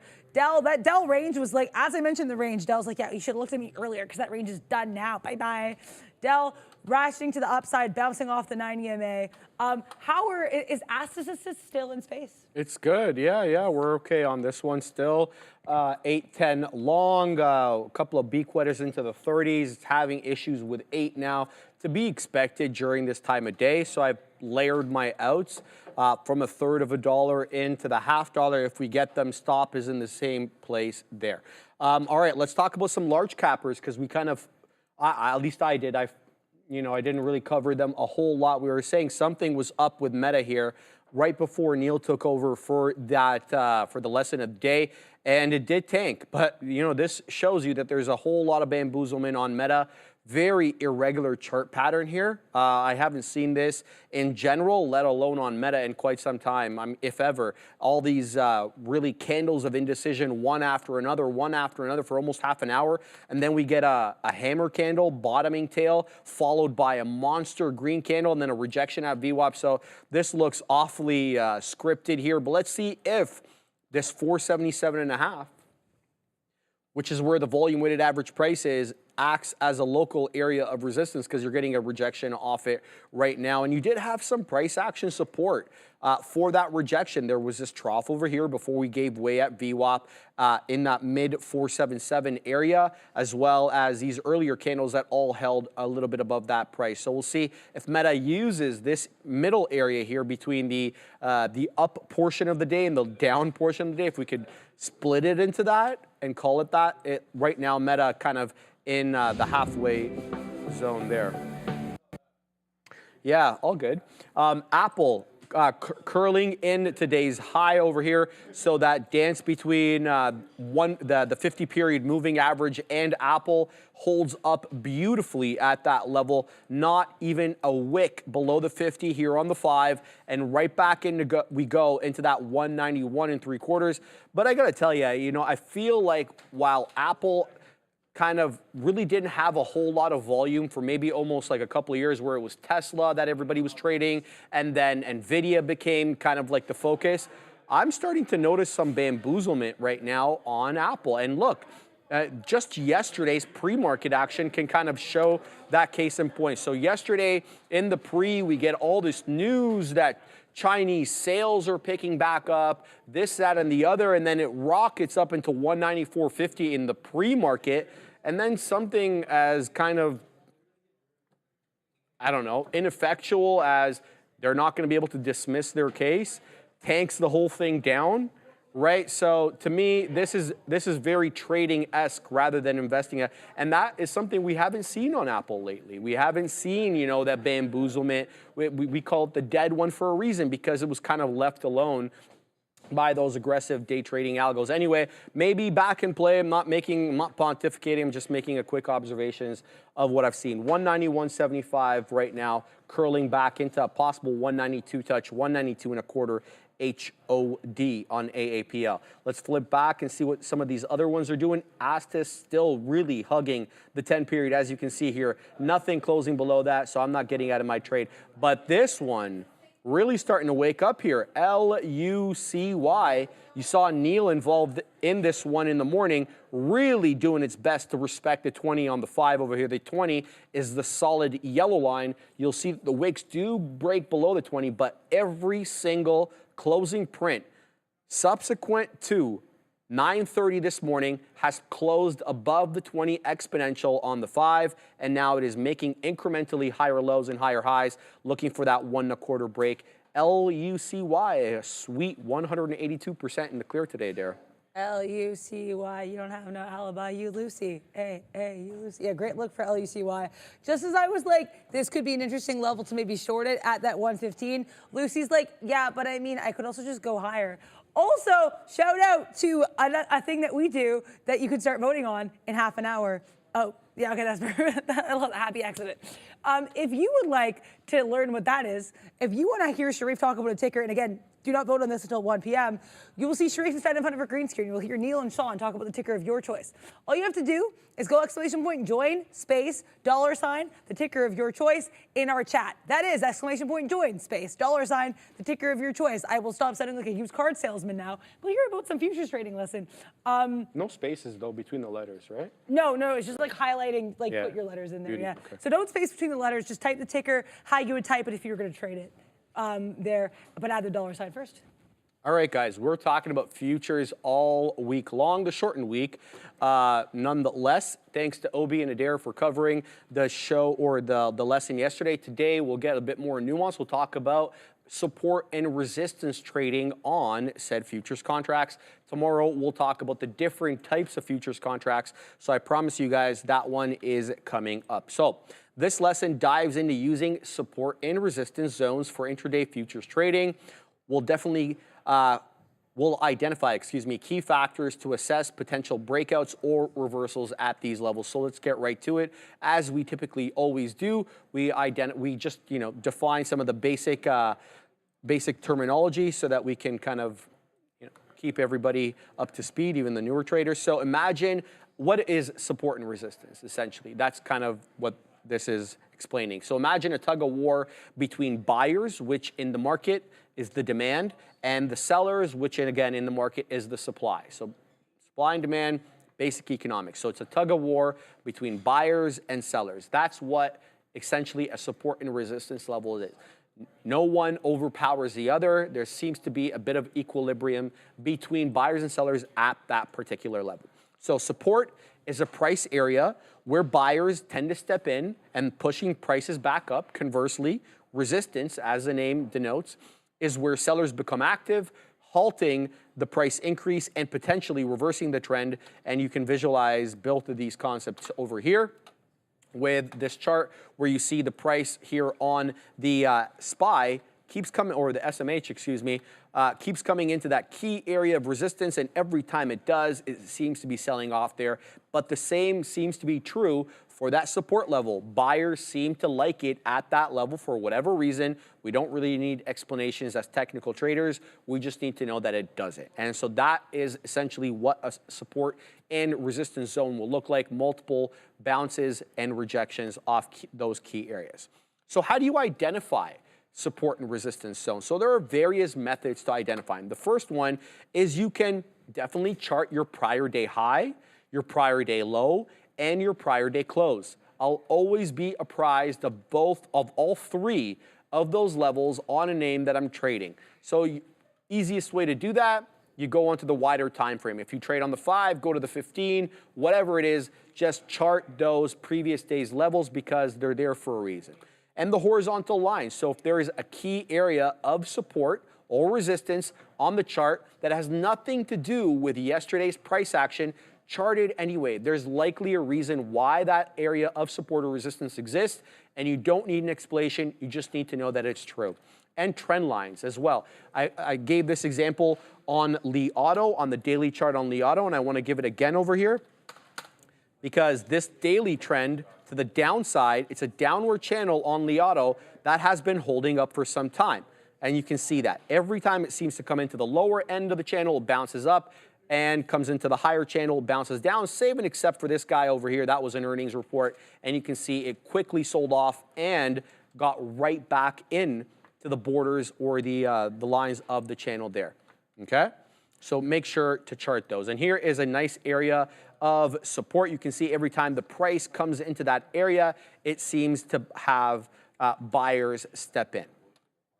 So how do you trade at these support and resistance zones? And sorry, I just got to interrupt here for a minute. Even though I am in the sim, I still want to take some profit. There's something on Tesla too. I'm not really Go sure. for it. So this story to me does not actually, like, I've been thinking about it. I don't really know if this would move it up. This also came out about half an hour ago, it looks like. But so basically, Wall Street Journal here, and I love this image they used, reporting that apparently Donald Trump is considering Elon Musk for a cabinet position should he be elected. Now, the reason I would say I'm not necessarily sure if that's going to be bullish looks, because I know some of the concern people have with Elon Musk and the Tesla situation is that he's got so many other projects going on, right? So not really sure if that's what would move the stock up. Regardless, we do have this big volume pop. This one was circulating. Shout out to Kanye East as well for bringing this up a while ago before we had this pop. So again, not sure what this is, but just letting you guys know that is a story happening right now with Tesla. That's crazy. That's crazy. Right? And I think I need to know. Well, I need to know what he's going to take. I have so many questions. Oh, yes, I have a lot too. Yeah. All right. So we'll keep tabs on that. All right. So for support, so how do you trade at these levels? Okay. So you're looking for a price test. That's one of the ways, right? So a price comes down into your key area of support. You're looking to see if it holds up there so you can buy. A price comes up to that key area of resistance. You're looking for a rejection so you can short. But it's not that simple. So yes, you can look for a price approaching a support zone. If it bounces with strong buying volume, you can get long. But there is the ever-present issue of the false break. So a price dips slightly below support, then quickly recovers. This indicates buying pressure and a potential upside, but you shorted at that point. So that's why you should be really careful to wait for those key areas of support and resistance to break, number one, on a closing basis, and number two, as we'll talk about in a second, look for confirmatory indicators, whether that's other technical indicators or something else that you use. You shouldn't be relying too much on price action only, but look for confirmation. We'll talk about that in a sec. So you could also look for confirmation candlesticks. So there is another confirmatory tool you could use. So for example, if you come into a key area of support, what you're looking for is a reversal pattern. So you know that you were coming down, you were down into the right, and then you come into, say, 165 on Apple, that we know is a key area of support on Apple on the daily. So you could get long at that level willy-nilly and hope that the price steps in and bounces and whoever was buying at 165 previously continues to buy. Or you could look for something confirmatory. You could look for candlestick patterns down there, like a double bottom, an inverse head and shoulders, a triple bottom. Those are all chart patterns, but you can also look for candlestick patterns. You can look for a bullish engulfing candle. You can look for a bottoming tail hammer candle. Whatever you're looking for confirmation, try to add as many boxes and check marks to your list there for confirmation as you possibly can. And with resistance, it's much the same thing. When there's a price test, similar to support, you observe the price action at resistance. If it gets rejected with strong selling volume, which essentially means more bars on the sell side, a reversal downwards is likely. But failed breakouts here are equally as important as the false breaks for the longs. So in this case, the price pushes slightly above resistance but falls back quickly. This signifies selling pressure and potential downside. And likewise, again, confirmation candlestick patterns, chart patterns, look for them at the resistance zone. So you're looking for a head and shoulders, a double top, a triple top, whatever. You're looking for a reversal pattern of any kind at that level, or a candlestick pattern, a bearish candlestick pattern at resistance to help confirm the downward trend. Some additional considerations you can take into and keep in mind here is the market context. Consider the overall market trend. Is it bullish? Is it bearish? Is it ranging? This can influence the validity of your support and resistance zones and your indicators as well. Combine support and resistance with other technical indicators like we've talked about in the past. Relative strength index is one that's often used. MACD, moving average convergence divergence, can be used for additional confirmation of breakouts or reversals. But these should be complementing your trading. You shouldn't be basing everything upon them. And risk management, can't stress this one enough. Always have a stop loss order in place to limit potential losses if the price breaks against your prediction. And remember, guys, support and resistance zones are areas that are not exact price points. Price can fluctuate within these zones before breaking or reversing, and false breakouts and failed retests are common, especially intraday, okay? Don't chase every price that touches those zones, and backtest your strategy when you can on historical data to understand its effectiveness before risking real money ever again. And thank you so much, Sherry, for going over that lesson. Yeah, I think support resistance too. It's like if you see that confluence, if you see one thing and then a couple other confirming indicators, that's always great. So shout out to that. Also, shout out to Lucy. I'm still staring at this. I don't know what it is about the stock that makes me want to short it. I don't know what it is. And I haven't shorted it yet. Like, we're not going to go all crazy and just short it because it's up. I have no interest in doing that. But I don't want to say head and shoulders. It's not really head and shoulders, but like, or it's a head and shoulders with like kind of a very large neck mole at this 120 area. But there is something about this 115 level that I find deeply fascinating on Lucy.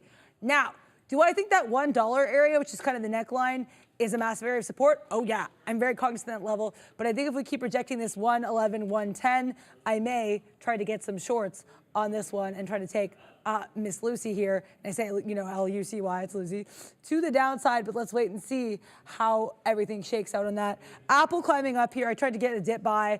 Tried to take a bite out of this Apple here in that long at 191.56, and Apple was like, too slow. I'm going to keep going. I was like, okay, Apple, that's okay.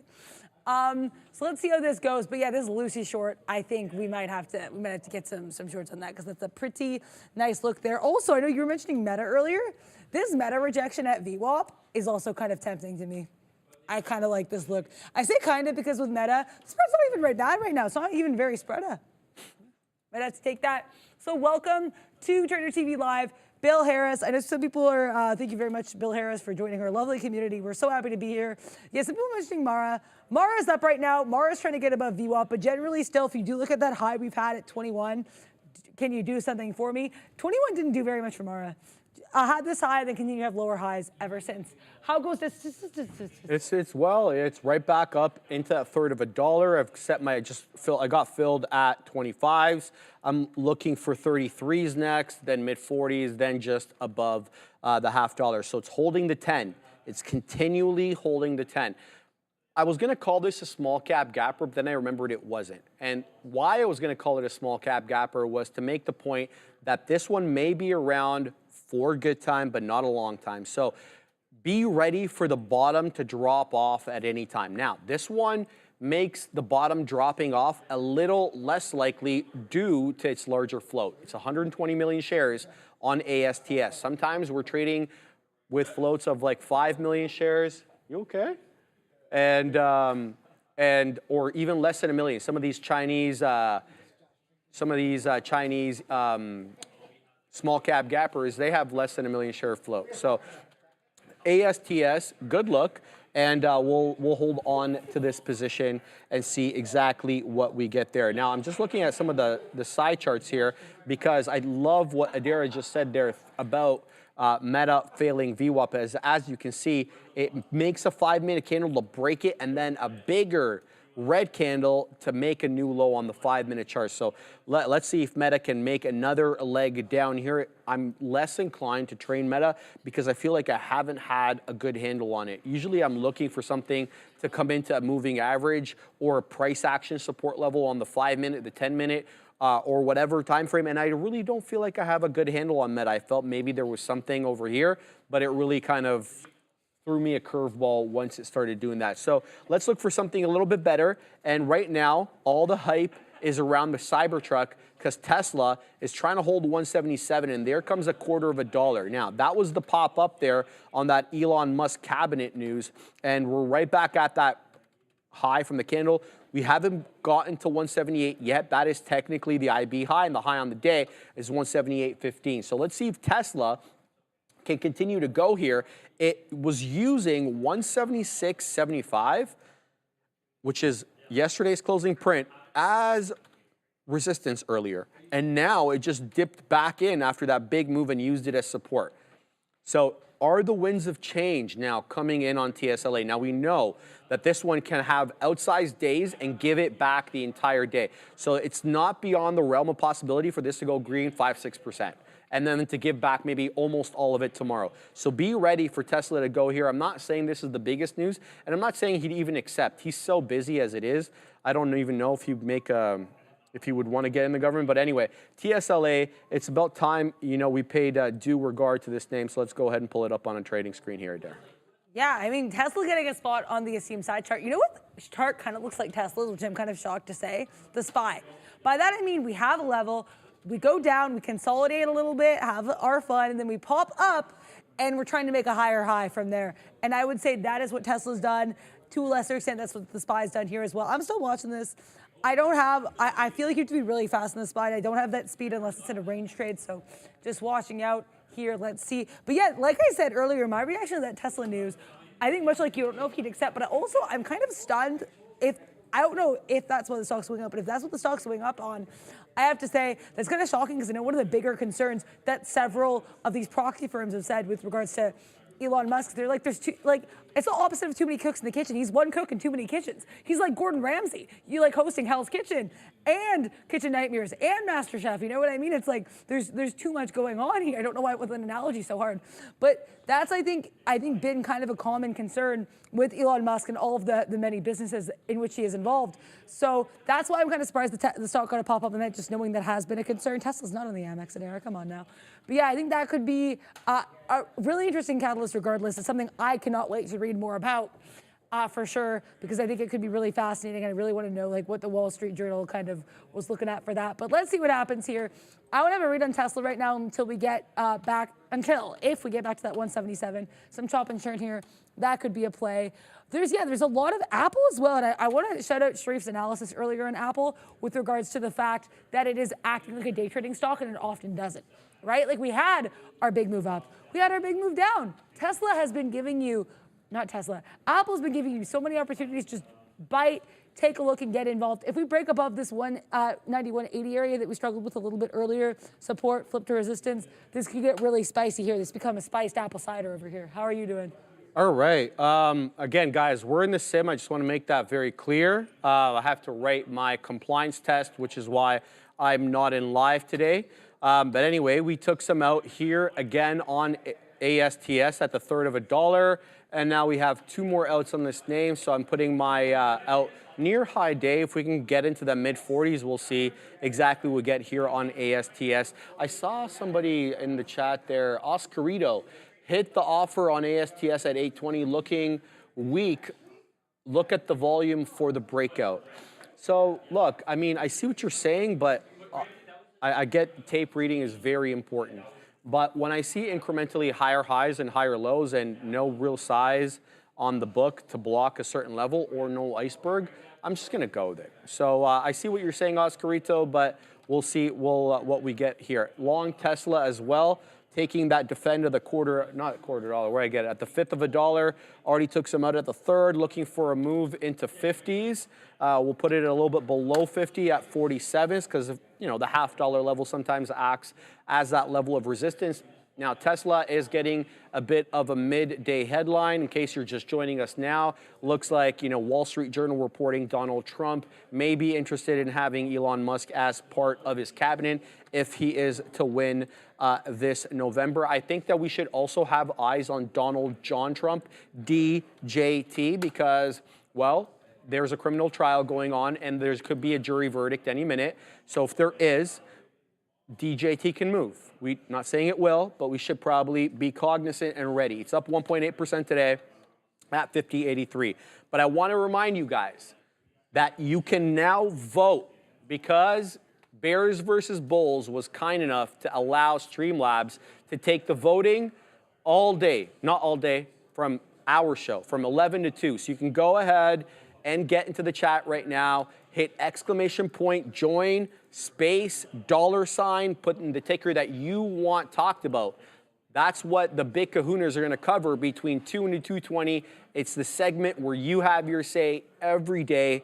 Get Neil and Sean to talk about the tickers you want talked about. Go in, get in right now, go into the chat, type in join, space, $, and put in the ticker of your choice. If you want Neil to analyze Lucy, have him analyze Lucy. If you want Sean to analyze Nvidia and the trades that he had on Nvidia today, throw Nvidia in the chat. You have your say, so you can't complain if we don't cover your stock anymore because you get to have your say every day, guys. Go out and do that now. So we'll continue to watch here on Tesla if we can get into that $0.50 area on this latest news coming out of the Wall Street Journal. I'm still on ASTS waiting for another pop possibly into the $0.50 here. Yeah, if you want to see Sharif sit on the green screen and Sean and Neil chat about these tickers, let us know. Put that in the chat. That'd be awesome. Just do that join, exclamation point, join, space, $ your ticker of choice. Also, Lucy. It's like, I think if I stare at it, it will magically like make me involved. Okay, I am gonna go try to get my little locates here because I think that this short looks spicy. I like it. And why am I scared to short it? Because it's a dollar name? Like, is that it, really? Is that it? I'm gonna go get that situation sorted out because I'm obsessed with this. And I think just talking about how I'm obsessed with it means nothing to anyone. Sorry guys, I know I'm not involved in anything right now. I'm really just trying to find a setup that I like. Shout out to Tesla for Sharif there. You got some coins in that Cybertruck. So shout out to you. Apple continuing to push higher. Yeah, all the ranges I was really digging are kind of not there anymore. So I'm just trying to be cognizant of that. Yeah, this Lucy, that's going to have to be my big whale of the day. ANF continuing to pop higher. AMD I liked as well, but I wasn't able to get in where I wanted to for this short. Initially I wanted 30s. Now we're coming back into 20s, so this actually could be my, let's say, I'll do 23s. Not a huge position here. I just want to take advantage of the fact that we are kind of chopping and churning here. I think if we do resolve, I think we might resolve lower because we do have that clear resistance at 167, then again at 166.50. If we break above 166.50, bye-bye, AMD. AMD is a name I sometimes struggle to read.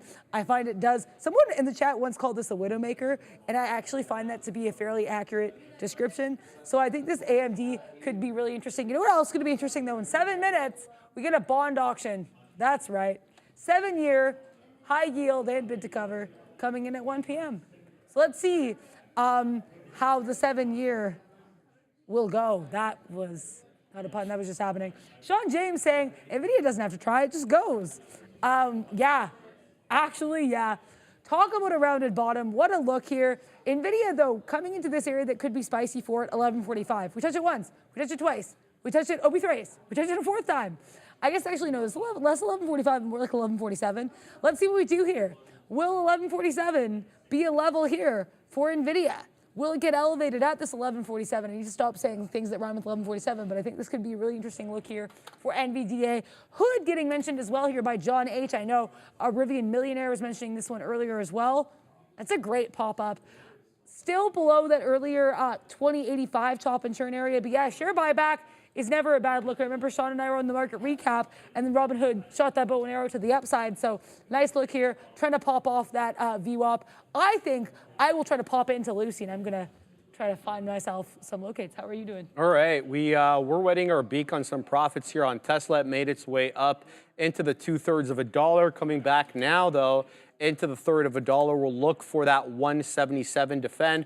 Tesla getting a midday headline. Keep your eye on that. ASTS, one more out on this one, okay? ASTS, 2 more outs, excuse me. So here's the issue. Now it's holding higher lows, but it did reject that 1/3 of a dollar. So I don't want to call it parabolic, but the consistent nature of its higher highs and higher lows being put to the test right now. It's right back at the 1/4 of a dollar. It did dip there into the mid-teens ever so briefly, coming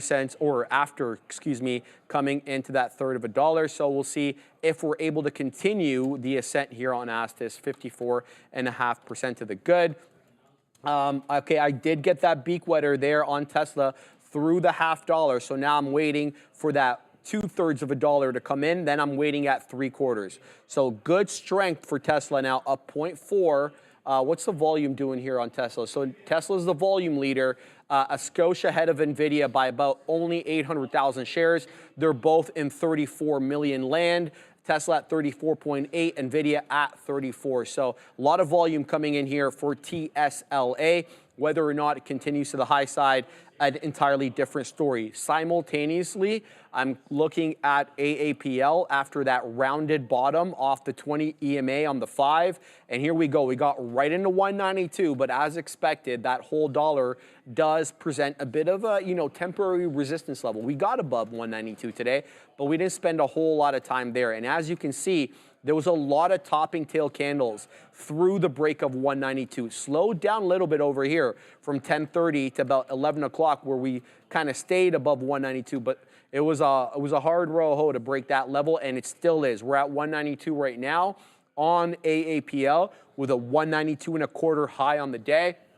It is putting in that rounded bottom off a key area of support, which is the 20 EMA, especially for trending stocks. I do love that level. Tesla finding resistance here at the $0.50, coming back into a third. I don't think I'm going to let this go against me. I'm in the sim today, guys, because of compliance test issues, but that really doesn't mean a whole lot to me. I always trade as if I'm trading live, and if this comes in to my level and breaks 177, that will be the end of the trade. I still have about 60% of the position left on Tesla, so we'll see if this one is able to ride up that news and make another go at things. What's a Tesla news, Charlie Taff? It looks as if that Donald Trump may be interested in having Elon Musk as in the cabinet. Here's what the headline from Benzinga says: Donald Trump is weighing an advisory role for the Tesla leader in the event the former president reclaims the White House, reports the Wall Street Journal. No details as to what, advisory role that will be.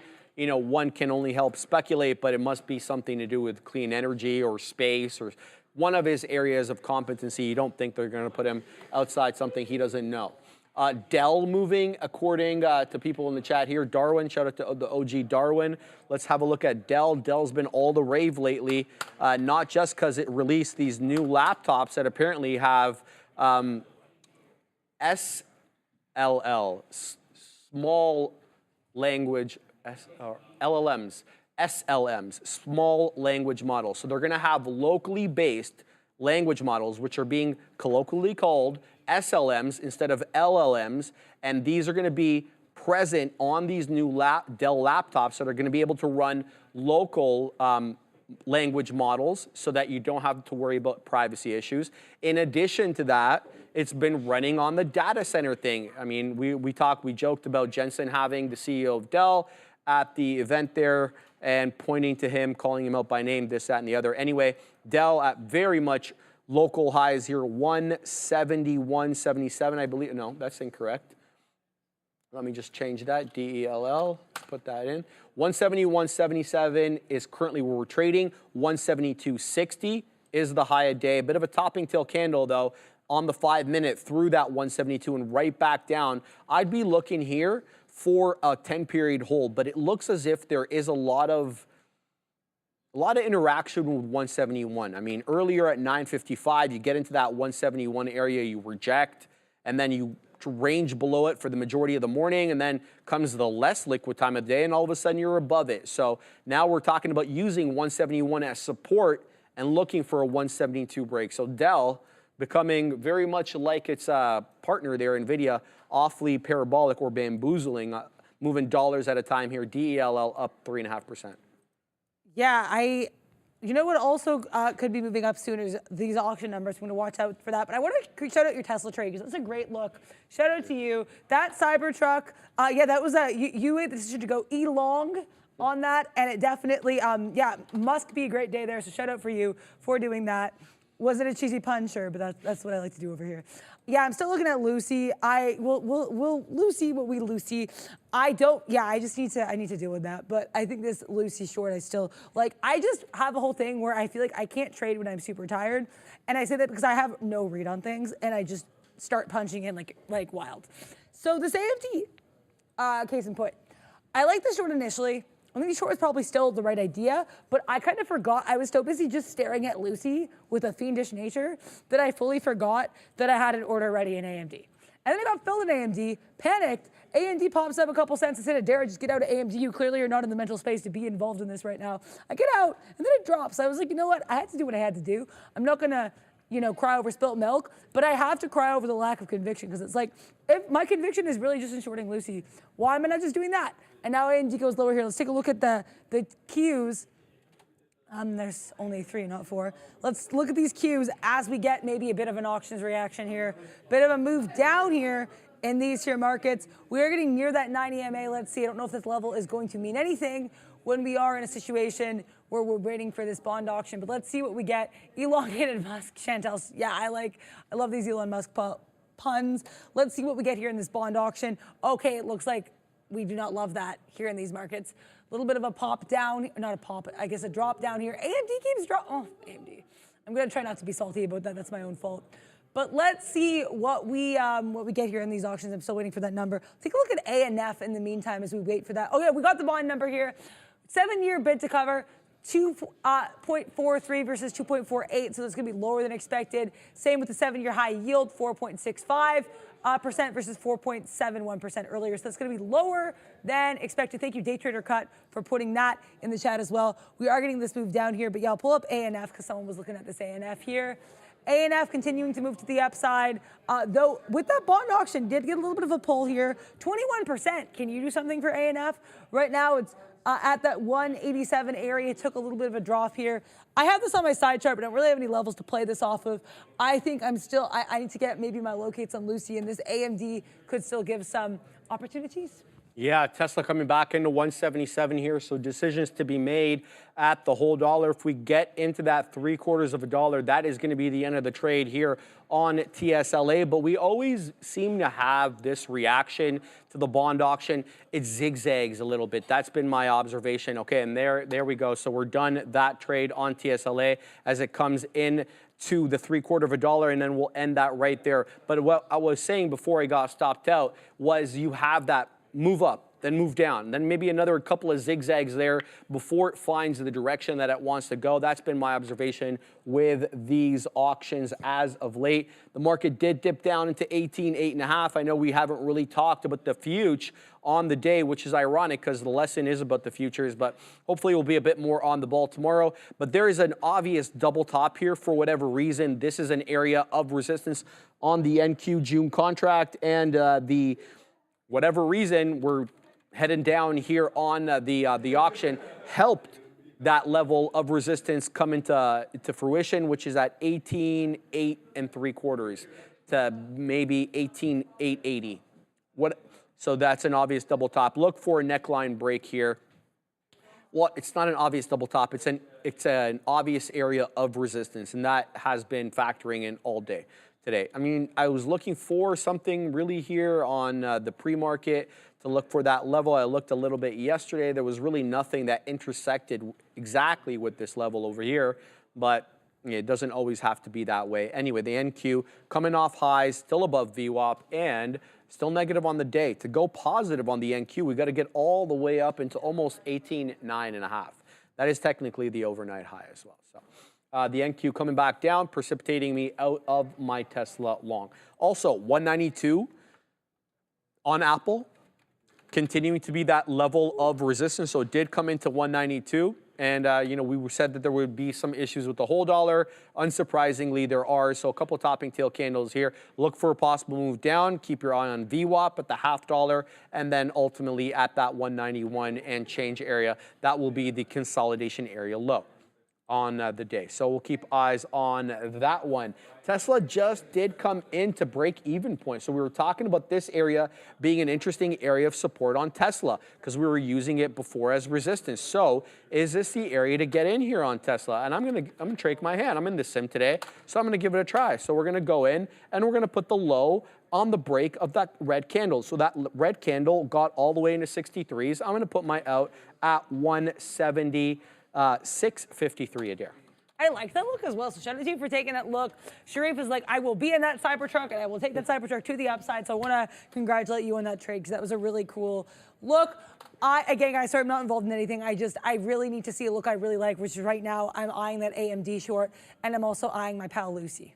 Or not my pal yet, but it could be my pal, so I still like the look of Lucy. But right now, what we want to talk about is trading futures. Also, if you want to talk about any ticker, what you can do is go in the chat right now, ! Join space, thank you, Ramin, $, whatever your ticker is. Yeah, shout out to our lovely production team, Bears vs. Bulls, to everyone in our community just killing it out here. We're trying to make the show better every single day, and we love community engagement over here at Trader TV Live. So if you want to see whatever ticker you like being analyzed by Neil and Sean, and have Sharif look at it there for you on the green screen. This is our way of switching it up a little bit from what we used to do in that afternoon session. So shout out over here. Also shout out to futures and futures trading. And trading futures with support and resistance. So we're going to dive into these S&R support and resistance zones for intraday trading futures. A couple key factors that you may want to look out for support and for analyzing potential breakouts or reversals at these levels. So what's support and what's resistance? So imagine you got a tug of war. You've got like buyers on one end and sellers at the other, and they're like, no, mine, yours, you know? That's what you actually get to see on the book and the tape sometimes too. It's interesting, you get to see this tug of war happen in real time, but also you see it on the chart sometimes. And so support's gonna be that area where the buyers tend to step in, pushing the price back up. They're like, hey, we're in charge now. And the sellers, once it gets up to resistance level, sellers like, hey, we're here, bye, go back to the downside. So that's where sellers become more active, halting these price increases and potentially reversing the trend. And how do you visualize these areas in a price chart? There's not always going to be this clean, but here's one example of the SMH on a daily chart. You have some established support, then some established resistance, and then you'll just see examples of buying and selling at support and resistance respectively. Bounce, bounce, bounce, bounce, like a ping pong happening here, or table tennis at support and resistance. So I think I like this little example here on the SMH. But they're not always going to be that clean, right? So how do you identify support and resistance just in general? Well, you can look at prior day highs and lows, because prices have this tendency to respect the previous day's highs and lows. I want to shout out to Chewy for talking about that quite a lot. This creates potential zones for potential reversals. Horizontal lines as well. These will mark areas where the price has bounced off repeatedly, which indicate potential support or resistance. What about trend lines? These are fun, right? This is how you can connect swing highs and lows to create a trend line. Prices will often test these levels before breaking support or continuing the trend. I also want to mention as well, I like what Sharif had to say too, but just drawing the whole trend line. You want to see that entire price story, right? Not just a chapter, not the abridged, edited version. You want to see everything here in these markets. But so here's one example, actually on the SPY. Look at this. So you have your price zone, you've got your support and resistance, you have that with volume too, which is always nice. Then you see us bounce off of it once we break above. You see that resistance flip and support, and then you've got a really great look there on support and resistance. Isn't that fun? Let's talk about how do you actually trade at support and resistance zones? Isn't that what we all want to know? Well, we're going to talk about it. You want to look for understanding price action at these zones to determine potential breakouts or reversals. So if you're looking at support, you want to see price tests, right? You want to see the price approaching the support zone, coming up to the gate, being like, hi, how are you doing? If you have that price bounce with strong buying volume, get some more bars on the buy side, for example, a reversal could be likely. What about a false break? Price can dip slightly below support, then quickly recover, which can indicate buying pressure and potential upside. Also confirmation candlesticks. We love confirmation here in the markets and also on the How to Trade show. You might want to see some bullish candlesticks like hammer, bullish engulfing, etc., forming at the support zone, and that can show you, hey, there's going to be some opportunities here. Resistance is great as well. Price test. So similar to support, you want to see the price action, how we do at that resistance level. Does it get rejected with strong selling volume? Do you have more volume bars on your sell side? If so, a reversal could be on the horizon. What about a failed breakout? So you've got that price pushing above resistance, and then it falls back down. That's when you're like, hey, the sellers are still here. We have more downside potential. Confirmation candlesticks. So we love them here again. And what about the on a bearish side, right? You've got to see maybe a hanging man, maybe a shooting star, for example, hanging out at the resistance zone. Additional considerations. Words, aren't they great? Market context. You want to see overall, what is the market doing? Are we bullish? Are we bearish? Are we range bound? This can always influence the validity of these support and resistance zones. As someone who really likes range trading, what I want is just a clear support resistance area. And you also want to be cognizant of the overarching trend, because if you've got a range forming and we're very much down of the day, that could be a bear flag. You break to the downside. If you have a range forming, you're up on the day, or you're bouncing at a key level like VWAP, shout out to the Dell chart earlier, then that could be a break to the upside. Indicators are great too. We love indicators over here. You want to combine support and resistance with technical indicators like RSI or the MACD for additional confirmation of breakouts or reversals. But indicators should complement and not replace price action analysis. I don't know why I sounded southern there, but it's all good. Risk management is always important. We love it. Always have a stop loss order in place to limit potential losses if the price breaks against your prediction. And you always want to remember too, SNR zones are areas, not exact price points. Price can fluctuate within these zones before breaking or reversing. And false breakout and failed retest are common. Don't go chasing waterfalls. you want to make sure that you're not chasing every price touch at each zone. You want to make sure you see price touches that work. I've definitely fallen into this trap, still do, where you see that and you immediately want to get involved, but that's why we love confirmation. You want to see the whole picture, as Sharif mentioned, on the balance of the evidence. Are we looking more bullish? Are we looking more bearish? Make the decision that way. And backtest your strategy. We love backtesting. Make sure you are looking at historical data to understand the effectiveness before risking real capital. And also, practice makes perfect.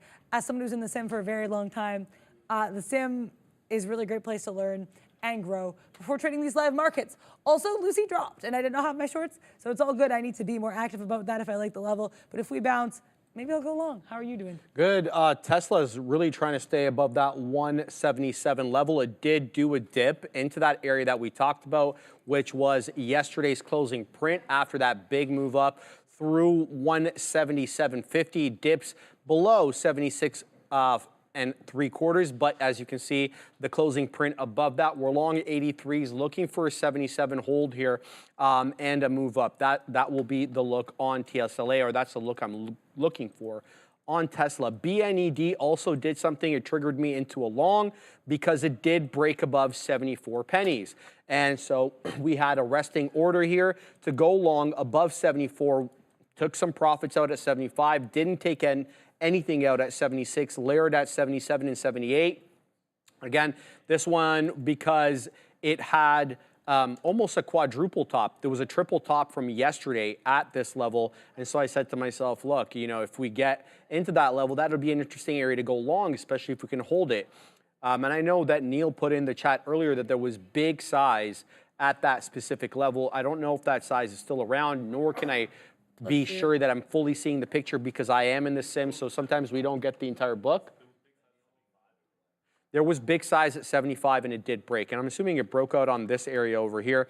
We're below it again at high 73s. My stop is going to be the break of 70 because, well, there's an obvious bottom in and around there, so if it does that, then I want none of this trade. So we'll see if we can stay above 75. Spread opening up now for a 75 penny name. It's about $1 2/3 spread, or sorry, a penny 2/3 spread. So that's not really the look I'm going for. Tesla still above 177. A lot of zigzagging here, a little bit above, a little bit below. I'm unsure what to make of this, but what I do know is that for certain we had buyers stepping up and pushing the price action above the closing print. So I interpret that as quite bullish. Whether or not it remains bullish, an entirely different story. The next beak wetter is a setup at the $0.25 and a third on TSLA, looking for that $0.50 retracement. I don't think this is really the headline that really moves Tesla parabolic. It's not like better China delivery numbers or anything like that. In fact, I see it maybe as quite, I don't want to call it negative. You know, it's not a bad thing. If Donald Trump wins, it's not a bad thing to be in his good books, you know, so much so that you may have an advisory role or a cabinet position. All right, that's great. But from actually taking the job perspective, I don't know if there would be too many people that would be happy about this. From a shareholder perspective, he's already the chief executive officer of the Boring Company, SpaceX. Well, he was Twitter. He has a major role still in X or whatever it's called. Obviously, Tesla. How does the market look at that? I mean, the dude sleeps 5 hours a night. Can it really get any worse than that? So anyway, I don't know how the market reacts to that. I don't even think he accepts, but that's just my opinion, nothing more than that. It's holding above 177 right now. It hasn't come into that fifth of a dollar. It's about 2 pennies away from there. So there does seem to be a bit of a seller at the fifth of a buck, which is that 20 penny area. Unsure why. We'll see. Every time we come into that 20, we're met with a wall of sellers. At least in the last 10 minutes or so. We're printing 18s right now. Could we get a break above 20? We're up 1/5%, almost a quarter here on the day. So yeah, that's really the trade I'm involved in on Tesla, looking for that move up. And here comes 20s. It's got a cross for me to get filled. So we'll pack our patience on that. Nothing happening at this moment on BNED. I'm long 74s, and it's 74.5. I'm a little concerned about this name, though, because the volume is not what you want it to be on a 70 penny name. I got to tell you the truth. Right now, the volume is dropping off like, I don't know, something. Like it's like taking a nosedive right now. It's done 14 million shares, which already is not that much for a 74 penny name. So we'll have to wait and see whether or not this one can catch a bid and get into that 77 penny area. But Tesla's flying now. So we got printed on all our beak wetters, our resting beak wetters there as it broke through the third of a dollar. So we'll see if we can get some more. Yeah, I mean, honestly, I want Elon Musk's sleep schedule. If the man can run X number of companies, pun was not intended. X number of companies. And we know he loves the letter X. I'm really pat myself on the back for that. But yeah, because I'm like, if this man can run that many companies and have 5 hours of sleep a night, like I am oversleeping. Like, man, I want your sleep schedule. I want to have that life. So I don't know. I might have to be long Elon sleep schedule. But anyways, right now I am short SPY on the reel. I said I don't love like taking trades when I get this tired around 1 p.m. because then I make really questionable life choice AMD. But I do like this SPY look. I also am still, to quote the name of a famous show, I love Lucy. I still love that look on Lucy. I will deal with that. But right now, I want to take out some of this position on the SPY. We keep bouncing off VWAP. Why I like the SPY short is I really wanted 526.60s. I was a bit chasey, not super chasey, but like a skosh chasey. Because I was like, if we're not going to get 60s, I still like this trade, I'll take 50s, right? Took 50s, or 53s, okay. 53s, because sometimes it's like you have to get your foot in the door. And I appreciate Sharif saying this a lot too. It's like sometimes being frugal can get you out of opportunities you like, which is not good, right? So that's why I was like, I want to be frugal, but I also want that opportunity. I still have a third of this position in, and I will add if we get back to 50s and reject. But what I really want, tell me what I want, what you really, really want. I want a VWAP break. Shout out to the Spice Girls. That would put some spice in these markets here. Vic Jan Novak, I had the same situation with AMD. I had a short on it, and the short actually would have worked, but I got out immediately because it did pop when I got in it. I forgot I had the order set because I was just like salivating at the Lucy chart. I think this 166.50 area still could be interesting, but yeah, I think AMD has really been a bamboozler as of late. Shout out to Sharif on this. It was really strong yesterday, then it sold off. Then it kind of came back and gave you a little bit of chop and churn range action. I should have been playing this range a lot better than I did. But yeah, shout out to Sharif there in that here Cybertruck, because that is a really good look. Lucy rejecting. SPY, I'm just still spying it. ANF had a bit of an AN fall here. Yeah, I guess we found a hitch in A and Fitch over here. This one falling to the downside, falling off that 90 EMA area. The area I'll be interested in is if we bounce off 183.60s. Right now, we're at 184.80s. I like that 183.60s. That was a bit of a chop and turn area for us earlier. How are you doing? I'm good. Just got stopped at a Tesla. Sadly, we were able to take out quite a bit. 1, 2, 3, about half the position. And then it did come into my entry, and that was my line in the sand.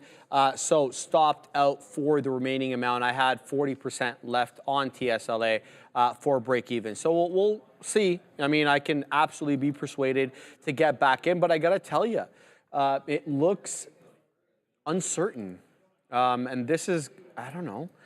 You get these zigzagging candles. It's respecting this level, this 176 3/4. That's for sure, in my estimation. And I had that level earmarked as yesterday's closing print, as well as we had definite interactions with this level earlier, 10 o'clock, again at 10:25, and then we really broke through it there on that 12:30 pop on the Elon Donald Trump news.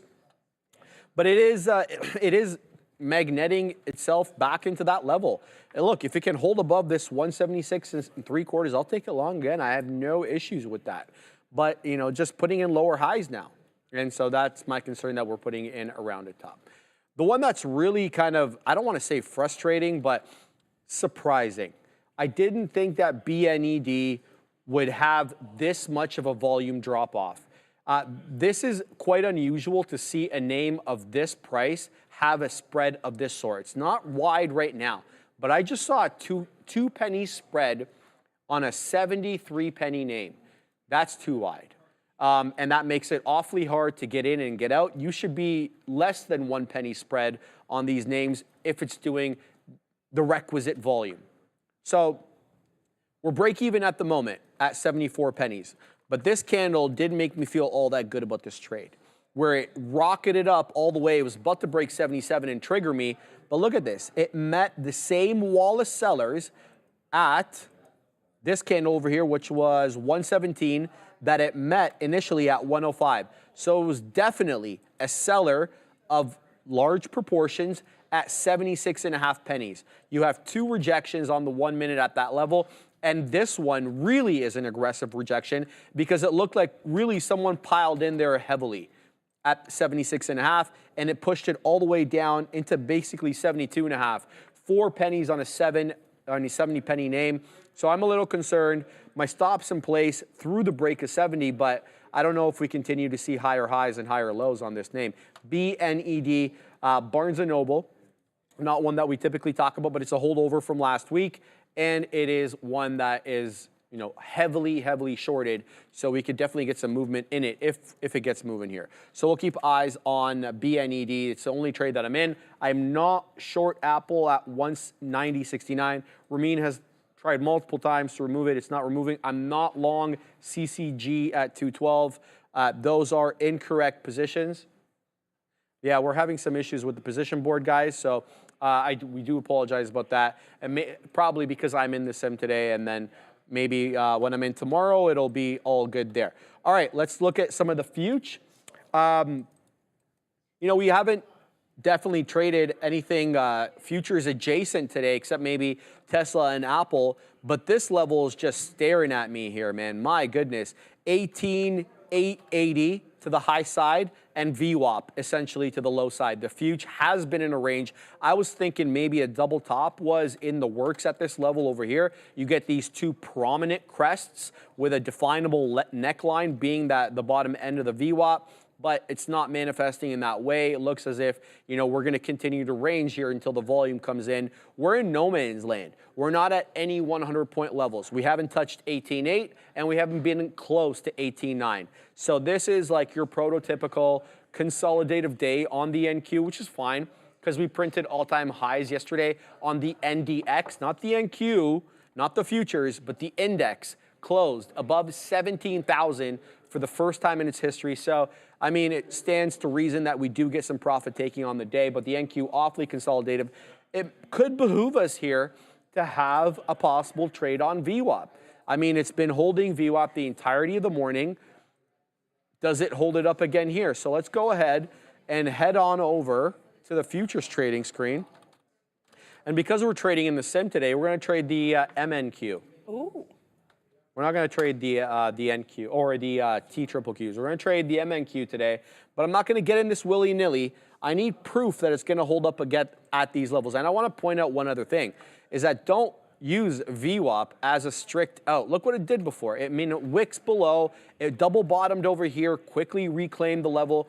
So VWAP is an area, not a level. It's an area, guys, not a level. So if you're using it as your stop, just keep that in mind. Yeah, I like that. And one thing Sean as well has said in the past about VWAP that I like as well is it kind of gives you like a sense of, are we above VWAP? Like, are we a little bit more bullish? Are we a little bit more bearish? Like specifically if you're looking at the SPY, right? Or the Qs. Speaking of the SPY, that's been my big futures trade today. I don't want to stay paper hand because I did stick to my plan. I got half this out at VWAP, or sorry, 2/3 out at VWAP. Then I added back in. We came back to that level. We popped into 70s with an aggression and I got out. So I did do it according to plan. I'm still up on the day, but it's like also Adira, don't trade P&L. Trade what you like. I'm going to continue wagging my old man style, wagging my finger. So this is my look on the SPY. Shout out to Kyle Burdett for mentioning Meta here. I also want to talk about, we had that big drop on Meta. People were like, I don't see any news on this. I think for me, my take on Meta is it dropped from a technical level. And you might be like, Adira, what makes you say that? I mean, I want to shout out Sharif for talking about this crazy look on the Meta chart because Sharif totally called this out. We had that big move down, then we come back up. And again, this happens to be in confluence with VWAP. It's not really a VWAP. It's just an area we top and turned around earlier, which was that 477.80, 477.75, right? We get that once, we come back up, then we drop. So for me, I think that move on Meta is totally a technical move. So I just want to shout that out. But Kyle Burdett was saying there is, big Kyle Burdett, apologies, was saying there's a flag on Meta in the daily chart. Oh, there is. This daily chart in Meta. Oh, I'm obsessed with this. Look at that rejection of 480. We had that big move down here with the viciousness here on, this would have been earnings April 24th. Then we consolidate a little bit, come back up, get a little flaggish, but we cannot get above 480. Every time we try at 480, we knock on the door, and Meta's like, no, I'm good. I'm okay, thanks. I'd rather go back down. And you know where it goes back down to? I can tell you. It goes back down to 464. I don't know why I said that so intensely, but I love patterns, and Meta is giving you a heck of a pattern. Thank you to Kyle Burdett for pointing that out. Let's take a look at Micron, because Gaurav is saying it's a little bit rangy, and it might be my type of look. And I mean, who am I to say no to a range trade? I could, how dare I? Unless it doesn't give me clear levels. Okay, I see what you mean about Micron here. To me, Micron, I like to have a little bit cleaner cut levels. Like SPY at one point was giving you clear 30-cent in and outs. With something like Micron, I think earlier we were a little bit cleaner of a range. You had that 130, 170 up into 132.40. But right now it's kind of getting a bit choppier. We had a higher low here up to 132, higher high 132.60. Now we're making a lower high, right? So I think something like this, I do think that 132 or VWAP bounce is not a bad look. But as Sharif just said very astutely, VWAP's not a level. So I would probably need something a little bit cleaner, a little bit more motion in the ocean to get my boat rowing for Micron. I don't know why I went into water puns. Micron is indeed a semiconductor stock. In case you really did, I forget what company this was. No, you didn't. Also, Meta, if you want to come up and reject that 476, I better consider a short. How are you doing? Good. BNED right at that level again, guys. Okay, so this is the level we were talking about, 76.5 pennies. Now, if we reject off here, it's going to be the fourth rejection in a row. Again, I don't see the size reflected on the book to kind of reject this, so you have to assume it's an iceberg, or because I'm in the sim, I'm not getting the full picture here on the level 2. So here we are. We're up again. We haven't printed 77s yet, and here we go again. Big move down. Whoever's shorting at this level is renewing their entry, or people are taking profits. For whatever reason, 76.5 pennies on Barnes & Noble is a level, and we're not able to break through it, at least not yet. I'm packing my patience here. We're long 74s. I'm sitting at 77s for the out. It's not forthcoming. So, yeah, so come what may, we'll see exactly what we get. Long Tesla again at the yesterday's closing print. Here at 85s. I did get a bit of slippage. If we make a new low through the break of that trough, that's the end of that. Already wet my beak there on some profits in front of 77s. Tesla's becoming awfully rangy and with lower highs. So I am worried that the bottom could drop off at any time here on TSLA. It's been a rinse and repeat kind of trade, but there does seem to be buyers at the $0.75 area at 176, but for how long? That's really the question before we really start moving down. We could get an aggressive move down, I would say, if we retraced into the volume weighted average price, which is far away from current price action, 176 right now. So that would be a 70 penny move to the downside, and I would not be able to hold it against me there, whether I'm in the sim or not. That's just bad trading. So that's what I'm looking. Okay, so back to this BNED now. I'm starting to see that prints came in at 77. So what I'm doing now is scouring the book or the tape to see when those 77 printed and on what gateway. So I can't find it right now. I'm not even seeing high 7.6s. So I have to look back after. But the reason is you want to see what gateway it's getting printed at so you can know exactly where some of the support could be coming in. So not being able to see it yet, but you did have that print right at 77s. It didn't cross 77. That's why it didn't get filled. There is size here, but 2,081 lots at 77. Here we go at 77 again. Can we break it this time on BNED? There's a whole bunch of size. Nothing is getting eaten off this size. So that seller still strong and not allowing any advancement against their position as of yet. So we'll see. I mean, there hasn't been a clear area of resistance like that since the area we saw at 75. Okay, so now we're crossing above 77s, and I get printed on that. We'll wait to see if we get 78s. Packing my patience on this one. We still haven't cleared all the size at 77, by the way, so I was part of that size that got filled, but that size is still there. So big seller there. Now we're starting to see a little bit getting eaten off that 2,000, now down to 1984. We'll see if that number can get dropped a little bit more, but that's at 77, it's not 76.91. So big move, or not big move, but a nice move up here on BNED. Tesla still doing nothing at break even. If I had to have my guess, this is looking like flat bottom breakish. But, you know, you could get a flat bottom break and a pop right back up on Tesla, right? These algos will spare you nothing. So keep an eye on that. Yeah. Also, thank you so much to Kyle Burdett for that $2 super chat. Shout out Roundy Bottoms and Motion in the Ocean. So great look there. To Big Kyle Burdett. Also, I am short Tesla. The petition board does not show it. I got involved 176.80s looking for that flat bottom break, and I was going to basically go into 177s. I want 176.56s as my profit taker, but as Sharif just said, like, you know, Tesla can get wild. Tesla can give you a flat bottom break and then be like, I'm going to go to 185. And that's a very real thing that it can do. Last week, we had that day with that Pepsi truck story, and Tesla decided on the Pepsi truck catalyst to casually go from like low 170s to above 180. So, I mean, Tesla will do its thing 21 when it darn well pleases. So I want to be cognizant of that. But right now, in this Cybertruck here. Also, if you love this community as much as we do, because we love it an awful lot, we're always so happy to be here. I'm so happy to be here with you guys every single day. If you want to have a ticker that you like get looked at here by Sean, Neil, and co. All you have to do is go in the chat right now. Think of that ticker. Think about it real hard because you have 1 vote per day. And I don't know why I sound like a televangelist. Go !join, space, $sign, and your ticker of choice. Will it be TSLA? Will it be LUCY? Will it be HOOD? Whatever ticker you fancy. Whatever tickles your fancy. Whatever tickles your fancy as tickers. Shout out to Sharif. Then you put that right there, put that in the chat, and maybe we'll take a look. So thank you, Tesla. Out of that trade, I want to take a look as well here. There was something I wanted to look at for some. Oh yes, it was it Robinhood? It was the pipe. Yeah. Oh, Chewy. It was Chewy. Piper here mentioning Chewy, and Chewy. I mean, we haven't really chewed on this one for a little while here. Let's see how the market's digesting Chewy. Okay. This is really interesting.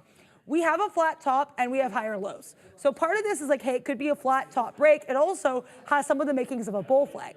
We had that nice long green pull, and then we had these kind of higher lows, this chop and churn. I think this could break up, but we do have some clear resistance as well at 21.89. 21 certainly did something for Chewy. It doesn't want to leave 21. It wants to stay at 21. Thank you very much. So let's see how this goes. Chewy's killing, says Mr. IN. Yeah, I agree. I think if we break below the 90 MA and then make a lower low of that 21.59, that could be a little bit more of a move to the downside. But we have to wait and see on CHWY. Let's see how this market continues to chew on this one, digest this one. Interesting look right now. Tesla, I'm still looking at. This could be a bounce at 176.50, in which case, don't mind if I do. And the SPY is still chopping around here as well. All right, let's have a look here at ASTS. I put in a bit of a dip trade on this. Now, I'm a little unsure how I'm going to take this because we had that nice rounded top. Now we're finding some support at the 50 on the 5. I didn't put my order there. I put it at VWAP. I felt that that was probably the better level. But now as I look back at the price action and what it did and didn't support, look what it did over here. I mean, it broke VWAP. There was no support at VWAP there, but it held up at the 50. So why am I using VWAP? That's because I didn't chart enough. And now it looks like it's going away from me here. I'm getting printed on BNED, by the way, guys. So that 77 did break. So now this is going to be interesting here to see if we can squeeze, because now we know that this is heavily shorted. It's going to be where the shorts are sitting. So 78 printed on BNED. We're long 73s. Let's see how high we can get. But to go back to the trade that I was talking about here on ASTS. Oops, where is it? Yes, so this is where I have my entry over here at the volume weighted average price. It's at 7 2/3. It did come into 7.5. 7.5 is, well, that's almost where the 50 period is. The 50 period on my chart sitting at 757. So if you sat anywhere in front of that 7.5 to front run it, or right at the 50 period, you got printed. So good look here for it, and it's not going to come down into my level. This looks like it's a hammer candle being put in here. So we're going to either have to chase this or leave it as it is. What I could do is maybe move up my level into the 50. So if it does another retest of the 50, then we could get in. So I'll go ahead and sit at where the 50 is on my chart right now, which is 58. So I'm going to put it a bit above that. Let's put it at 60. So we'll look to see if we can get filled at 60. That'll be another retest of the 50 on ASTS. I don't want to leave it at VWAP. I feel like it hasn't really respected VWAP on the day. The only real concern is it gets away from me, and it looks like it is right now. It's printing another 5-minute candle will make a new high through 70.70. I mean, this could get away from me super quick here. on ASTS, another heavily shorted name, by the way. So keep your eye on that. The other trade, wow, look at that dump off 78 pennies. So we print 78 sevens and 78s and right back into 74s. Still in the money on this one, but that's how quickly it gives it back. I'm less inclined to get out here because what I'm not seeing is a new candle will make a new low. So what you have is an upward channel, but a lot of bamboozlement. We know that this name is heavily shorted, BNED, Barnes & Noble. Let me just double check exactly what the short float is on that again. It's 15%, 14.9%. So not as heavily shorted as maybe ASTS or SMMT or any of these other names, but definitely something around there that could really help push this down if, or push this up, excuse me, if the shorts start covering aggressively there. So I'm going to continue to hang out here, 75 pennies. We've got top wick for now. How long that trend stays for on BNED, an entirely different story though. Let's flip back here to ASTS, see if that 760 may get printed. And yeah, a bit of a red candle coming in now. I'm assuming this one's probably gonna make a newer high, so I don't anticipate coming down into the $0.50 if we do. Yeah, and there we go, right back into that $0.75 again. So it looks like it may not print us here, waiting at 60s. Yeah, that's my frugality, I guess, but I'm just gonna leave it where it is. All right, what are you guys looking at there in the chat? Ike Anderson, CTNT. I haven't had eyes on that today. Let's have a look at what CTNT is all about. Cheetah? No, I don't know. I think it's a small baby child. So Cheetah Net Supply, whatever that is. What is this? So, it's just, no, I don't. 98 So pennies. that's my top name of the day.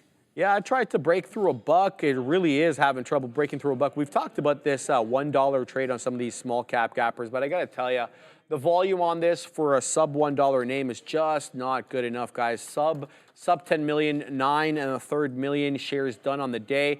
I'll give you the deets. It's a $32-ish million market cap, so it is a small cap gapper. 15.4 million share float on CTNT, yeah, CTNT, I typed it wrong. CTNT, there we go. With respect to the short flow, let's see if this one's shorted as well. CTNT, that seems to be the running theme. No, this one kind of deviates from that. About 0.75% of the float is shorted. I got to tell you, the range per candle on this is quite wide, so I'm less inclined to want to trade it. Also, the volume for the price is a little bit suspect. If this can stay above that $1 level and really get away from it, I'm not talking about $1.05.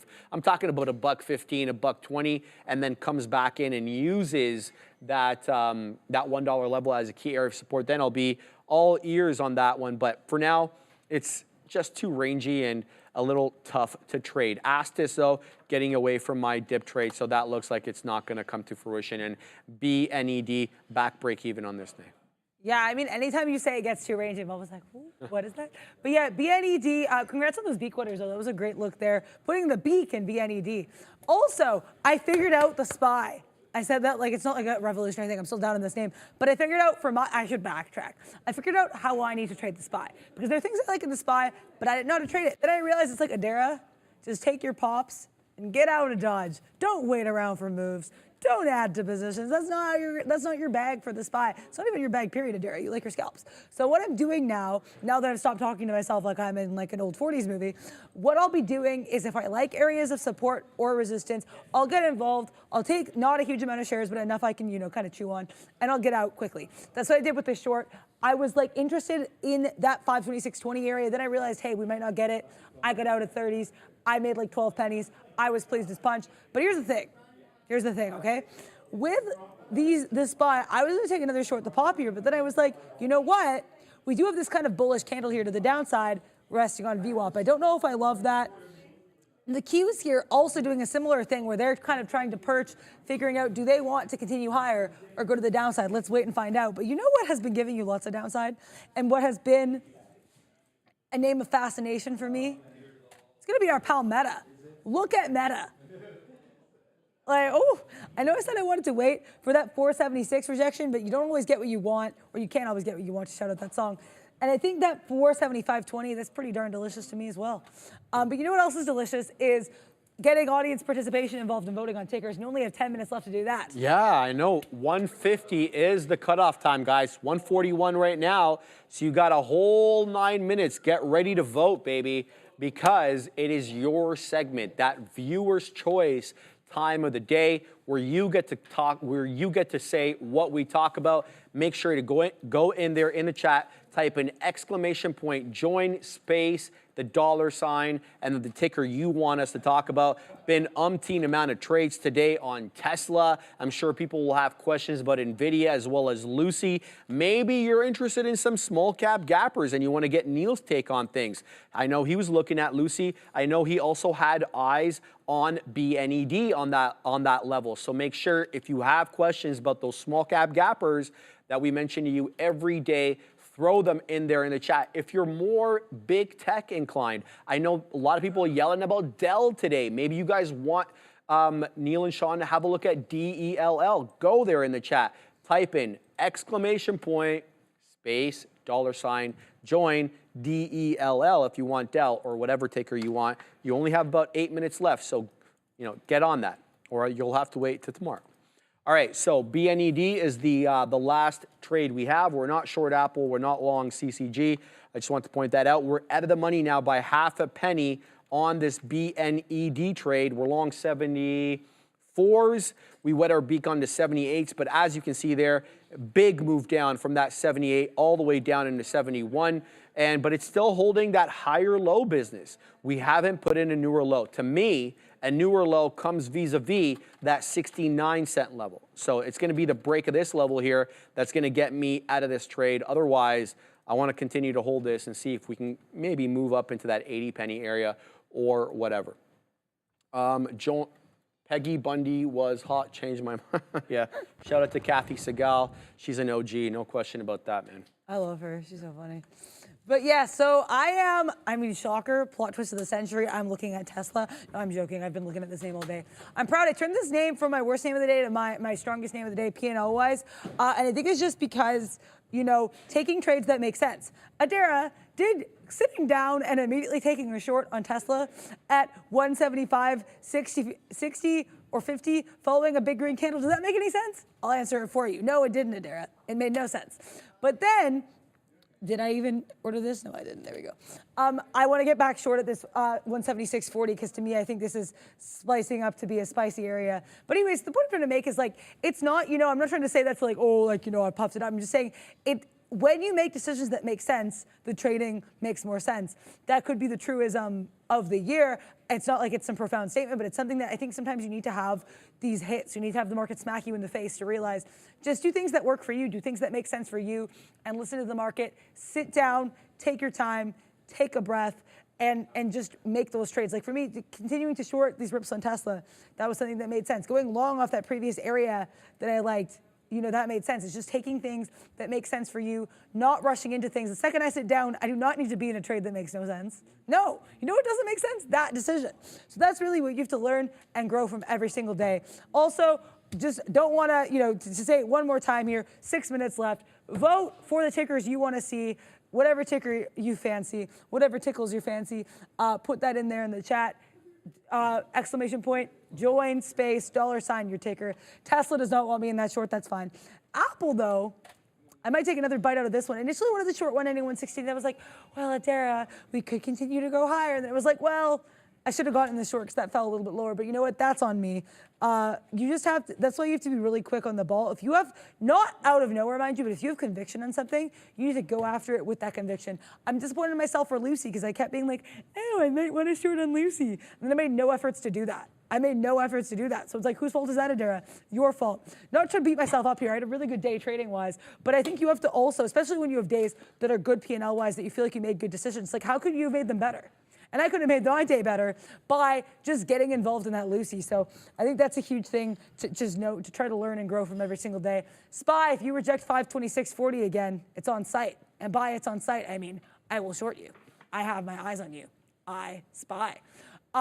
Also, Frank Jones mentioning, we do have Fed's Williams speaking right now, should be taking the mic now. We have the Fed's beige book as well coming in at 2 p.m. Also, we have a new Fed who's going to be joining the Fed on August 21st, and her name is Beth Hammack. So she will be replacing Loretta Mester, who is retiring effective June 30th. And did you know there's such a thing as a vice president of the Fed? And so Cleveland Fed vice president will be taking Loretta Mester's spot from June 30th up until August 21st. But I cannot wait to see her replacement, Beth Hammock, step up there. She's a Goldman Sachs official. I don't know why I'm so excited about a new Fed, but I sure am. How are you doing? All right. Looking at the future, and this is the range that we've been talking about on the future. That's been essentially all day. So I'm long the NQ or the MNQ at this level. So let's go ahead and cover one right here for a nice 10-point winner. Let's see if we can move up a little bit in this range. It's been a super rangy day on the futures. I mean, I don't anticipate making it all the way back into the top end of the range here, 18,875, or not, that's not the exact local top, 18,879 is. So this candle over here made the high, and that took us to 79 3/4, essentially 80, right? So you can make the 1880 is the top. And then the bottom doesn't really have a definable level. It's generally that VWAP area. The bottom is less defined, I would say, than the top, but the range has been there on the futures. Big move up last few days in the future, and now we're down 0.6 on the day. So we'll see if we're able to hold up here. Already took that trade, and we'll see what else we get. What else we got over here? So let's flip back to some small cap gappers and see what's going on there. So Astis, as you know, kind of unsurprised by this, the fact that it held up at the 50, because we talked about this 50 period to hold up here. I had eyes on VWAP. That was the incorrect move. I shouldn't have had eyes on VWAP there. I should have been alive to the fact that it was respecting the 50, not the volume weighted average price. Otherwise, you know, I could have had an order there at 50s. It still hasn't broken through 8 though. So it's definitely finding some resistance. It's actually coming into the 10 from the south side. So prior to that, you can see it had been holding the 10 like a glove from the north side, and then ever since it broke it, this candle over here, 1 o'clock exactly, every single print has been below the 10 period on the 5. So funny how that works, huh? First it holds it as support, now it's hugging it as resistance. ASTS continuing to play here, a part of my analysis. So interesting look on the way to 8, trying to break above the 10 period on the 5, ASTS good look. The other names, TSLA had a really interesting headline midday, helped push that up above the closing print from yesterday, 176.75. That gave way around over here, and we had to get out of our position for a 20-penny loser on the remaining amount at 130, as it did break that $0.75 area. That was a 10-penny loser, actually, because I got out at 73s. We're long 84, so 11-penny loser. And now it is hugging, for whatever reason, that $0.25 at the pivot points and ranging between there and the 10. Let's see if it can reclaim 176.75, which is yesterday's closing print. The future getting a little bit of a bounce here. We'll see if we can get some more outs, maybe at the 40s a dare. Yeah, shout out to Sharif there with the futures trade, with that BNet trade. Also, that Astis trade was great earlier with all those beak waters. So I want to shout out Sharif. So happy to have you back, and happy belated birthday. Yeah, hope it was excellent. And yeah, so shout out there. SPY, like, it's funny, you were in a futures trade that, shout out to you. I think that's a great look. I am in a futures trade that it's like a Dara. Did you get a little bit too excited? Maybe. No, I'm joking. We're still below 526.50s. I'm cool with this. But I did like that we kind of get into these 526.50, 526.40 areas. And then sellers are like, yay, springtime. And then we go to the downside. And I'm like, if we kept doing that, that'd be great as well. I feel like my timing on these SPY shorts has not been great. It's either I get involved too late, or I get involved and then the second after I get involved, or the second before I get filled, it decides to have its little moment. So I'm like, you know what? I can, oh, okay, now this is not a vibe. Come on, SPY, release me. Let me out. This was poor execution on my part. It's a big yikes moment on my part. Good times. Still up on the day. Again, not trying to trade P&L, trying to trade stuff I like. SPY is my worst name now, thanks to that decision. And I don't know why I felt the need to force myself into that trade, because I feel like I kind of did. I think it was clear that the actual range was that base was kind of the where you go long, and that's instead where you go short. I should have been a lot more careful about that. But I do want to quote Barankia 2020 hookup in the chat saying no fear. I think you have to have no fear in these markets. I did like the setup, obviously, or I wouldn't have gotten in.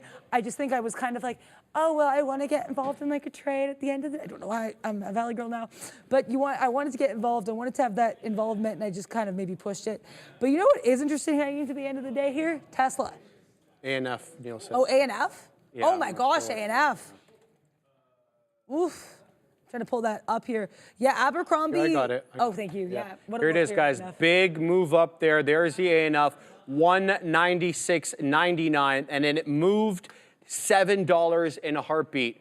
I'm looking to see if there is a headline that came in midday. Nope, there's a price spike coming in here, only letting me know about this. There's nothing yet. We'll let you know as soon as there is, if there is, but that is a candle worth 230,000 shares. So that will let you know how light that book was, because it was able to blow through all that, then obviously triggered something there, which pushed it all the way back down. Let's look at the 1 minute. This is the 5 minute right now.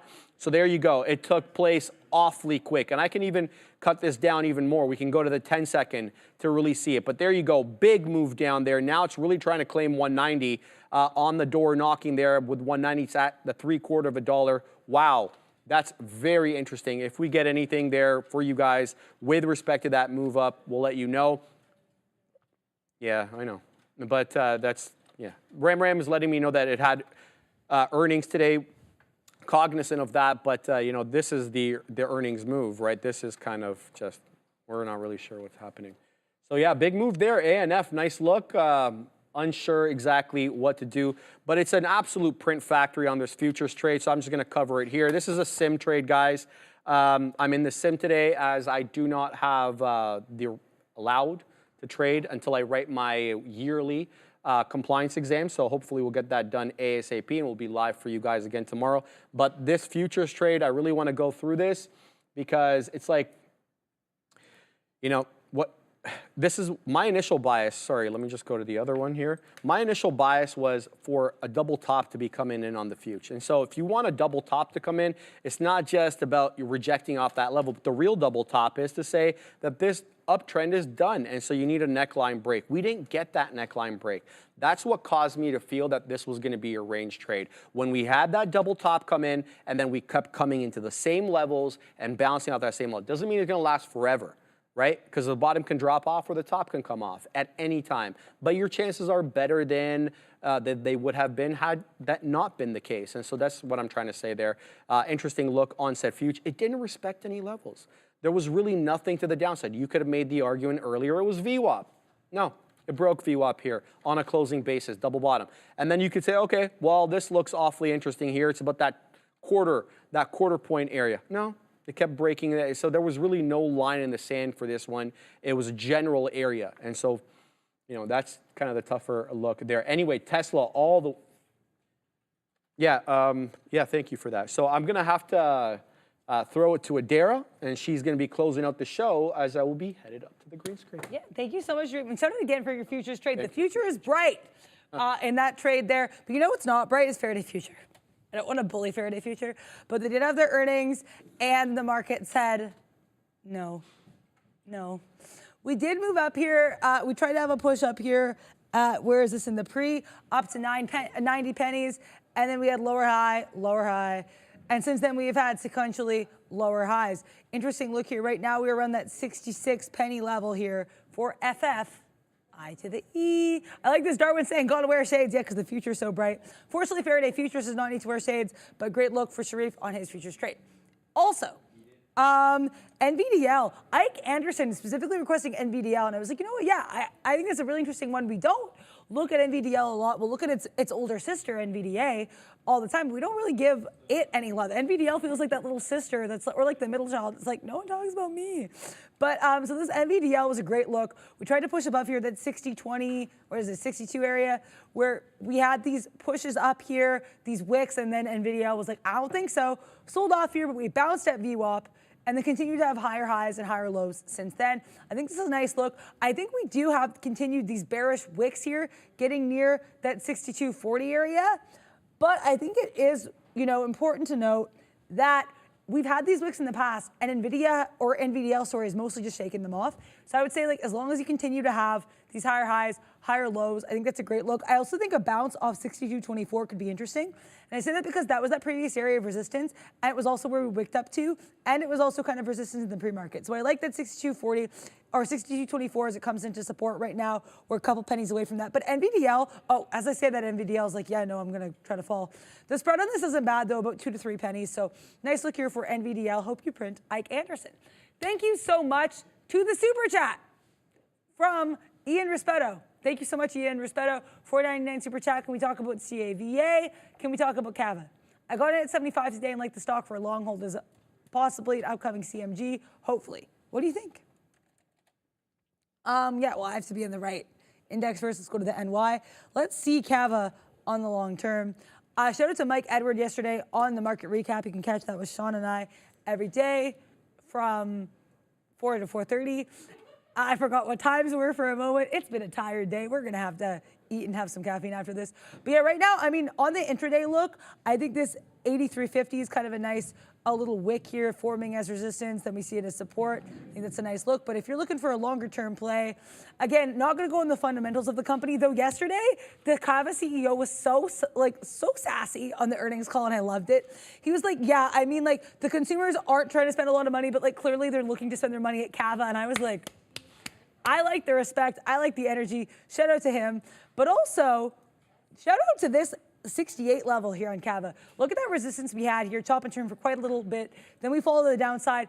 And then we start our ascent here mid-April. And look where we find a support. That's right, 68. It also was support on the 90 EMA. What a look. What a great look.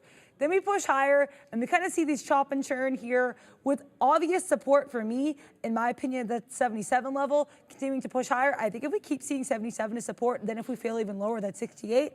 I think that's a nice look. But I have to say, in general, like, you know, again, not advice, just my take on the chart. I think we did have that rounded bottom earlier with that 56 coming in from starting in mid-July 23, ending early mid-February 2024. I think we did have that double top, or sorry, that rounded top formation, rounded bottom formation, English. We had a rounded bottom formation. We're continuing to the upside. Nice look for Cava. And again, that CEO seems very bullish and very sassily positive about what they're doing. So shout out there. I think that's a nice look. Ian Rispetto, though of course no advice. Yeah, so I want to, Jesse Munson saying can't ignore the volume in FFIE. Yeah, I wasn't trying to be too flippant about FFIE. I apologize for that. We do have 235 million shares in volume, so you're right, that's a really good point there on that FFIE volume. And also, since we last looked at this a couple minutes ago, we are now seeing that 66 area, which was initially resistance, flipping as support. So who knows? This could be continued look at FFIE. And I mean, clearly there are eyes on Faraday futures. We do have, again, almost 236 million shares of volume. So shout out to that. I think as well, if we can break above that 71 area, that could be kind of spicy. We had that pop up twice here as resistance. Let's see. But you know what? We can't. Okay. Thank you. Thank you. I appreciate it. Shout out to Ramin and Fabian, killing it in production. Shout out to everybody here. We have Sean. We have Neil on the big desk, which we'll see very soon. We've got Brendan over there. We have Sharif killing it. Thanks again to everyone in the back as well, having a great time. I'm just always so grateful to be here. It was actually a pretty good trading day for me. Did give up some of those wins on the SPY. I guess, you know, my eye wasn't on the prize with the SPY, but it's all good. You live, you learn, and I'm really proud of the trading I did. Beige book incoming. Thank you, Aaron and Joanna Brewster, for letting us know that. We do have the beige book incoming. But you know what also we have incoming? It's going to be that afternoon show. I hope you guys had a really great time here with us today. It's been such a fun time to trade. Tobias Henderson Hernandez, words Adara. Tobias Hernandez saying DJT. Okay, yeah, this is interesting. A little bit, not a huge volume spike, slightly more volume than we had. Continuing to kind of bounce here off that 9 EMA. What a candle, though. This was quite the topping tail candle we had here, heading into that 5140 level. And TJT is like, I do not want smoke. I want to go back to the downside. Thank you very much. So it's falling down here. It is 2 p.m., so we did get that beige book here, which is an interesting look. Thank you, Jesse Munson, for the shout out. Yeah, I mean, I'm just so happy to be here looking at things with everybody. Yeah, Amazon curling back up here as well. But you know what else we're curling back up to is going to be the green screen. See you guys tomorrow, same bad time, same bad channel. Sharif at the big green screen, guys.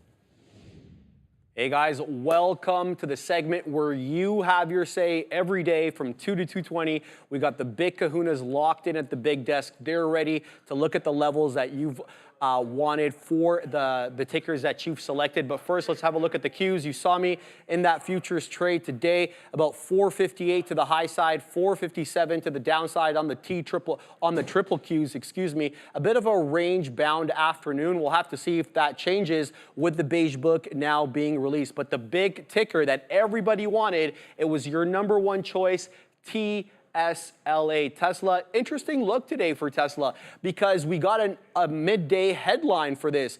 Looks as if Donald Trump wins in the upcoming election, he wants to have an advisory role for Elon Musk. No response yet from Mr. Musk, but have a look at Tesla here, guys. Any look on Tesla? Okay, first things first, make sure. Are you unmuted? Make sure I actually wasn't muted, but I feel like I've been muted at least, well, probably both days. It's whatever. This is Friday, I don't know I was, and then yesterday I think I was as well. But I'm kind of hoping not, Elon.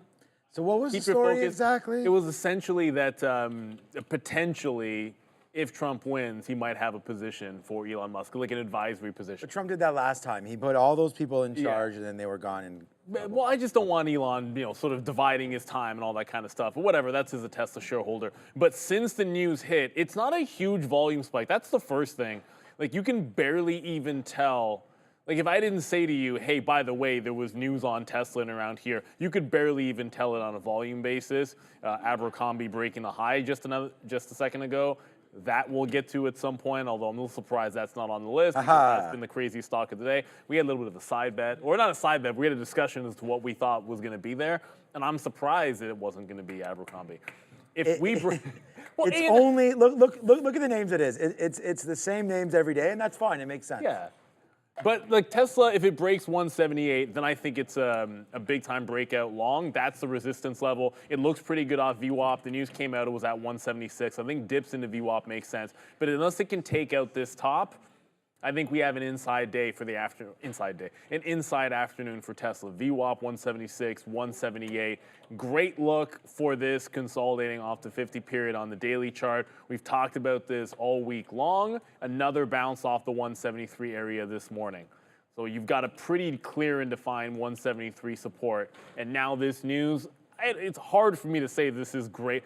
How is that good news for Tesla? The stock went up on it, but the stock went up on the news, but I don't see how that's a positive for Tesla. It doesn't make a lot of sense. Well, that's why I asked you, what exactly is that news? Because that doesn't, to me, it doesn't make a whole heck of a lot of sense. I think it's a negative story for Tesla, and the reason why is that we saw Tesla go through some turmoil there when Elon was and did wind up going through with Twitter, and I just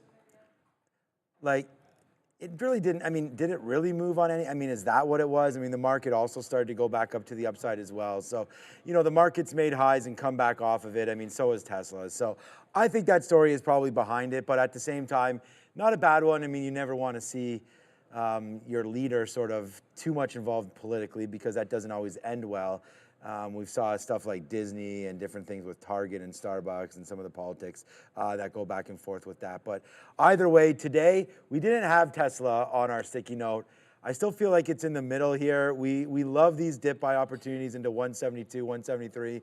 The problem is this morning, it didn't get low enough. It started down there. And remember, we were down, down almost 1% as the market opened up. So for me, it was a little bit of a tough trade to believe in Tesla long there like that. So huge move early. I still like the stock.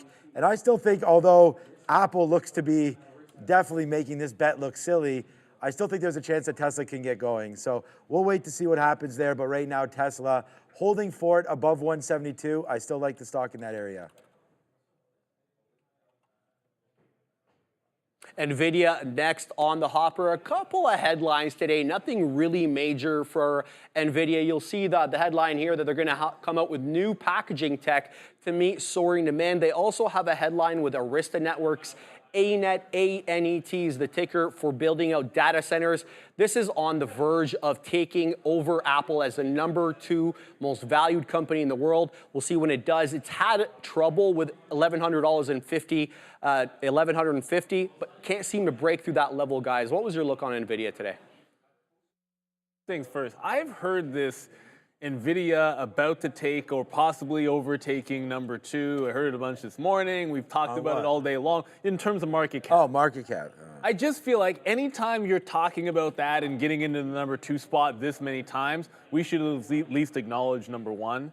And shout out to Microsoft. No one said that name today. They're the ones. Yeah, it's like you can't talk about #2 like 18 million times today without acknowledging that Microsoft is the #1. But I didn't have any trades on Nvidia. It was so close to 1100. And look, we talked about this in the lesson of the day.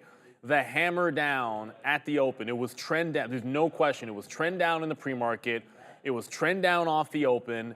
There was nothing about it that suggested dip unless it got to 11. I mean, 1100 would have been the obvious level that I think a lot of people would have liked that long. It didn't quite get there. It reversed at 1110 and then just shot to the upside. I never got myself into long. I did find my way into the arm long. We'll talk about that later. At least acknowledging that was trend up. Had a short. At least got some back to be slightly up on arm after going into the long, but never found myself into the long on Nvidia.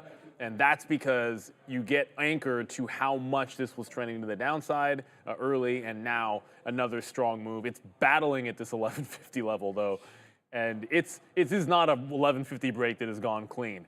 Like this has gone up and down at least 7 or 8 times 1150, and getting a little bit top heavy here on Nvidia. These are dark pool wicks. 1150 is yesterday's high as well. So it's really struggling at this all-time high.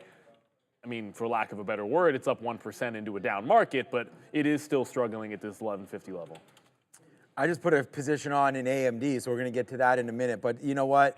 For Nvidia, it'd actually be my worst stock today. And it doesn't look that bad, but again, and I said this live on the air, I'm still trading this as if it's like a $700 or $800 name. It's not. It moves way faster, way quicker. When levels break, like right there, it was just 151. Now it's 149.50. So if you don't share size down, this is a very, very dangerous game, and we didn't do that today. We were in and out here at 1125. That was okay. And then right here at 1140 before it eventually blew up to the upside. So we don't have a lot of huge hits today, but we just been in and out of Nvidia, a little silly. We talked about waiting for it to baseline. I think the only real base was right there, 1120. That based out pretty good. Forget about all the pre-market stuff. Nice move downside, obviously. And then maybe you could have found a base here if you trusted VWAP, which you should have. And then right here is Gens. So we'll see if we make a move down and then start to figure itself out. That's when we want to go long. But I just put on a decent spot right here for AMD again, and we've traded this a lot. So we're going to go over to the screen and look at AMD with the big guy. Yeah, Nvidia's little cousin AMD next on the hopper, guys. Headline today that they're going to expand their partnership with Samsung to build out that most advanced chip, that 3-nanometer architecture that we've been talking about for a long time. Not much of a move today, but Sean's in it right now. What's the look right now, Sean? Yeah, thanks, Sharif. Yeah, it's it was just one of those names again where today we had looked at shorts, right? So we wrote down 170. So we already instantly knew we were short, and we said the thing that I'm trying to do more is to stick with the directional bias that I have. So obviously today, I will tell you how many fills I have in AMD. It's an embarrassing over 100 fills. But all of these purples are are short sells. So that's where you have to borrow the stock in hopes that you could buy it back at a lower price. We were buying stuff back at a lower price a bunch of times, but every single time we wound up putting on shares, we were able to take profit, but then get stopped out. So because we were always waiting for this bigger move, we kept on getting stopped out. But we got a good top here at 167. This was a great trade. We were shorting into here. We got out. Then we reloaded. At that time, it must have been the 200 period moving average, probably coinciding with that little bottom right there. We took that, and then these outs are 165.70. These are $1.30 in the money. So, good outs. We just took another piece right here ahead of VWAP. But as Sharif mentioned, whether or not it's step cousin, it's brother, it's wife, it's sister. They don't move the same, man. AMD and Nvidia are two totally different beasts.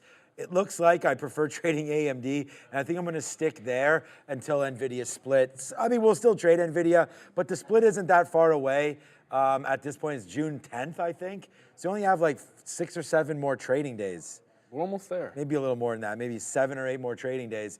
And then Nvidia will become that $150 name or whatever it is at that time. So anyways, I like AMD, and we're just going to stay net short down 3%. Yeah, like AMD, it started out great. It was like the first stock that was a clear win. It was just a simple 165 break.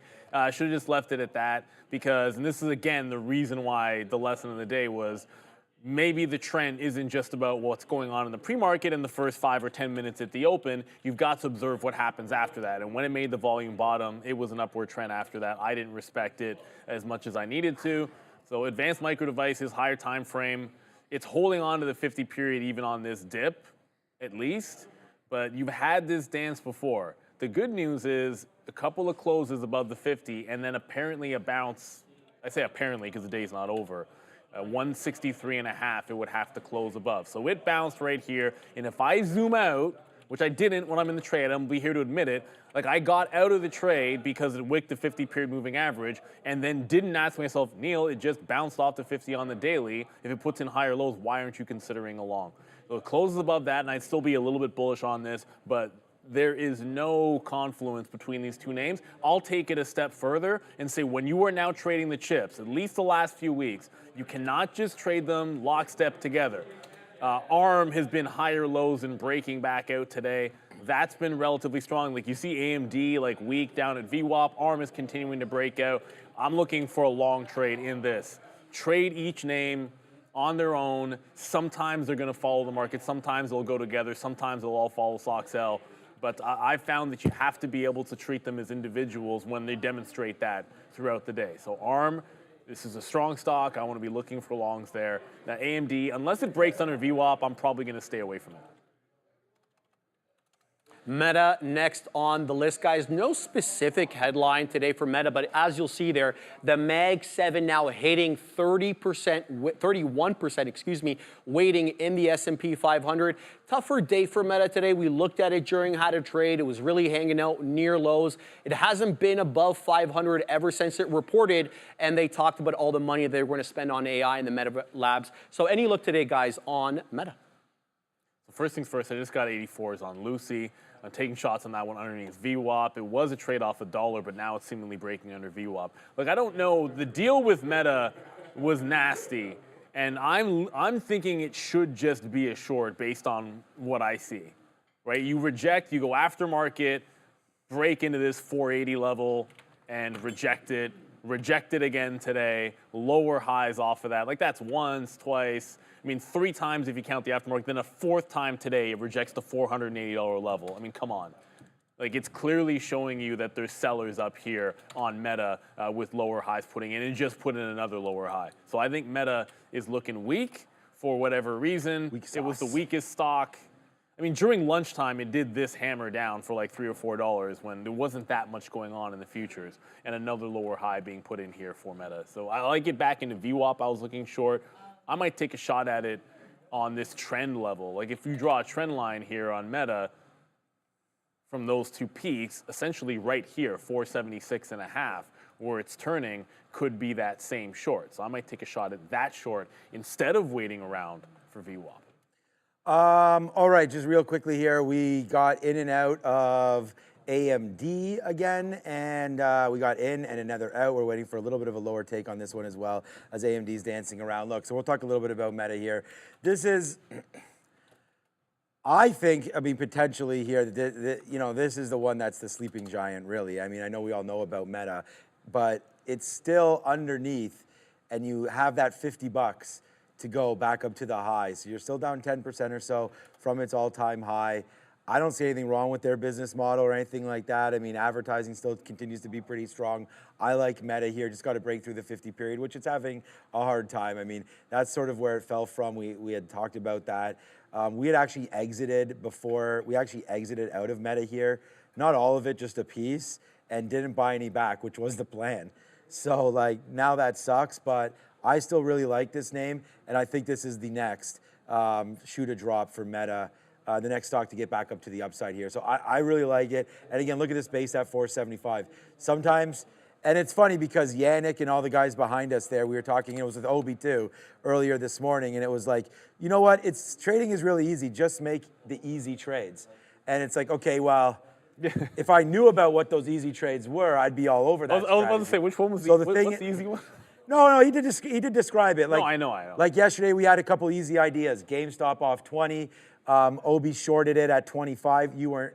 No, you were here. Yeah, you were here. Yeah. So he shorted it off that bump. And sometimes you can wait for plays. So I was just gonna say, like down here, Meta. It's not that this is an easy trade, because when you're in it, you don't think it's easy at all. But this 475 is a pretty decent level, and it held for an hour. So I feel like dropping back into here could probably be a long that, if you're looking to get in, not bad for a quick little swing trade into the end of the day, if that's even a swing. All right, we're making a bunch of bank right now. So this is Tim Duncan time. The bank is open here on AMD, and we just bang right there. We're not going anywhere. I know it's the rundown. We'll just push that up a couple more symbols. There's AMD, and it just happened again. People commenting, man, who is this guy? Is this guy an algo or something? But this is how we win as traders. You know, this is how we win. You take positions that you like, you hold them, you make decisions. We just got 3 outs on this wick down there for AMD, so let's put this one to the side now, and we'll see if we can make it. But this is why I have like 120 fills. Because see, instead of just taking 1 fill, I take like 4 in order to get 1 position. It backfires quite often as well. So, all right, what's up now? Sharif, I know you are a big fan of this next name, as I think we all are. We probably all have accounts, or if we don't, we probably did. Oh, everybody. And if we haven't, then we probably are. It's Amazon. Everybody's got. I'd be a bigger fan, Sean, if they offered same-day delivery for me like they do with Brendo, but I know. I don't get that. A couple of headlines today with Amazon. Looks as if the court rejected their appeal to throw out the FTC case against them for anti-competitive practices. There's also this headline: AWS CEO announces organizational adjustments to Amazon Web Services executive team. The changes are set to be taking place June 3rd. Nothing really market moving here though, guys. What's the look? Yeah, you know, thankfully, Sharif, you got to move away from Uptown. it's where it's everything about same day is just where you live, right? Like there's certain places. Also, sometimes there's like things that you can get that will be same day, like very few. But yeah, I mean, come on, man. You're Toronto. I guarantee you there are things that you can get on same day if you're in the city. It's just a matter of what you're trying to get. But we talk about being able to switch gears. Sometimes you're looking for a direction, and the best you can do is change your strategy with it. Maybe scalp instead of look for the big hold or the big home run. That was at least the case with Amazon today, because was looking short off of yesterday's close area right in here. If you just kind of look at the resistance, this is 182.5 the last couple of days, looking short into there, looking for the home run back down into 180 where it got the last couple of days when it rejected the same level. So was willing to short at 82s, give it some room. That's the $0.50. Thinking it's gonna, if we bounce from the downside, we're gonna go all the way down to 180. When we reloaded back into this, we turned it into a scalp trade because it was strong. So recognize the strength, shorted it again off that level, was able to scalp a bunch out. So at least it's not a complete and abject disaster because it was an upward trend. And now all of a sudden, that same resistance has turned into support. So you might as well slap it in here, like 182.5. It's somewhere around, like 182.40 technically. But you can see that same resistance has turned into support, and Amazon looks like, as long as it's above there, should be a long. Breaking out on Amazon.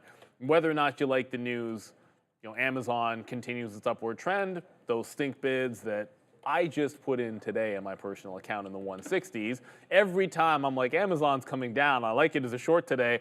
I'm not making this up. I did in the pre-market. I actually put bids at like 167 something on for my long term, and that's the day that Amazon's going to go green. I should know better. If I'm looking stink bid, that usually means the stock is going to bounce that day. All right, Amazon was good until it wasn't, and we were short all day, all morning, I guess. And then we had written down here, the problem with this trade is we got started a little bit too early. So we wrote down 182, 50 to 183. Here's the 183s. So we should have just waited for it right there. Would have came in and we could have had it all the way back to 181.50. Then it happened again and then it made its way back to 182. But either way, we've been above VWAP for the majority of the day. So this stock has been bought. It's much greater than the market. The market's still red here today. How much are we down? Yeah, about 0.5%, so the other way around. So yeah, it's just a strong name. Been wrong on thinking about short. I just tried to play this trend. It's been down. And now it's trying to get up. So I feel like now we're taking the 50 period. We may have to flip our sort of mentality around here a little bit on Amazon and only look the other way. But we are starting to really print now on AMD as it's coming back down again. So we don't have any more bids down here except for low 60s. So we'll see if we can get a fill in the low 60s. Actually, let's just put something here at 68. Maybe we'll get run over a little bit. But right now, short on AMD appears to be working. So yeah. Good trades there, good little rundown, highlighted by some of the five largest tech names in the world. So Tesla, Nvidia, AMD, Meta, and Amazon. No one asked about Apple or Microsoft, though. Or A&F. Of course not A&F. Abercrombie. No one's asking about Abercrombie and Fitch. Come on, man. Absolute. I mean, it's just an absolute monster. A&F, just only because it didn't get mentioned, up 26%. On the day, including this candle, which I don't even know how you describe this, but it's the biggest volume candle since the open. $10 from 186 to 196. It was real. The guys in the back going nuts. I was like, that got to be fake. And it's still going higher. Even though that seems like a bunch of shorts just got stopped out, it then decided to go higher and higher and higher. There's nothing about this that is slowing down at the particular moment. The only thing that I was trying to just get into just very quickly was Meta, which just started to roll into the downside. So we might have missed a chance at Meta there for the short. I don't know if I want to chase it down, but we are looking short off that local high as its trend to the downside. We drew a trend line in there. You can kind of coincide with this recent peak. So we will look to short on META if we can get it. But I would not be standing out in front of A&F. Like I know 27% or 26%, it feels like there's going to be a short at some point. If it's not going to reverse after that kind of a candle, then I'm not sure what it's going to take for that stock to come back into the downside. I am in FFIE, just so you guys know. I shorted this one after it broke down underneath VWAP, shorted it in the low 70s. I reloaded at 68, still working to the downside. It's at 66, so this one looking a little bit weak. So we're going to be involved in this one for the afternoon, but if we get a new position, I will let you guys know. All right, let's just check back in on Uber. This was a position here that we were really thinking about earlier going short. And again, this might be a good time, actually. We just finished actually recording our first episode of the Freedom and Wealth podcast. So everybody has to immediately go over and like and subscribe to this. Brandon and I had a fantastic time. And we were actually talking about taking Ubers and having fun like that.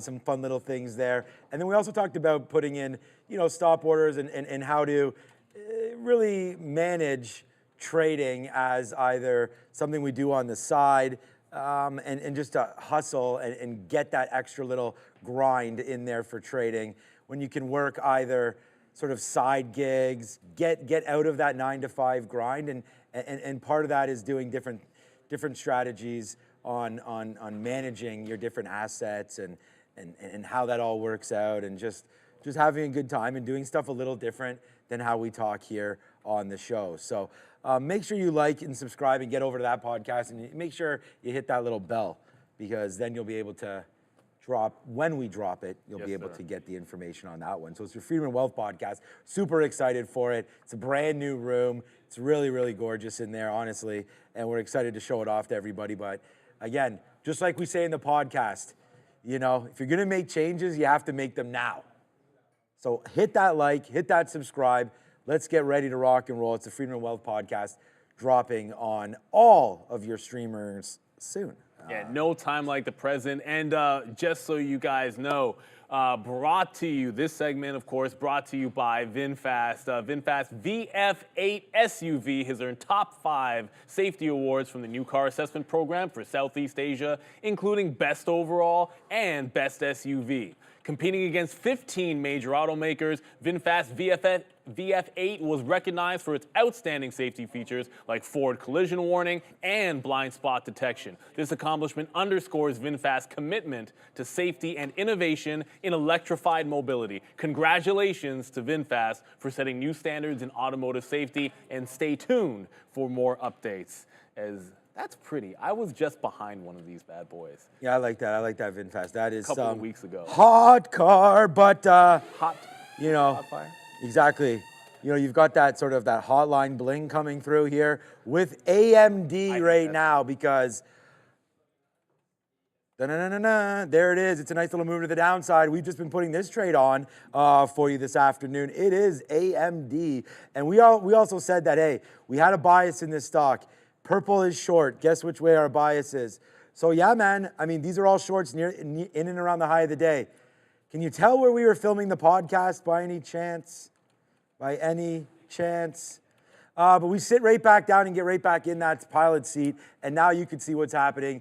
We shouldn't be in a pilot seat if we're going down, but the stock market is going down right now, and we are lightly landing it here, and it's been really good. We just took out VWAP. This is a big trade here for me. Now 75 cents in the money. And look, once, twice, thrice, whatever that after that. Nice move. Downside here for AMD. Let's let this one fall in to the rest of the day. I feel like I'm pretty confident trying to hold on to this one. Sharif mentioned Nvidia. And yeah, It's slowing down. that's what I was going to say, if this name slows down and we start to get a little southbound here on Nvidia, then this emperor will indeed have no clothing, and that is AMD. So here we go. It is a nice move down. Uh-oh.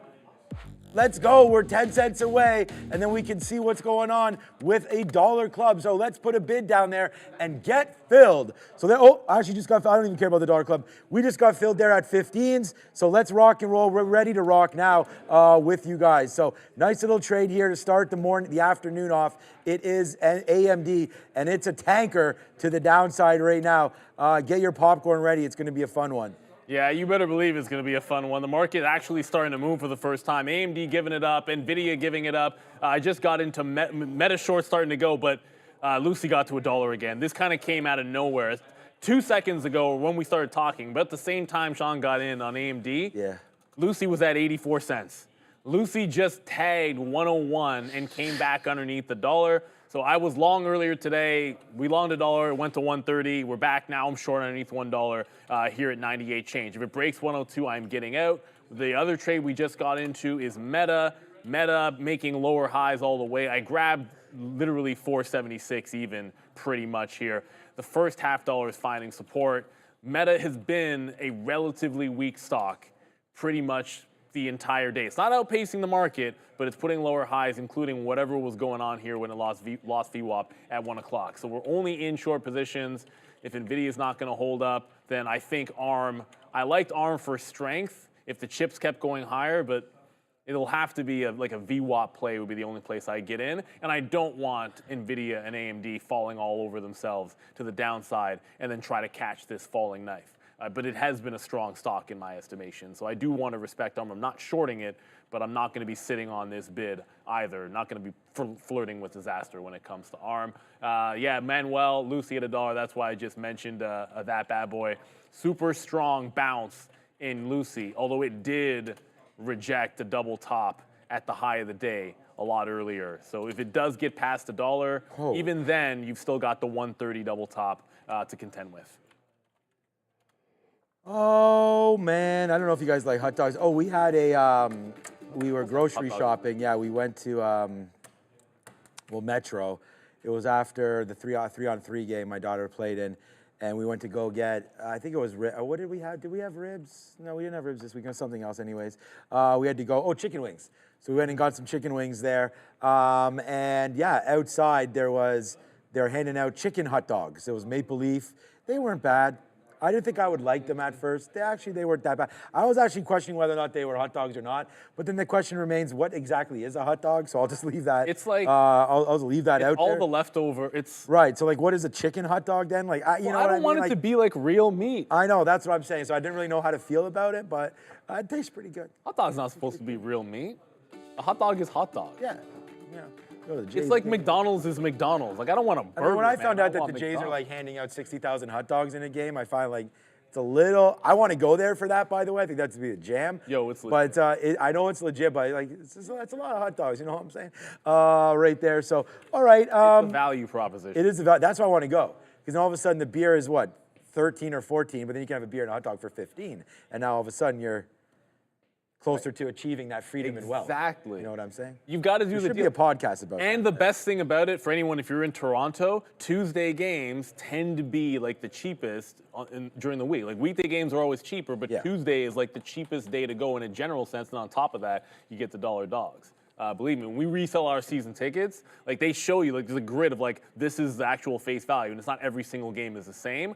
Right. Those Tuesday games are almost always, especially against a weak opponent, they're always cheaper. Like one day it was like 100 face value on a Monday, and then 70 bucks. Yeah. On a Tuesday, and it was dollar dogs, which are fantastic. So Lucy breaks 102, I'm getting out of this sucker, and it's going to be maybe the 130 level we work with. Meta just broke down. It just got that first half dollar. Look, it's a good bottom at 475. I want to respect it. 475 was also, like you can't make this up. 475 has been the bottom for 2 days now. This is now the third day, and the top has been 480. So respect the 475 level if it's going to go. Apparently news on Walmart, but I wanted New to get lows. Naresh, DJT is still doing some things today. So shout out to anybody, congratulations, or all that good stuff if you've gone long. I don't want to say I've been ignoring the stock. If we pull it up, we'll talk about all that good stuff, but I have not wanted to go long this stock at all. And it's continuously just going higher and higher. A break of the high would be 52 and change. So still strong. It's like 3 days in a row now. Hasn't really pumped through resistance on the daily, but at this rate, certainly a possibility. I need to draw Adair's attention to Walmart because, Adair's over there. It's not even at the desk. My bad. No, don't worry about it. I'll find out the story. No, Walmart's going down. I just heard something in my ear about their chart. They've been charging the wrong price on stuff. So I don't know, like. Come on, Walmart. What does that even mean? Like, honestly, like. Be better. If you're charging the wrong price on something, like how long does it take you to figure that out before like literally like people are just like going into your store and you're like, oh, that TV's only $5? I'll take 5 of them. Like how much could that? No, but I'm saying like that's not a story that should really be affecting the stock unless they've just repriced like everything incorrectly and nobody even noticed that. What are you, Loblaws? That's why I was like saying to Adair, like what exactly is this story? But okay, don't worry about it. I just heard it in my ear quickly there. It might be absolutely nothing, but Walmart is getting a little spicy here to the upside, or downside. So I was just wondering about that, and there it comes all the way back up. So there definitely was a story. I mean, look at that volume spike. We'll probably get that in a minute, but that just seems so silly. Here in Canada, Yeah. you saw the guy that went viral. Like there was Loblaws is like a local in. First of all, AMD is. And some guy went viral because he weighed a bag. It was like vegetables or whatever, and it was like 40% underneath the weight that was on the package. Like it wasn't even close. Oh, the scale was off? It wasn't even close. Like it said on the package, say like 750 grams. Right. To say it was that, it was like 400 and something. When the guy showed Right, I it, got whatever, it, it was yeah. all over TikTok. So believe me, like this is a thing that does happen. You call it shrinkflation. You could call it, I mean, whatever you want to give it. That's not shrinkflation. That's just outright dishonesty. So I don't know if that's what's happening. Is with Costco Walmart. reporting tonight? But no, Costco's tomorrow. Right? By the way, Oh AMD yeah, is. Costco. Good move down here. We'll go airplane on this one because it feels like AMD is just dropping those GPUs right into your hands here. Look at this short. We just shorted this. It's now, we just shorted this thing. 220. There it is. Nice move to the downside right now. We are short 166.09. So, I mean, we talk about the purpose of what we're doing. And I mean, sure, I have tons of fills, but you know, this is now starting to go. This will be PL number 1, and it wasn't about an hour, or it wasn't about 20 minutes ago. So there we go. Sometimes you just got to sit in there and be able to make the plays that you do believe in. And we said that we were going to and again, the reason why we talk like this, like when Sharif was over there and we were doing the rundown, I said, I'm leaving Nvidia alone. It's my worst stock today, and I only traded it twice. And I was just treating it like it was not a $1,200 stock. And we were just too silly with it. And look what it's been doing since we just shorted. Sure, it's gone down from here to here, but just in this last little while, like it's too choppy. I could definitely understand where I'm missing out and why I'm losing on that stock. So we just went over to AMD, which looked a lot cleaner to me, and you could see the move that's come into play here. This top was quite obvious and quite easy. Shout out to Yannick and Obi and all those guys in the back, because it's exactly that talk that we had before. Find easier trades. You don't need to sit there. Same as Justin, everybody behind us. We were talking all about that. And I kind of giggle because it's like, oh, just find easy trades. It's like, okay, so that part is the hard part. The trading is the easy part because I can just hit buy or sell. You know, it's finding those trades that is what takes the time. So here, okay. I'll give you an example of an easy one. Wrong prices were charged at, hold on, just wait a second. Oh. Just because it just says 1,600 stores, wrong prices were charged for several days. Like in their favor or against their favor? Well, That's what I want to know. I'm saying again, I would assume that they're lower prices, but yeah, I guess that's true. If they're higher prices, well, because if maybe they have lawsuits, you can actually charge whatever you want. Well, because if you charged higher accidentally, but that's what you displayed, if that's what you put the sticker on and people paid more, that's bad press for them, but they don't actually lose anything. Like, so I'm not completely sure about that, like exactly how that works out, because if you display that you're selling something for $10 and it's there for, I mean, it rings in like craft dinner, but you bought like peanuts, and then you're like, wait a second. That's a different story. Yeah, who knows? That's what Jag was saying, maybe wrong QR but codes. Naresh just asked a question about Unity, and not to beleaguer the point about easier trades. And look, I'm not in Unity. I didn't trade Unity today. But if you're thinking about an easy trade, look at Unity software. Yesterday's low, essentially 1890, let's call it. Today, ignore the dark pool wicks. What's the top? 1890. Rejection, rejection. When it breaks the support in the morning, that's 1870. Break, clean downward trend. So it gaps underneath. Support turns into resistance. It continues to trend down. It then breaks the support level. Anywhere you are short after it breaks on the first available pop, you give it back to 1870. Like, it just continues down. It's a weak stock. It's trending down. And whatever, like, I'm not in the stock today. We were talking about this because Kathy Wood sold a bunch of shares apparently in Unity. I still never found exactly how much. I was trying to locate the story. I thought we had that Kathy's Arc website or whatever. Remember I was saying I saw some historical prices on there that didn't make any sense, and I'm like, how much do I want to trust this? I just couldn't believe the historical prices that I was seeing that apparently they own some of the stocks in. And maybe that's a me thing. Maybe those were real prices. But when I looked at it, I'm like, these cannot be right.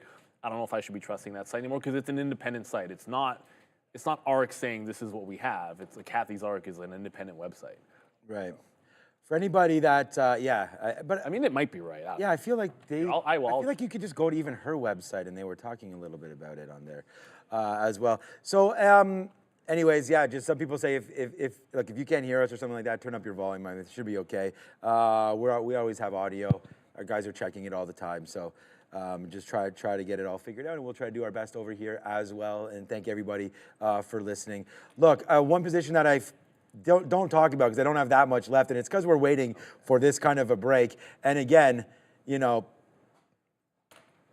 I could say guess when we were filming, but we've already sort of gone that route. The joke's getting old now, but right there, right back into that level, that would have just been another opportunity to short it. So I really feel like I missed getting more shares here.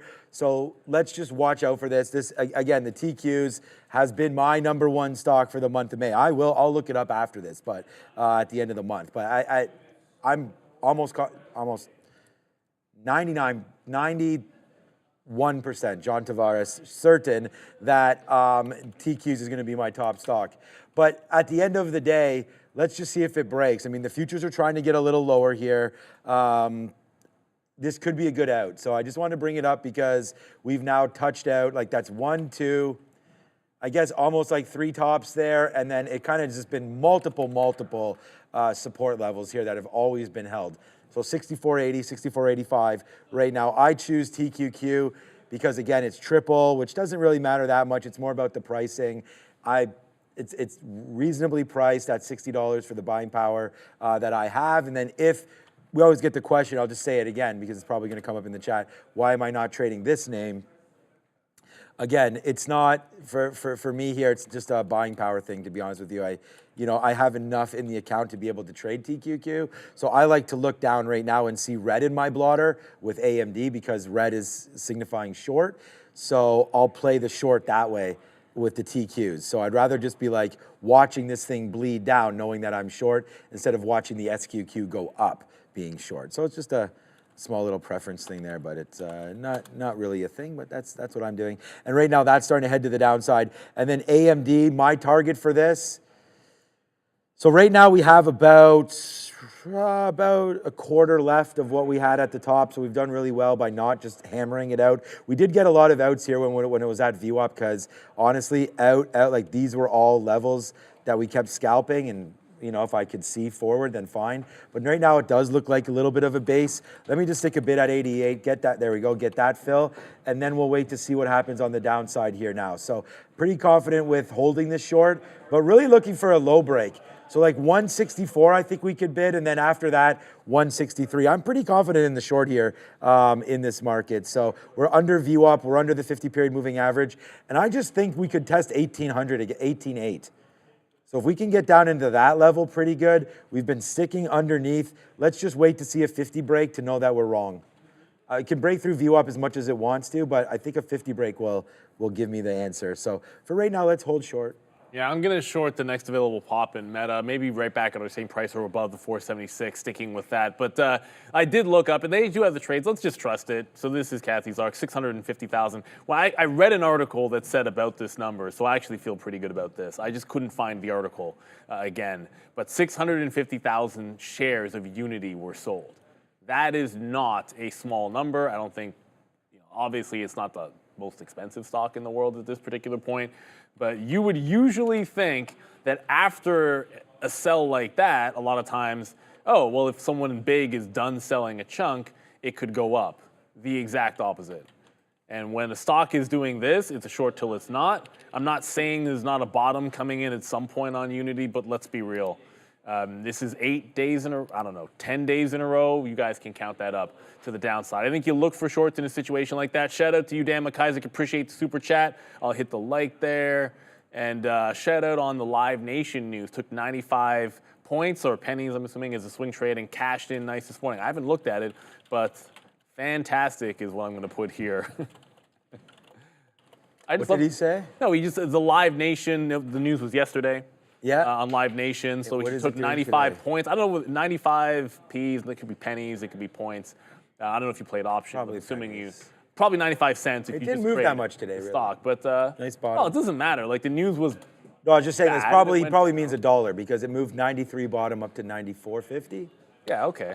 Yeah. 95. Yeah. Maybe the whole move, or he held overnight. No, he said he swung it. So it was 95 yesterday. Oh, he swung it. My bad. Because 95 was the top yesterday. I don't think I'm crazy about. Nice trade. Well, he could tell us what trade did you have on there. I mean, that was a good trade. It closed right. I closed right at 95, and then bottom was 93. I'm missing a lot of data on this chart. So it's a good thing. Yeah, it's a good thing that we were. Again, this is why I'm trying to trade lesser names, like not lesser names, fewer names. Hopefully they're greater names, but because right there, we saw this was kind of basing out on AMD, right? We did have that bottom take there, and then if you come over to the chart, you'll see like, look at that. It was basing out, so I got out. So we got out there at 88. You saw me do it live. And then right up there now, a nice little move to 165.20. So, I mean, that's the thing. We talk about this. Just hit the like and hit the subscribe because we just broke down some of those trades. So whether or not you're a prop trader or you're just looking to say, hey, when do I exit out of some of my trades, or what am I looking at? Like on the way down, we didn't really base at all until we got into this area. So that was a little bit of an area of concern. I mean, even if you stretch it back, you don't really see that much. And if we take off, let me get rid of all these.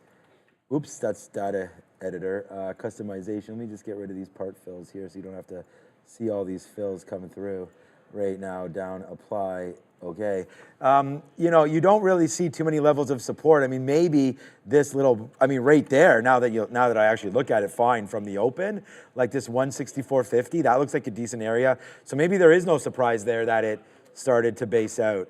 So again, like when you look at this chart, you look for, hey, where are the opportunities? And if you have bias short, which we did have, we could have the wrong price. And again, this is what I was talking with the guys behind. You could write down whatever price you want. The more important thing is that you have a game plan of 95 puts. That's what he had. So that was a good one. That's what he meant. 95 Ps.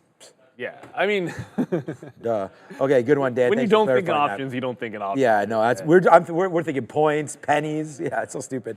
But anyways, good trade there, Dan. At the end of the day, this is why we have to sometimes zoom out. And if you're focused on, like, if I have 4 or 5 positions, I tend to miss things like that. And you look back, it's like, oh man, why didn't I cover Apple there?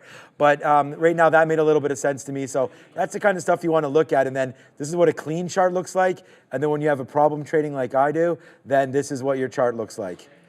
So there you go. But at the end of the day, we found our way into some of these names, and we're really happy with the way we've performed today on AMD, putting it a nicely green name for me, along with the TQQs there that we're holding. So far, so good on those positions, and we'll look to get into some more.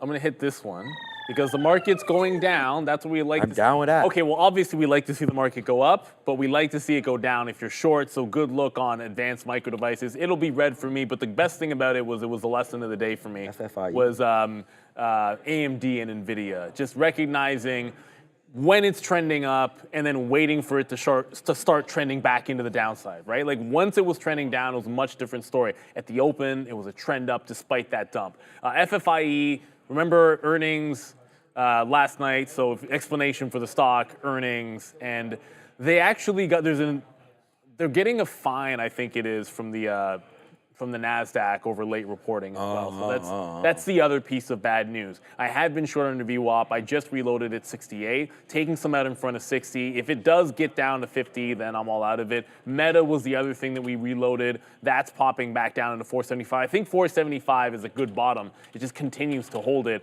over and over again. So I'm on the bid right at just underneath that 75 where it's found support as the market trying to bounce off that 18.8. There's still some earnings to get to, but there was someone just mentioned CRM in the chat. I see someone put CRM like, oh, is it moving ahead of its earnings? Because we still have Dell to come. We still have Costco to come. CRM is tonight. Those two are tomorrow. But tonight is Salesforce. So I thought maybe when someone put that in the chat there, that was you, Fatala Hamza, in the chat putting in CRM. It's not going anywhere. If it's running into earnings, sometimes you can get a trade, but not seeing much. At least it's not dying. CRM's up into a down market, but yeah, no movement on that stock. I thought maybe there was something going on with Salesforce. Yeah, today, May 29th. So I always, it is Salesforce is tonight, after market close. Yeah, remember I was like, isn't Salesforce tonight? Oh, it's Costco that I yelled over to Adara. That's my bad. Tomorrow. Yeah, we knew Salesforce. So yeah, good call on that one. So it is going to be the #1 stock to look out for tonight's reporting time. The conference call at 5 p.m., so we'll expect that almost right away at 4. Join myself, Trader Tammy, and Adara will be on tonight. Expected move right now, 6.5% on Salesforce. Oh man, it's Bank of Montreal is in the building. We actually saw that the other day with BNS, Bank of Nova Scotia. Like, why do we have, wait a second, why do we have like Bank of Montreal, Bank of Nova Scotia, Toronto Dominion Bank? Like, we just can't have normal banks, you know? And then we have Canadian Imperial Bank of Commerce, CIBC. And then we finally have a reasonable name, Royal Bank of Canada. So we have about 6 pillars there, all not allowed to merge or anything like that. One of them coming tonight. It is BMO, Bank of Montreal. Okay, Dick's Sporting Goods. So some of these names were after hours, or sorry, before market open, so we won't be covering these, but a nice move today for Dick's Sporting Goods, up 16%. Some of the retail names continue to kick, man. I mean, trust me, if any of you, which I'm sure a lot of you do, have kids in sports and things like that, man, my daughter was like, "Hey, I need a new catcher's glove, right to Home Run Sports." Like, you know, this is what happens. It's very expensive to get sporting equipment, so Dick's is putting that up. UiPath could be exciting, 13%. That's another Kathy Wood sort of ARC name there, UiPath to pay attention to. What exactly is happening over here right now? AMD starting to go back to the upside, so we'll just hold fort on that right now. What else coming? Abercrombie already had that. Chewy. That's about it. There's probably some more names. Oh, where's my guy Fabian? Are you over there? No, he is not. But he was wondering about C3AI. So let's have a quick look at that one. C3AI tonight. So this is a name they're expecting. What was that move right there? 20? C3AI expected move. 13%. Its past move is 25%. So we know there's some capabilities here. That tonight? Yeah, so that's going to be a big mover here. Dump it. Here, we'll do that. You're saying dump it? Okay, hold on. I don't want to say. I don't. We'll do that. What else? Flushing what? C3AI? Yeah. Why are you flushing it down the toilet? Because it sat out this entire move to all-time highs on the NASDAQ. It's like it's not getting the push in the AI realm. No one even understands, well, okay, I don't understand what they do, and I've never really heard a compelling, this is what we do. I tried reading a couple of times. I'm like, still not really seeing it. Clearly they're not selling it right. Look, it's probably decent short flow. Did you just say it? No, I was literally going to look it up, and then you started trash talking. Okay, so I was not like, 33%. I didn't realize it was that big. 33% short float. Okay, it might not be so obvious because it could actually not even have great earnings, and then you could get a bounce off of it just because it's 33% shorted. That said, I mean the chart speaks for itself. It would be a lot more fun if it went squeezing. I'll tell you that much. Like break 27, get through the 200 period, squeeze some shorts out of that. Yeah, the fun part would be if this was a strong stock tomorrow. Let's be real. So I retract my dump it statement in favor of hoping that the stock pumps. Because as a trader, on a 33% short float, if you're a trader, you're not hoping that the stock goes down after earnings. You want it to go up. Like you want this to Abercrombie some. You want to do a Chewy type styles. No, I mean Chewy, A&F's better than Chewy today. Hold on. Yeah, well, A&F. I mean, that A&F chart is very unique. You know what? 26%. Although Chewy's not at the high of the day. I mean, Chewy's had a great day. A&F is just obviously on a different level on the daily chart. It is, no matter what anybody tells you. That's what I'm saying. Like, that's insane. A&F is the best stock that no one in the world. You show me a chart that's better than this one on the daily. I'll wait. You guys put it in the chat. I'm not gonna bet something because I'm sure someone can come up with some small cap nonsense that's done better, but I don't think so. No, nothing is better than this chart. Nothing. So I don't Sharif myself. I actually just got I am now have to very soon, within 30 days. You guys all saw me do this live on the show where I had to go into training mode for like 1 minute, and then I was able to get the attention of our surveillance department, which, I'm friendly with. But yeah, so I have to do my trader training refresh as well. Then we all do that. Yeah, so here at Real Trading. Yeah, well, because, you didn't have to do yours for a minute there, and it was like, why doesn't Neil have to? You were caught in the matrix, but now you are not. There was a glitch, and I never had to do it annually. For some reason, I didn't have to do it for like... Here at Real Trading, which is our #1 sponsor, by the way, we do have compliance and different surveillance checks, and you have to know the rules of trading, especially, what we're doing here, prop trading on the floor. So very specific things going through, and that's just one of them. So I have to do that, but join us if you're interested. Tons of opportunity here at Real Trading. Go find it, realtrading.com. Again, you can use our platform, the charting, everything, stop orders. We trade over, well, here it is right here, 50 plus markets, join over 3,000 traders. Make sure you join today. And I don't know, is there a chatbot on here or not? There's Brendo. Yo, what's up, Brendan? How you doing, my guy, right there? The bot's no. I thought we should have a little chat bot in here. But anyways, hit them up on any of the socials. Ask questions. Drop them a line. If you hit join today, you'll get all the details. So Real Trading, join us up today, the #1 sponsor. And, the company that I've essentially been working for over 20 plus years in various capacities. Someone just submitted a better one. Like, first of all, I swear that you're right that there was a chat feature on there. Maybe disabled. Maybe they disabled it. I'm going to submit that SLR is not a better looking chart than A&F. If we're gonna pigeonhole it to the last week, and we're only talking about the last 4 or 5 days of trading, then you've got all the argument in the world. But we can't just ignore the rest of First Solar's chart. That's all I'm getting at. And I'm not taking anything away from them. And if you put it into context within the space, I think it's been a fantastic one as well. So good look for FSLR. So the market just did this. I'm going to quickly show you. The market just bounced again off the bottom. and one more time we bounce in front of 475. So I just jumped out, take the buck on Meta, and then we'll go rinse and repeat on this stock. It's giving you that dollar range this afternoon in a trend down, so we'll just take it if we can. I love this game because everyone's now putting in, Naresh is saying look up Bros, Dan McIsaac's saying look at Eli Lilly. Eli Lilly's probably the best looking chart of a stock that I own in my personal account. So I don't own any ANF. And I remember the first time that ANF got brought up on this trading floor. I know when you looked at that chart, it doesn't matter where you bought it, you would have been a winner. But suffice to say that there's a lot of people that have to have some serious FOMO. Eli Lilly's a great looking chart, but it's been in a consolidation phase for the last couple of months now. Almost the entire year it's been consolidating higher. But this is a great one. I haven't bought this in a hot minute, but Eli Lilly's good. It's not the best. Lots are better than that. I see, we can talk about symbols that have great charts all we can, but I want to get to GameStop for a moment here because I had the SSR play on GameStop and I gave it up. We played it once.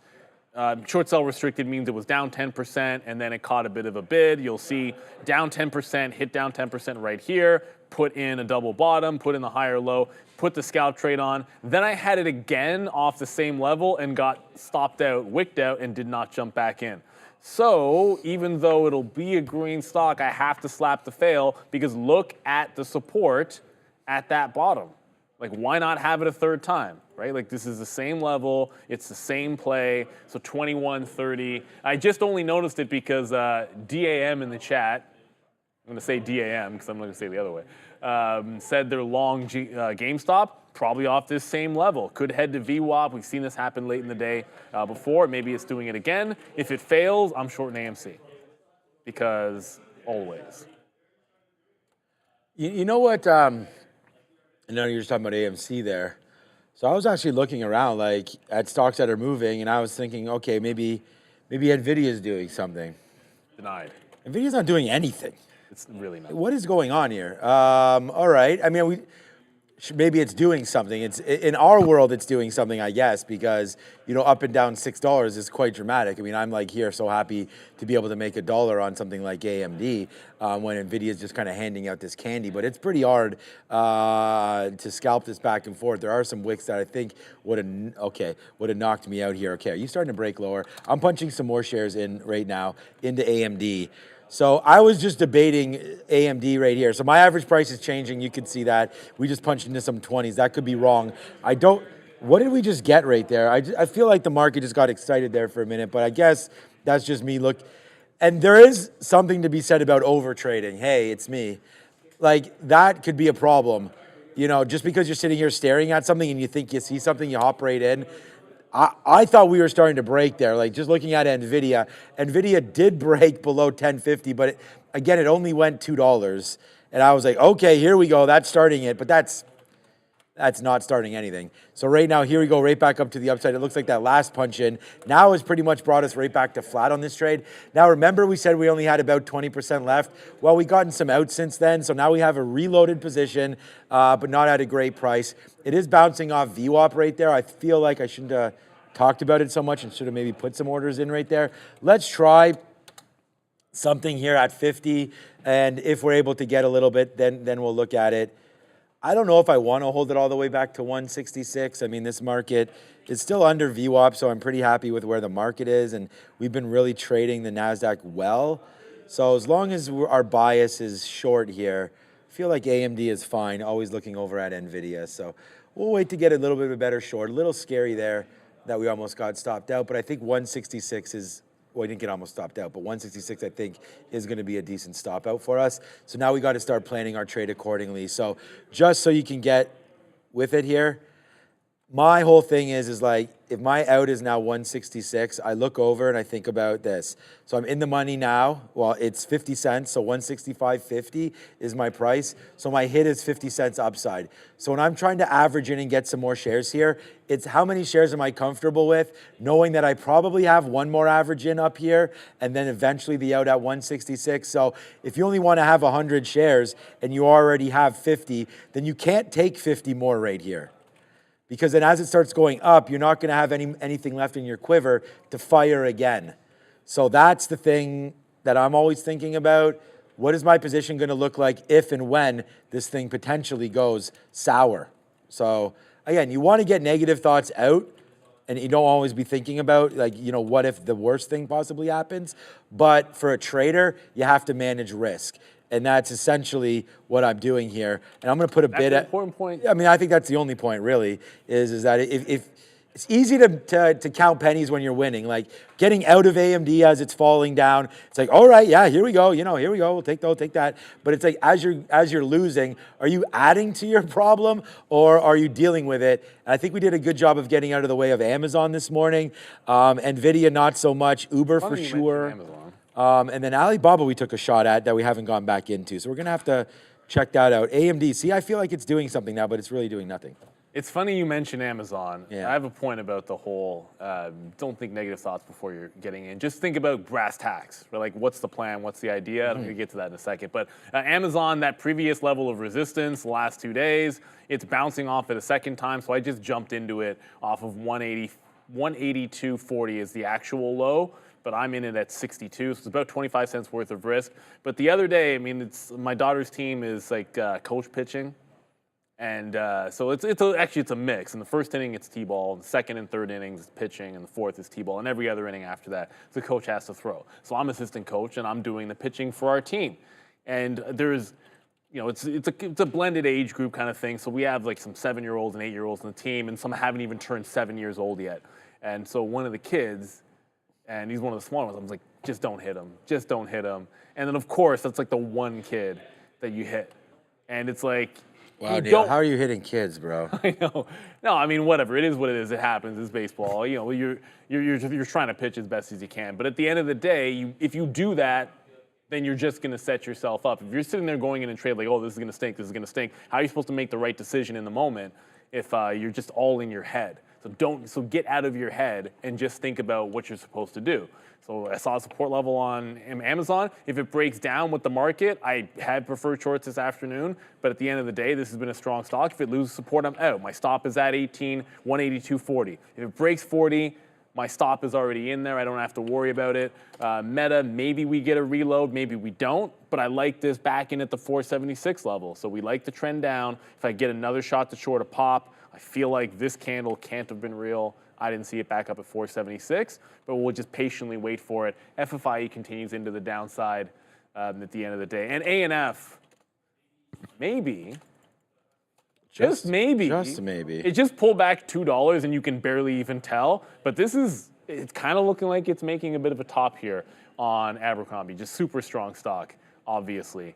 But yeah, it looks like it's, I don't want to say finally is the wrong way to think about it because I don't want the stock to go down and I'm not short it, but it does look like it's making a bit of a pullback here in ANF. And it never retested that wick high, which is very real, 196.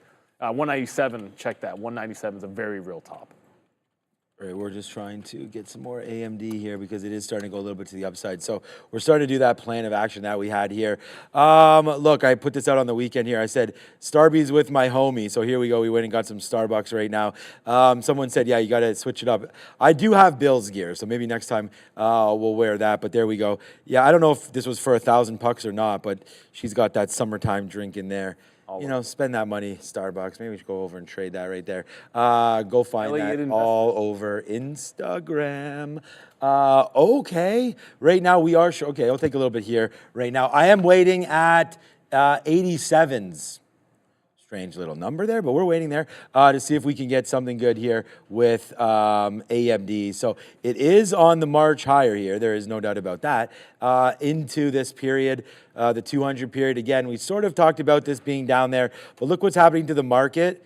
You're getting that cross here. So the 50 period obviously coming right into VWAP right now. So like we're getting near out spots. Like no matter what you use in order to get out of your position, you're coming close right now, right? Because if you use VWAP, you're right there right now. If you use the 50 period moving average, you're right here right now. So the market is trying to get turned up a little bit. So we need to get out. If we break 166, we'll get out of definitely 75% of that one.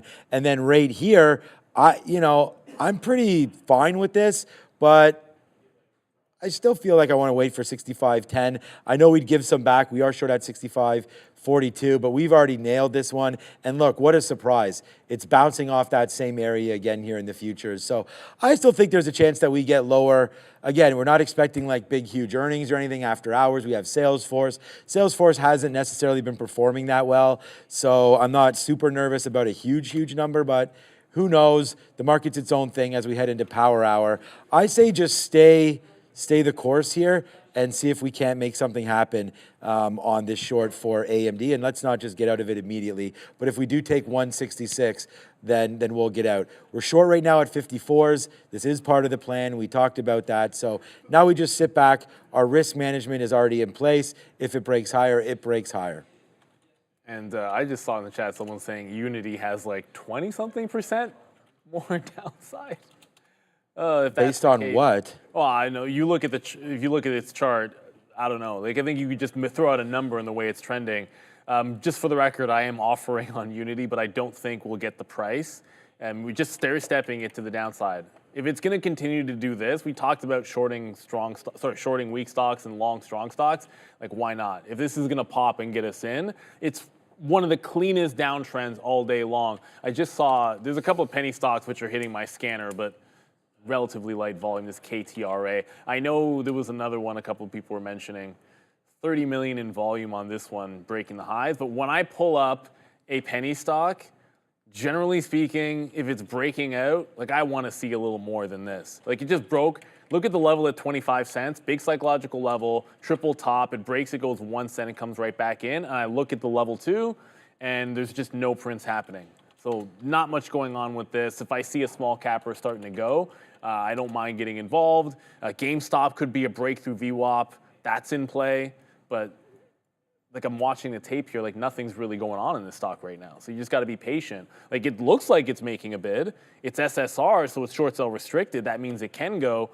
But unless you're dipping into the support level, you just got to be really, really patient with this 5 cent spread and not a heck of a lot going on there. I know DJT was making some power moves. Now that's going sideways. So not a heck of a lot in terms of these movers, small cap or squeeze names currently.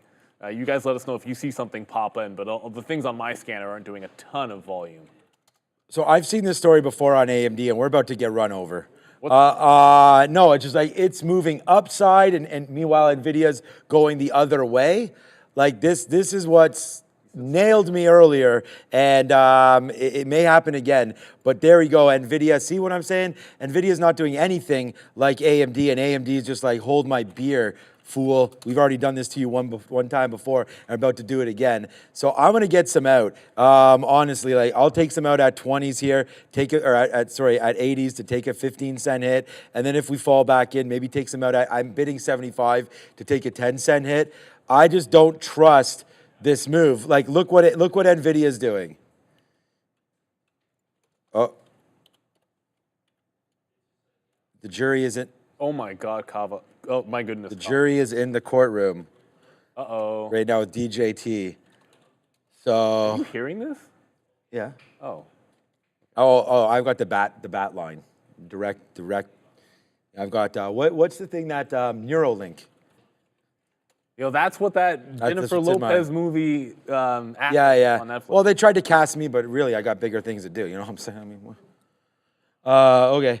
Shout out to J-Lo. Sorry about that. I'll get you next time, girl. You know, we'll collab. So that's all right, movie. We'll collab. You know. Okay, here we go. What's up, J-Lo? Nice move to the downside here. As let's see what happens now with AMD. I'm just playing around. We didn't make any money on those fills, but there's DJT, and here comes Santa Claus, and we'll see what happens now with AMD coming back in just a little bit. We talked about taking some pressure off. Remember, our average price there is 65, so we did take some hits there, but we're just getting lighter on the position. I still am very much a fan of said position here, so let's wait to see if we can make a little bit of cash on it right now and bring it back down into the downside. This is going to have to, so we just took about a 10-cent hit on that. You guys saw me talk about that. So this needs to at least get to, now my average price is 73, but still the 10 cents would work. So this needs to get into the 60s for this to actually make any money for us. So let's see if we can get a downside push here in AMD. Target for the first out would be in and around VWAP. So we're already bidding that 51s. good enough. So we'll bid that, see if we get a move down in, and then after that, we do use the 50 period, but if we start to tank, then you'll hear me. So hopefully that can come down. And then the TQs are doing exactly what we had thought it would be. And remember, like, things aren't all the same. Like, we should have just stuck with the NASDAQ because that's a reload right there. And then now it's 20 cents in the money on that reload. So we should have stuck there, but instead we picked our poison with AMD, which is working. Hard to complain. Hopefully this will fall. There it is. Well, we got into the 60s there. Let's get a little bit of a downside move now. Nvidia and AMD, I told you, not built the same. So I'm just focused on right now what AMD is doing. Yeah, and like we said before, they're not at all remotely closely built the same, these chip names. Like, I looked over at ARM to see, is that giving it up? This just bounced. It didn't even get to VWAP. The market's pressing lows. I should be back into the long on stock. It's just a matter of where. So 121.6 looks like the level. Hold on a second. First things first. Remember where I said my stop was on Amazon? 182.40. Right, 25 cents worth of risk. I'm out. I'll hit the refresh, but I'm not in position on Amazon anymore. Just FFIE. I have not gotten back into Meta FYI. because Meta has not come to the upside yet, but it is starting to bounce. So I'm looking for the play back into 476 where we had it before, just letting it get back into that price. But as I said, it's ARM that's looking pretty strong. I did flip from a short to a long in this stock, only to see it pull right back in. Like, when I was short this at 122, this was 122.5, showed you the bottom. It just showed you the same bottom on this chip name. Relative strength over here in ARM. Apparently Apple's free falling. I have not looked at Apple in a hot minute, but like Tom Petty styles, or oh yeah, it just broke support. Apple free. That's not free falling. I mean, it's just dropped. Like, this is 191. Oh yeah. That's dropped 20 Oh cents. yeah. That's not free falling. No, it's not, but hopefully AMD free falls. All right, so again, hey, we're short. It is AMD. We just took a bid there at 60. We'll see if it can fall in a little bit. We are bidding 51s. Yeah, maybe we'll put a little 56 action out there. We'll see if we get that bid now at 56. Remember, our net position, we were short 66s to begin with. So this is not... We're not super excited yet, although there it is. Now we're getting more excited. We just got a 51 fill. So nice move on the downside here. Hopefully we can collapse in. So again, remember we took out, for a 10-cent hit, we took out about like 15%. And now we're in the money now 25, 30 cents, and we still have the majority of the position. So again, you know, I got to do a little bit better at making sure that we have a bigger piece on when these moves happen, but we've still got a good enough piece on. Trust on that one. So now let's wait to see where we go with AMD. I mean, I'm looking at the 50 period. That'd be all right down there at 165.30. Hopefully we can get that, but we got to just stay calm and not go crazy. There we go. Mr. Long Shorts takes 56. So that is for you, Mr. Long Shorts. Hopefully you're able to put a couple trades on board right there. So good job for that if you're short with me up there in and around that 166. Should have been more patient and not started right here, but we did. Anyways, make its move down. We're not even making any money on this trade, so needs to break below 50s before we get serious about this. So NASDAQ's still in the pocket right now. Ethereum's not really moving. I mean, was there news on Apple, or like, what was that really doing? I think it's just a support level break. So I did check. 191, that's still pretty high. Yeah, it's still up into a down market. So I understand it's still technically a strong stock, but it broke support in here at 191. So not free falling, but underneath here, I think when you've got a trend break, you want to look in the other direction. I'm still on the offer. I'm not in Amazon, by the way, Cal Burdett. I don't know. There was an issue with in the midday with the position board, but there's my long. My out was 182.40. So it came out. I'm not in position. We'll show you guys the outs. I've hit the refresh to confirm. We can do that here, real trading. You can always just, if you think there's an issue with your blotter, you can hit the refresh just to confirm. But I'm not in that position anymore. Maybe when I take another fill, something will show up. But shoot, now I just lost my train of thought. It was Apple. That's what I was talking about. So Apple seems to have. Oh, TV Plus app for Android phones. Nothing. Yeah. Although, look, there's a post on their website. They're looking for an engineer to build an app. That's all. I have a beef with that because I watch a few shows on Apple, and you have to watch on a browser. which Right, so that's yeah, it's a little bit of a pain in the butt for being an Android user. Like I like that. I don't know. We don't want to get the FTC involved here. I like you the know. Foundation show, and I have to sit there and watch it on my browser instead of just having an app. Like, come on, man. Like, do better. You're Apple. Like, I want to keep. It's the kind of thing where if I don't have a new show come around, I'm just gonna cancel it eventually, because it's inconvenient for me. But that For All Mankind show is really good. I'm a big space nut, dude. It's super cool. Oh yeah. I saw that. It's like Cold War. I saw that Atlas thing that you're. Was it Atlas that Jennifer Lopez? Yeah. Yeah. I But saw no, that on that's Netflix. more- We didn't watch it. Oh, That's more like dumb fun. Like just it's Right. it's Not silly meant to be, action. right. For All Mankind is a legitimately well-written, quality show, great acting, all that good stuff. It's not even though it's a acting, science fiction, it's more than just a science fiction. It's really, really cool. You guys would. A lot of people would probably like that show, but that's just me. I'm not. Yeah, that was a good little look there for Apple. Like when that was starting to go down like that, it's really just following the futures. So I feel like you can, we're just back here at VWAP. So I've decided now, the stove is too hot, no more touch. I'm not finite. Like honestly, if AMD wants to go back to the upside, fine. I'm gonna get stopped out. I'm only getting stopped out at 75%, but now I'm out of more than half of this trade already as we came back into VWAP. So that was a good one. I saw Mr. Longshorts was also like saying that he's out because he's weak. I mean, that has nothing. You're talking about yourself. The thing is like you have to follow your strategies. Whether or not AMD just continues to tank like this, like when we're down here and we're $1 in the money and we're spinning it, it's like I have shares, obviously, but we don't have the full position to the point where we averaged it back in and now could lose on the last bit of this average, right? So, you got to take profits where they lie, especially at 315. So, never beat yourself up over things like that. But this is definitely a tough business, and the market does have a way of making you feel stupid sometimes, and if not sometimes, maybe all of the time. So just be careful with that, and yeah, just make sure that you have your strategies and you always try to follow them, and don't have FOMO that, like I do sometimes, I got out too early and this and that. You just gotta, you're always gonna get out too early. You're always gonna be in too early, and you're always gonna get out too early. Because if you got out too late, then that means you've either got a wicked trade and you won't complain, or you're so mad, Or you forgot, or you forgot a stop order. That can happen all the time, or you put an order in the wrong way.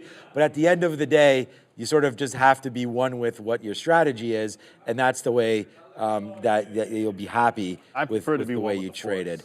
Or you could be one with the force as well. That's a. As I get into something else ARM, there. so I took another fill, and the second I actually got a fill, you see it corrected. But the second we get into ARM, maybe we're too early on it. Because the futures are bouncing, and this bounced off support. It just put in a higher low at 121.85. We'll call it 121.80. So I'm going to give it to the 3/4. I just missed something. I'm also going to trail out FFIE here. Whoops. That's not FFIE. This is there's no warrants on that. So this just broke down at 55. So if it gets back above 55, I'm just getting out of FFIE. We had one reloading here at 68 when we came back in, but now you're seeing it start to flush in. Down 50%. I think this could be in play again tomorrow. Obviously, resetting the clock on that closing above $1, as you guys can all, barring some kind of a ridiculous miracle. FFIE is going to close under $1, resetting that clock. This was a 5-cent stock when all of this started. I'm not saying it's going back to 5, but I'm anticipating if it gets back down to like the quarter, it's hard to see on a daily because this went to $4, but this here was like 24 cents. And then the first day where this ran, it closed at 24 cents. So if this gets down into the quarters, I'm probably looking for a long tomorrow in FFIE, and I don't think that's crazy that it could get there. This, like I said, it was just $4. Now it's back to 50 cents. I think a hold of 25 cents could be a good one. I was going to mention Tellurian because I'm close to getting into that one for a swing play, but it has to close a little bit higher. I just want to get back over to ARM first because I feel like I just got a bad wick out. I did. But it's not because it didn't break the level. I just made the temporary bottom after it broke the level. Maybe we're just not patient enough. Instead of getting it on the red candle, let it make a base and then try to catch it on the way back up. I think that's the way to go with 40 minutes left in the day here, which does let me, only because I mentioned this a couple of weeks ago, I said I was going to get into Tellurian if it showed some strength on the daily, which would have meant, come on, Shark, don't make me go trade ideas here. Load. Here, I'm just going to pull it up on Trade Ideas, which is a little bit faster. All I wanted to see with TEL, so this is a 15, but I want to show you guys the weekly, so let's show the weekly chart. All I wanted to see was a hold above like 60, which is right down in here on Tellurian. You can see it never really broke and held this level. So I just want to see it make this double bottom and then take out these levels here. Maybe close above, you know, like maybe a 70 level, and then I would jump into a long, give it like 30, 40%. But I am looking for a bit of a trend break at some point on Tellurian. I'm just trying to allow it to make the rounded face. So I know I said I was looking at getting into it. I never did.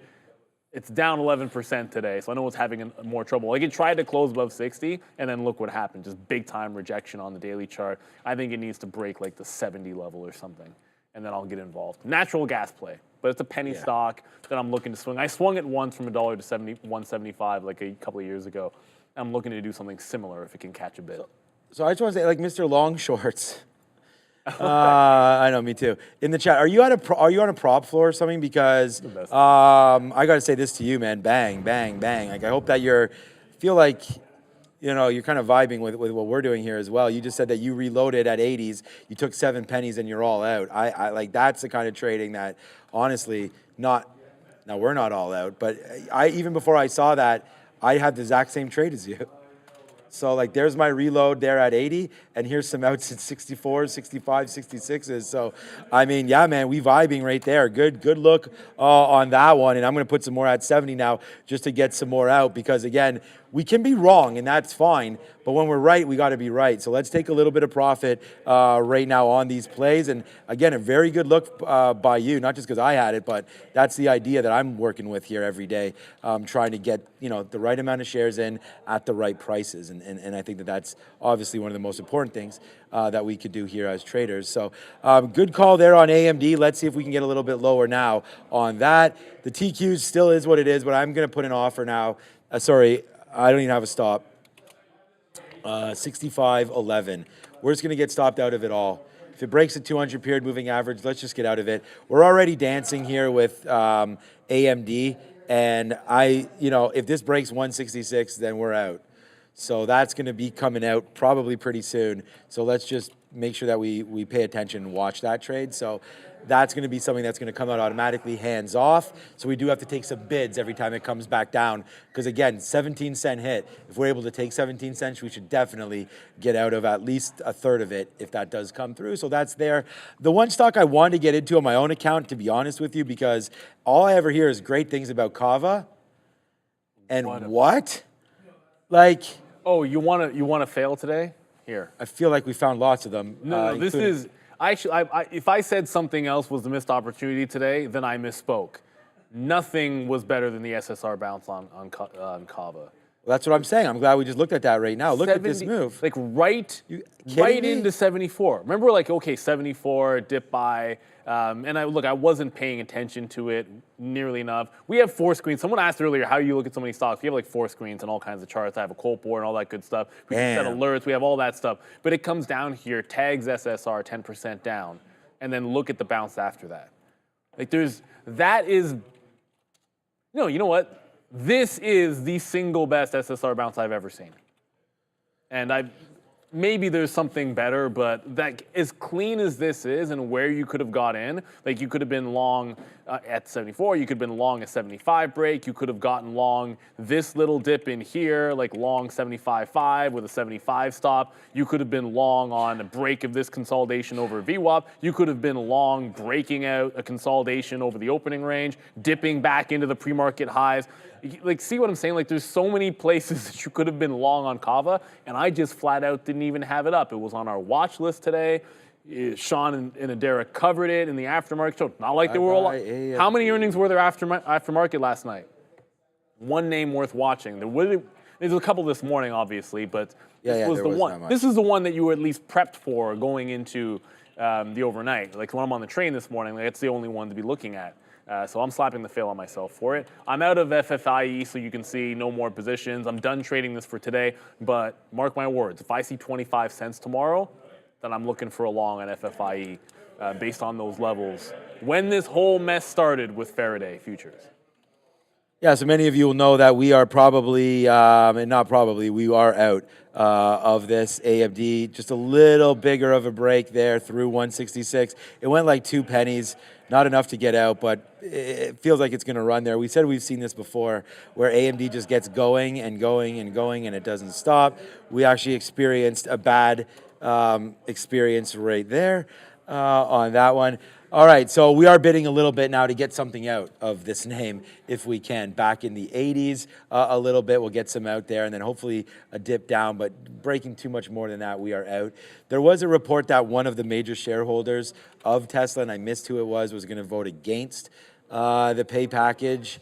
So it doesn't, I don't think that matters. It was Sharif. Like, can't we just, yeah, it was Sharif. That was a good one. Sharif's still complaining You that he own can't get into shares. the Cybertruck. I mean, you own shares. You have an issue with the package? Yeah, but I'm not one of the largest shareholders. No, I'm just on. Yeah, I have an issue with it. I don't know. I think it's a lot, but I think he's deserving of it. I would pay it to him anyways. I'm I like just think it's an I'm interesting. a rule of law person. Yeah, I'm That's fine. what gets me. Yeah, I'm fine. Like, I'm fine him getting paid. You got a contract. AMD just broke higher, so You we'll made a slap deal it that fail. both sides deemed fair at the time. Then you adhere to that Yeah. deal. Like, I don't know. Like, maybe I was raised that way. Like, West Indians are old-fashioned. My parents are West Indian. I just feel like you made a deal. The terms at the time, you had to hit some ridiculous targets in terms of share value. They got met, and now you want to turn around. Anyways. I mean, it's integrity, right? Yeah, but You make a deal. Like, I get it. Obviously, it's better if they don't have to pay. I mean, the company saves money. Like, as a shareholder, why wouldn't you want that? But whatever, deal's a deal. ASTS is breaking short out. Rivian. 27% short float is AST Space Mobile. I know the name of the company. I don't know anything else about them. They've already reported this earnings season up 60%. It is a runner. It is breaking highs on decent enough volume. It's going to probably approach 100 million shares. I always prefer buying dips instead of taking breaks. So with only 30 minutes to go in the day, if this can pull back in and give me like 830s, I want to take a shot at this. This is actually moving. Good volume for sure. Chirag Sharma, have I ever watched cricket perchance? Are you kidding me? My dad is a huge cricket fan.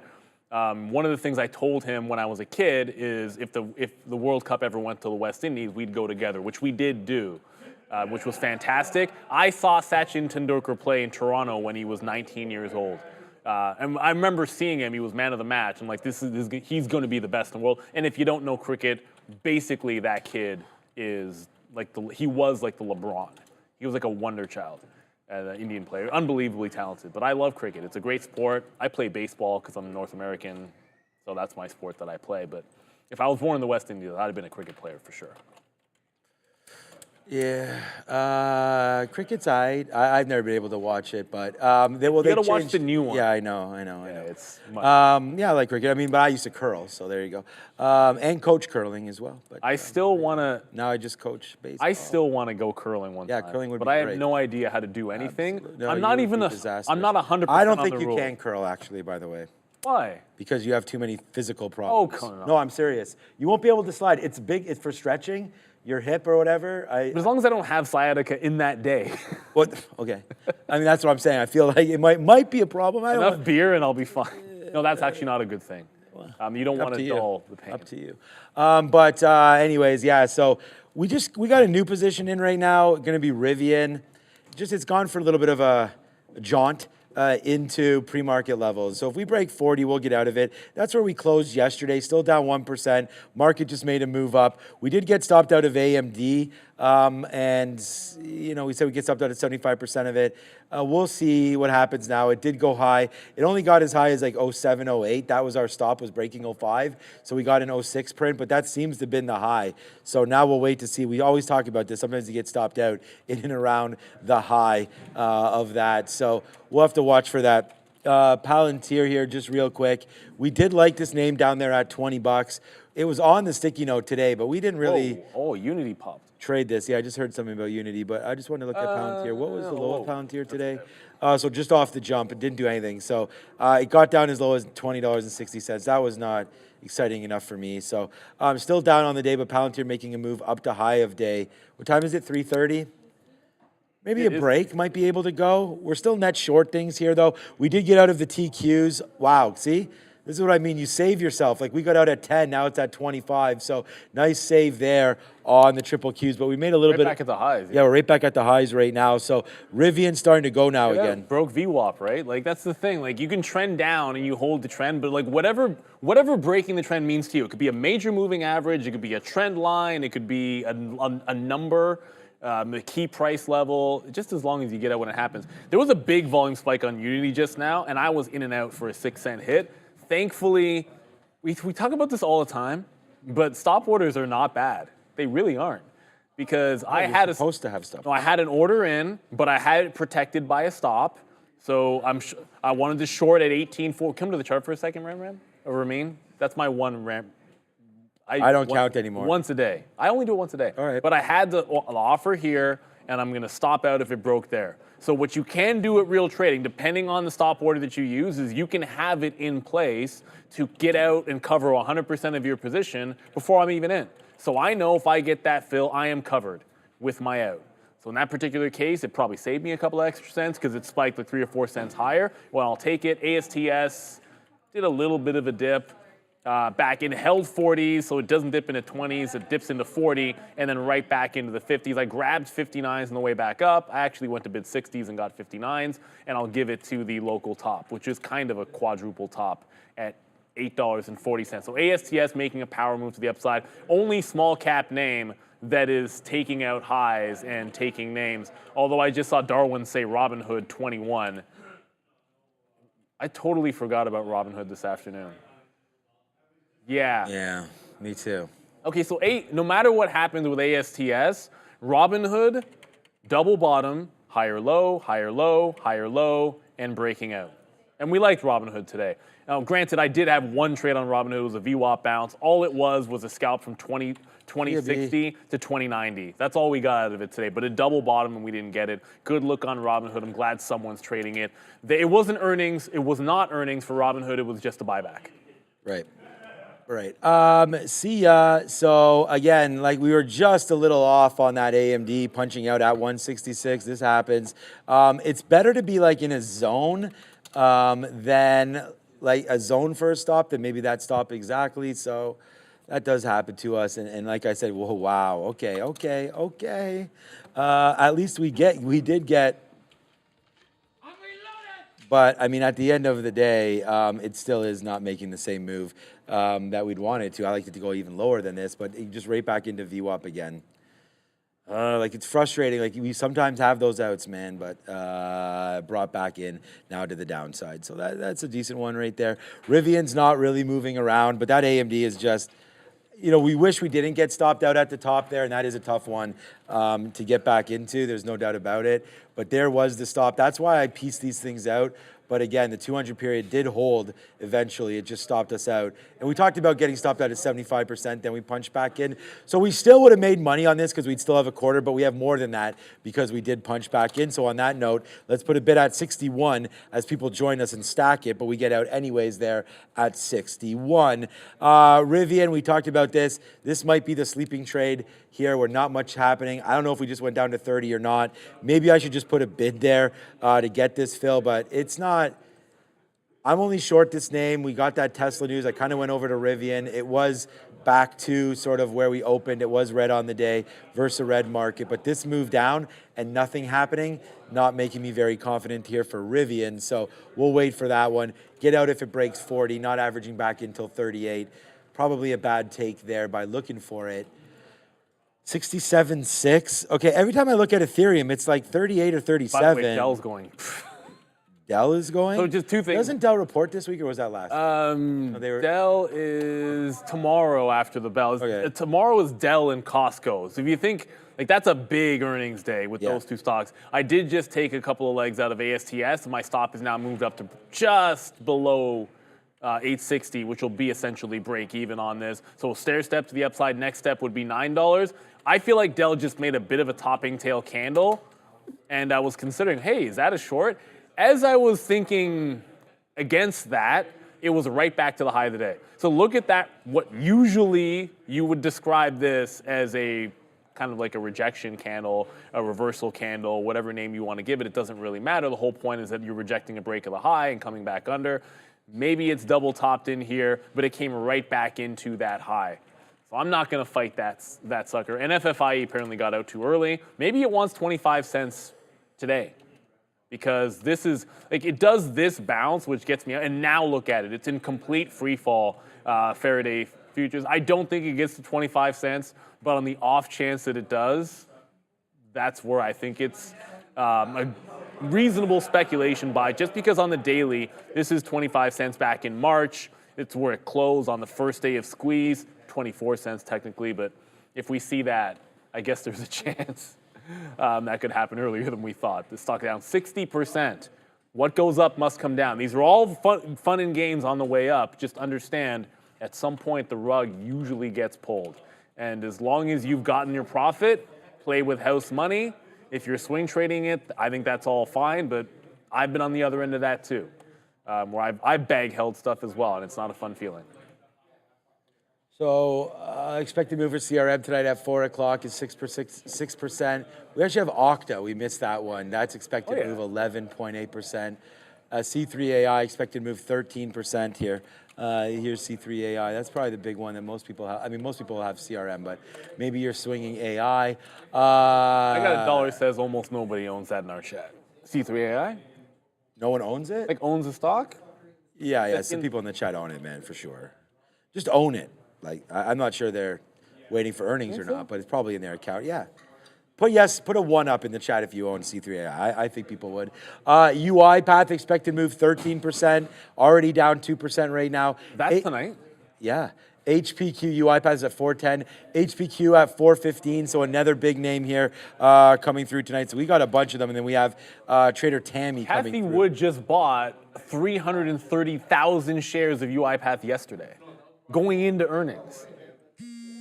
Okay, okay, Aunt Kathy. Kathy, you can phone in the recap show, okay? If I have time, you come on. Keep telling her that. Rams, what's the short flow? There it is. Look how many people own this. 1, 1, 1, 1, 1. Yeah, a lot of people own this name. C3AI, I think the short float is, I think it was 17%. Hold on a second. No, you think it's 30 more. something? Let me see. Said, yeah, 32. Yeah, you're right, 32%. Oh, maybe it was UiPath that was a little bit lower. I want it to go up. It's more fun if it squeezes. Let's be real. Yeah, of course. It's way more fun if it squeezes. Let's get. Of course. I mean, we saw Chewy. I mean, who even cares about that name until today? And then now Chewy's up that 27% and starting to go. This is another beat up name, right? I mean, look at this. Horrible. Left for dead, literally. Shouldn't say that, but nice move to the upside. $22, looking to break 24. Good earnings plus the buyback. I mean, yeah. Chewy winning again, it looks like. Yeah, I'd be all for it. So UiPath at 330,000. Shoot, I went to C3AI.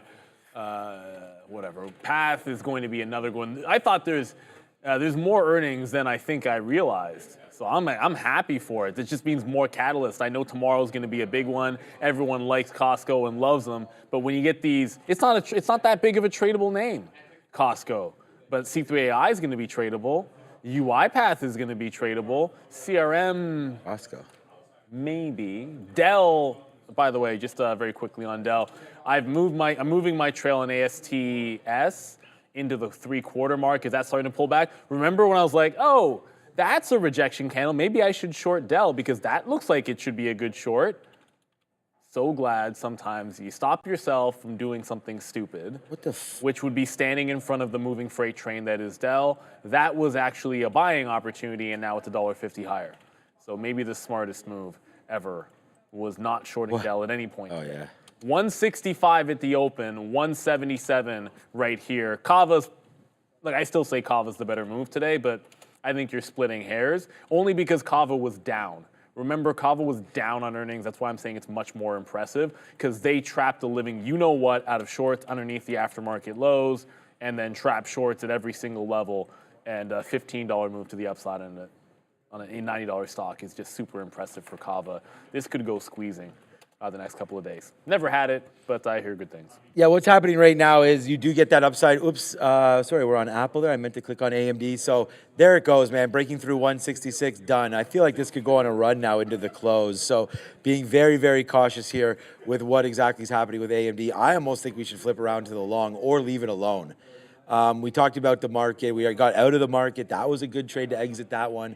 As we just just floating around. I mean, we said, remember when VWAP in the 50 period, we're kind of like doing this, and we talked about that there, and we got out of the TQQs. We probably should have just punched long onto those. But for right now, just getting exhausted, honestly. The market, I don't know if it wants to do anything in this range. Why do we need to put on more trades? We don't. So we'll take out of AMD and then not get back into it because I don't want to just keep on piling on here. If it doesn't want to do it, it doesn't want to do it. There's the change up in the market, move up to the upside and then fade. I feel like that would have been, this is a decent position to get into if we wanted to. The future's short around 40, so if we get a little bit of a bump up into the NASDAQ, maybe 27s or 30s for that close. But with the imbalance just minutes away now, 11 minutes away at 350, might not be worth getting into anything like digging into it. But it's not the end of the world. We're still in Rivian. I mean, this one could move. I doubt it. Maybe we get a sell imbalance. And then let me just check out what got me into Rivian was thinking about Tesla. As this one goes, ooh, right back up to the day's high as well for Tesla, 178. Wow, good little level there as Elon's touring everybody around the plants apparently, trying to get some little bit of vote changes there. But nice move to the upside there for Tesla, 178 comes right in again. So that's probably a decent short. But with those imbalances coming through, just do you want to take it? I mean, I could take it. So I want to answer, someone just 15 asked. cents of risk? I just got trailed out of, I'll show you guys ASTS in a second where I got trailed out. But there was a question just now, why is Dell going parabolic? There's no specific answer other than strong stock trending up, breaking out. And I would wager it just trapped some shorts. So there's strong stock trending up on the day. It broke out here. I think it trapped some shorts at 176.5, but that's just a guess on my part because I was very close to punching short. I'm like, oh, this could fall back into 174. That's $2. That's 70 cents worth of risk because I would have stopped out right there and shorted it right here. So I would have risked 70 cents and just lost the 70 cents 100% on Dell. So I don't know the exact reason. ASTS did just come out. I said I was going to move the trail up, and it just bounced off 75. Might make a $9 break. There's still some time in the day before the imbalances come out for it to make a break of $9. Let's go with Era. Is just to answer any questions on Dell. I'm not seeing anything new on Dell. We did get a price target increase from B of A from 130 to 180 this morning. But even what I'm seeing some sources saying B of A Securities, some B of A Global Research. Either way, Dell getting this Bank of America price target increase this morning, but nothing since then, guys. All right, Dell. HPQ coming later on, so again, another computer maker. We have to watch out for a name like Intel, where, by the way, I just talked myself into doing it, and whether or not, I don't think this is going to be a monster trade, but we'll short Tesla, a couple shares here, right now, 83s. So we're going to give it to 178. I just did to myself 17 cents. It's already been here. If the market does fade out a little bit here, no real reason. This is just more looking at something. There's 178. That really top is 178.16. I guess you could give it up to there if you really did want to. I just feel like if we take it out, we take it out. Maybe there's a chance the market gives back a little bit here, but it doesn't look like Tesla's in a giving mood. It doesn't want to give back anything. The market is coming back in, and we just shorted Tesla a couple minutes ago. And as you could see, doing things differently here. The futures are what's going down. Tesla seems to be holding out. Doesn't want to take out the bids. So, unless we get a change of pace here, Tesla probably goes back to those highs. As I said, market going down, Tesla doing this. Okay, well now 72. Okay, well now we're starting to go a little bit. 83, so I'm already bidding, right? I'm bidding 54s. That's not the right ratio. We got to bid a little bit lower than that, higher than that, sorry. 65 gives us that. Okay, so if we get filled at 65, then that will be that 17, 18 cents. We'll go 1-to-1 on a piece of it. Here it comes, pulling back in. Give me that 65, man. Don't tell me we could have just waited at 67s. Come back in, give us that fill. So far, so good on this one. But it's worth the shot there. We take it. We're also trying to get filled on Rivian. The last we saw was 30s on that one, so we are bidding 30s. Hopefully, we'll get a fill there. But let's see if we could just cap this off with a couple fills on Tesla back into the downside. It's working out a little bit here, but not absolutely great, as I think Tesla has a bid on it. Yeah, speaking of bids, I did take the ASTS break. Got two pretty quickly, immediately came right back underneath. You're up against the clock here. It's like 3:43, so we do have not that much time left. If it gets back above there, I may take another shot at it with another tight stop. But this is the one that's running this afternoon. Although I've got my eyeballs now on FFIE. There was a big volume bounce here off of 40 cents even. So I like 25 as a level, but that's a huge volume candle downside. Then you have a bit of a reversal. I'm going to try to get in off this 40 level. I just want to make sure I have a stop underneath because, as I said, I never want to get into this stock without some kind of stop. It's downward trending, but I want to see if I can get some 42s in here and then play off of this bottom. So I just got halves, 42 half. If it breaks 40 cents, I'm out, but that was a big volume reversal. I got tricked by scalping out, not scalping out, but trailing out of this at 55 of the short that we had, and it was an immediate reversal, but I think that's an easy out. Like, you could have actually gotten back into the short, so there's your bounce at 53. You could have got back in when it breaks. So I'm thinking similar, only if it bounces here, we have the long back into 50. If it breaks 40, that is an easy out. So ASTS, I feel like it's done. Yeah, that 9 break just didn't really go. So we had the long into consolidation. We tried the breakout play, got right out when it broke back underneath, and I do not want to fight a stock like this. Kevin Mendoza says your stock portfolio is not looking good. Yeah, they're probably not. I just saw a question, is UiPath a buy or not? I don't know. Kathy Wood seems to think that Path is a buy. But I just want to be active on these earnings names tomorrow if they set up well. Because I'll tell you, on a day like today, no executions on Abercrombie. Maybe there wasn't anything there. No executions on Chewy. I did want Chewy in a long. I just couldn't find one that set up for me. So unfortunately, no trades. I could have maybe got in there early. And then the other one that I 100% should have had is Cava. Like, I knew I wanted Cava for an SSR bounce. Whether it's shorts from here, who cares? But it was a perfect bottom. I'm probably scalping it most of it out for this first couple of dollars into VWAP. Maybe hold a piece for the dream. Just set up so perfectly. So UiPath, if there's a trade to be had, I want to be on it because the earnings names were fantastic today. You heard Sean say find easy trades. Well, most of the easy trades that were there that I think I didn't have today were going to be on those earnings names that we ignored. Path is down 2% today. It's trending down. The easy answer would be just look for shorts, but I don't know what the earnings are going to be. Maybe it comes out with a great quarter and we're looking at a breakout through 20. I have no idea. You just got to trade what is out in front of you. At the end of the day, I got pretty close to flat after a down morning. Not quite there just yet, but we're trying to keep it relatively tight to the vest. But just trade the names in play, trade the good levels. Just because I don't normally trade UiPath doesn't mean that's not where we should be looking tomorrow. And that goes for any of the earnings names. C3AI I put in the same bucket as well. I'm just going to double check back in on Dell. We know that one's still going somewhat parabolic. Maybe a top just got made on Dell. But the last time I said that on Dell, you guys know what happened. Stock just continued to go higher. But it just pulled back about $0.50 here as Dell's trying to calm itself down. 3 minutes till the imbalances. I just realized we didn't show you guys the early look. Early names, Ford's a sell of $4 million. Sorry, buy of $4 million. That's about it. NYCB, no one really cares about that. And none of the big names have early look imbalances. Ford's the only one of note with a $4 million early buy. That's enough to get me to have a look at Ford. Ford's still getting crushed. Remember what we said about Ford and the 1180 level? Chart for a second, Ramin. Probably should have been, even if you're just scalping it. Ford breaks 1180, Ford's down 1% today. Ford just trended down the entirety of the day.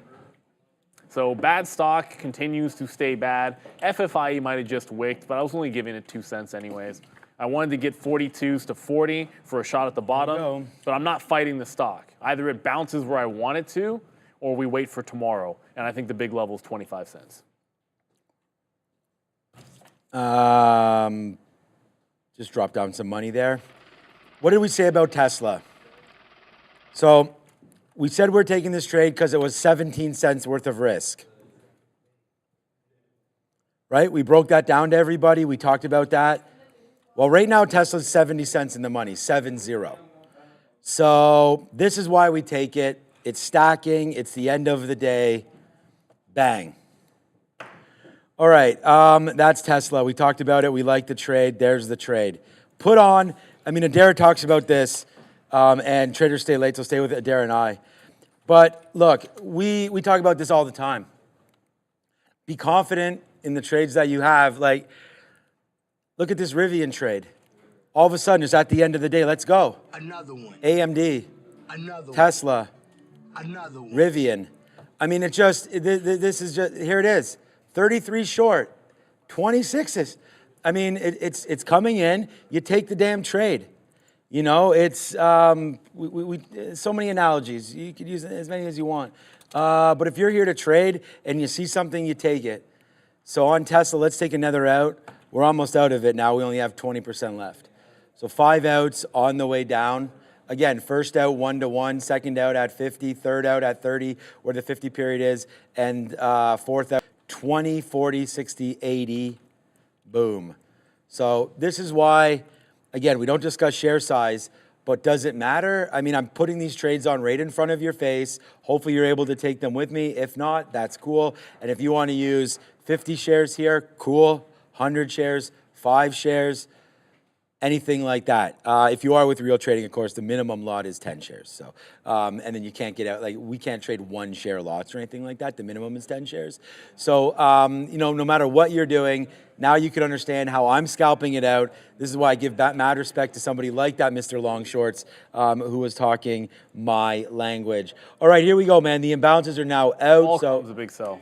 Qualcomm, yeah, Qualcomm, yeah, a big sell there. Ford is there for a buy. What? Ford, $4 million to buy. Okay. Ford can go directly to hell and don't stop. Google with a sell there as well. So there are some, you know, sell situations here. Looks like it's probably a big sell. Looks like. I mean. Yeah, so just quickly on Rivian, because if this one's not going to, we still have more bids on Rivian, including 25 bid, but we can just, you know, sort of start taking some out now, 26s, and then just move on. So Tesla now 75 cents in the money. It doesn't look like the imbalance has really affected that one. But here we go, man. It doesn't take much to go right in the pocket. There's Tesla, and it's a good trade. We don't take anything until the end of the day. It's Tesla, a good short there to end with, $1 in the money. And you know what? It's a double top on Tesla as well. If you pull back the chart, go to Sean's chart for a second. It doesn't matter. Yeah. It's a double top, that 178. So was it all the way up there? Okay. The entire 178 was high yesterday as well as that tank. Qualcomm was a big sell.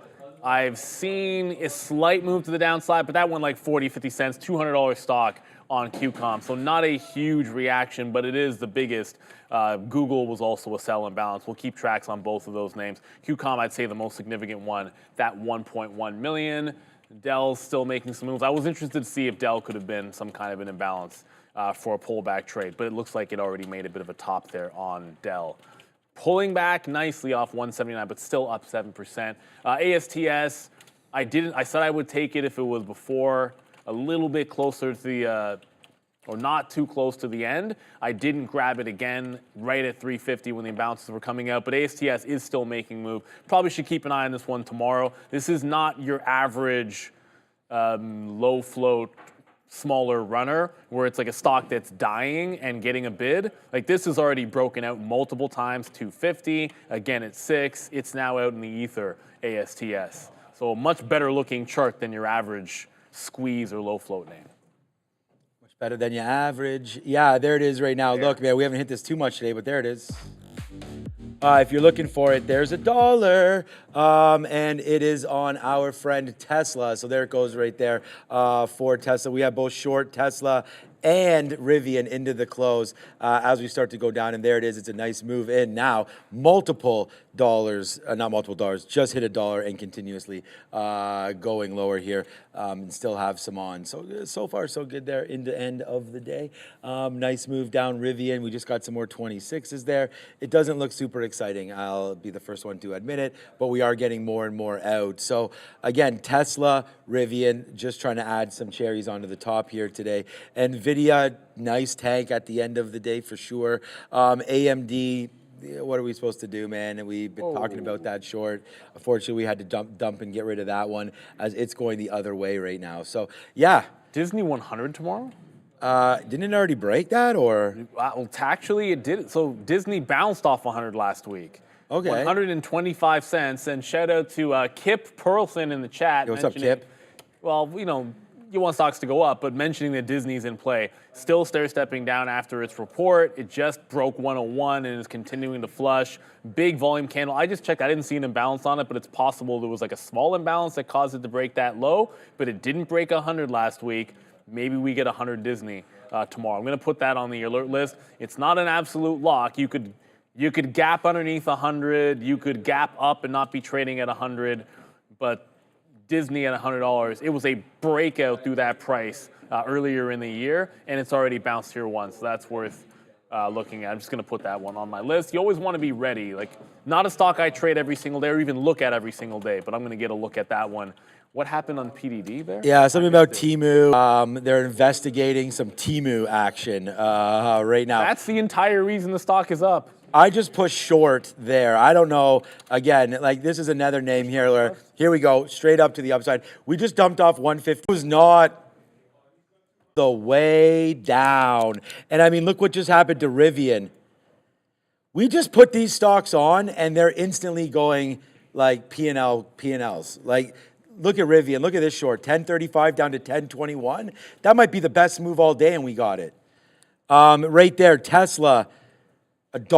This move, we have this move, you know, like that's pretty crazy. And the thing about it is we discussed this live and I was like, yeah, I don't know if we want to take it. I don't know if we want to take it. Obviously instinct's not the greatest on that, but we still put it on. And then right back into VWAP. So nice move down. We're going to give this to 176.50 and then eventually get out of that. So if we have to, we'll get out of it. There's only 2 minutes left. We'll run back over there. Everything's all set up and good to go for me there. So you got earnings on the board tonight. I want to thank, of course, Sharif and Adara. Learn to trade. Great as always. We love them. Let's get onto the desk because Okta's already out and they are tanking. It's your market recap show at the desk with Sean and Adara. Go get them. Stop. No, we will not stop. Welcome to the show. Hey, Adara, how are you doing? I'm great. How are you, Sean? I mean, we all right. Yeah, good trade there to close. Ramin, get out of here. All right, there we go. Nice little day. I like the way you went it, baby. You're like, unless you're Ramin, do not. Yeah. The only time me and because you know I put my mic on and then Ramin comes and fixes it, and I feel all special like. But Fabian and I and Brendan, they're working on the podcast, so get ready for that. Make sure you go find Freedom and Wealth podcast, and thank you for all the nice talk. I'm just logging into my system here as we go, but the triple Qs today, nice little move. Do we have some earnings? So right now, get ready for some earnings, man. Here we go. We've got CRM. We've got lots of stuff popping off. There it goes. Wow, let's have a little bit of a fail there on Salesforce. Yo, Mark Benioff, what's good, my guy? This move is all the way down to the downside right here as my system's loading up. So we'll put that CRM right now down to 245, down 9%. What were we looking for?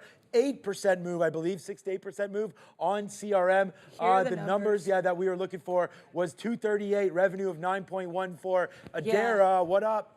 I mean, revenue, we got 9.13 billion versus estimate. So that came in a little bit lower than expected here for Q1 revenue. For Q revenue, they're seeing 9.2 to 9.25 billion. The estimate there for that guidance was 9.35 billion. So that is weak. They see 9.2 to 9.25 billion. Analysts were looking for 9.35. Yeah, down she goes right there. Yeah, you're not, honestly, in this environment, you cannot guide. I'm going to have to look into this. Rob Enslin stepping down as CEO and board member, and they're going to reappoint Daniel Dines as the CEO. So that is what the path UiPath is taking right now. Q1 revenue beat, profit miss. Yeah, not a great path. Not a great path, though. Just quickly here, Salesforce, what is their PE right now? So their forward PE is just 27, but their current PE is 64. So after a little bit of a haircut right now, we're going to see some downside moves, most likely there in Salesforce, as there's the move down in the PEs right here. So big market cap, 260 billion, but Salesforce and UiPath, wow. UiPath is now down like 30%. Pardon? That's crazy, 30%. Yeah. Oh my gosh. Not bad. Not Adara, you bad. mentioned today that you had a pretty fun day trading. I did. What stock was that? So it was a lot of Tesla. And it's nice too, because initially I did take a slight hit on my first Tesla trade. And I said this on the show too, I didn't plan it very much. I liked the level, and that level actually did end up holding up, but not the way I was trading it at the time I was trading it. I got out cleanly, it was fine, and then I just kind of kept finding levels from that. That was my only bad trade on the name. So I think what I learned from that is you can have levels you like, but don't immediately go in with they're untested. Also, I am a little bit disappointed in myself because I loved Lucy, pun intended, but I just didn't get the short. So if I had secured the shorts, that would have been okay, but I didn't, and you got to learn. I knew you were involved in that AMD and those TQs. Oh yeah, we had some great trades there. I mean, check out this trade at the end of the day. We will go over some of our trade reviews, but this Tesla trade that we actually threw down right there at the end of the day. I mean, I don't know, you've been preparing, but Tesla came all the way back to this 178 level right there, and there we shorted it at 78. And there's the cover. Yeah, chef's kiss on that one. All the way down to 176. That's a $2. Look at this move down on Tesla. That's gorgeous. Like, I mean, I didn't expect it, or we wouldn't have got out of 80% up here. But we started ringing it for $1. Then all of a sudden it became $2, and we let it ride all the way down there into the end of the day. So Tesla today, nice move coming back in. So, all right, let's just, we'll get Tammy in just a couple seconds. I just want to go over a couple names that just fell through. So let's do a quick little overview here of the overall market. So again, Ramin, she likes doing this. Get my mug off the screen right there, and we'll see what we can do right now. As both the S&P 500 and the NASDAQ gap down, of course, but then just traded flat, but still to the downside. We had some positive names there with Nvidia, Netflix, and what was CRM. We know where that is right now. Big winners include Abercrombie & Fitch and Chewy, outsized rallies. We could probably find those in here somewhere, maybe not. But again, Chewy and Abercrombie & Fitch, both 20+ percentage points to the upside. Lucy, ASTS, continued the moves for some small cap names. Nvidia, of course, another great day after its earnings beat last week. And Tesla experienced a midday pop, of course, before that fade at the end that we just talked about. China definitely in trouble there. We did get a story. Look, AMD downside, Qualcomm downside, Texas Instruments, all the chip names definitely down despite what AMD was, what Nvidia was doing. And then right there at the end of the day, I actually had some bad trades. Not horrible trades. Well, they're bad. On PDD, we had that news come through that there was potentially, like, this is me, by the way. I think we were actually short right there, or whatever that bottom was there. Nice. No, short. Oh, sorry. That's unfortunate. Fail. That's unfortunate. Yeah, that was unfortunate. But not much happened there. Whenever I hear investigations into Chinese company, that sounds like gold. Let's put it this way: not going long. No. You know, so PDD, we'll find out about that tomorrow. Let me see what this stock looks like on a daily chart. So again, just off earnings. Look, if the house of cards is about to fall down, I would look to some of these Chinese names, man. PDD, well upside right there. Alibaba's already faded back out as well, down to the 200 period moving average. All right, just real quick, because we do have a bunch watching us. I want to thank everybody for doing that again. Over 3,000 watching right now. Just a quick look at what was reported, and then we'll get Tammy. CRM continues to fall, now down 14%. People asking in the chat, did I buy this dip? I'm on the show. No, but I will be buying it. We're going to find some levels from Tammy. We'll see if we can jive with that. C3AI, upside up 10%. That's a good one. Okta was flat, still is. UiPath, another big name. We talked about 31%, 30%, now 31%. And we just get breaking news right now as Hewlett-Packard is out. We'll get those reports as they come through. Doesn't look like it's moving that much. But this brings me right into our favorite segment.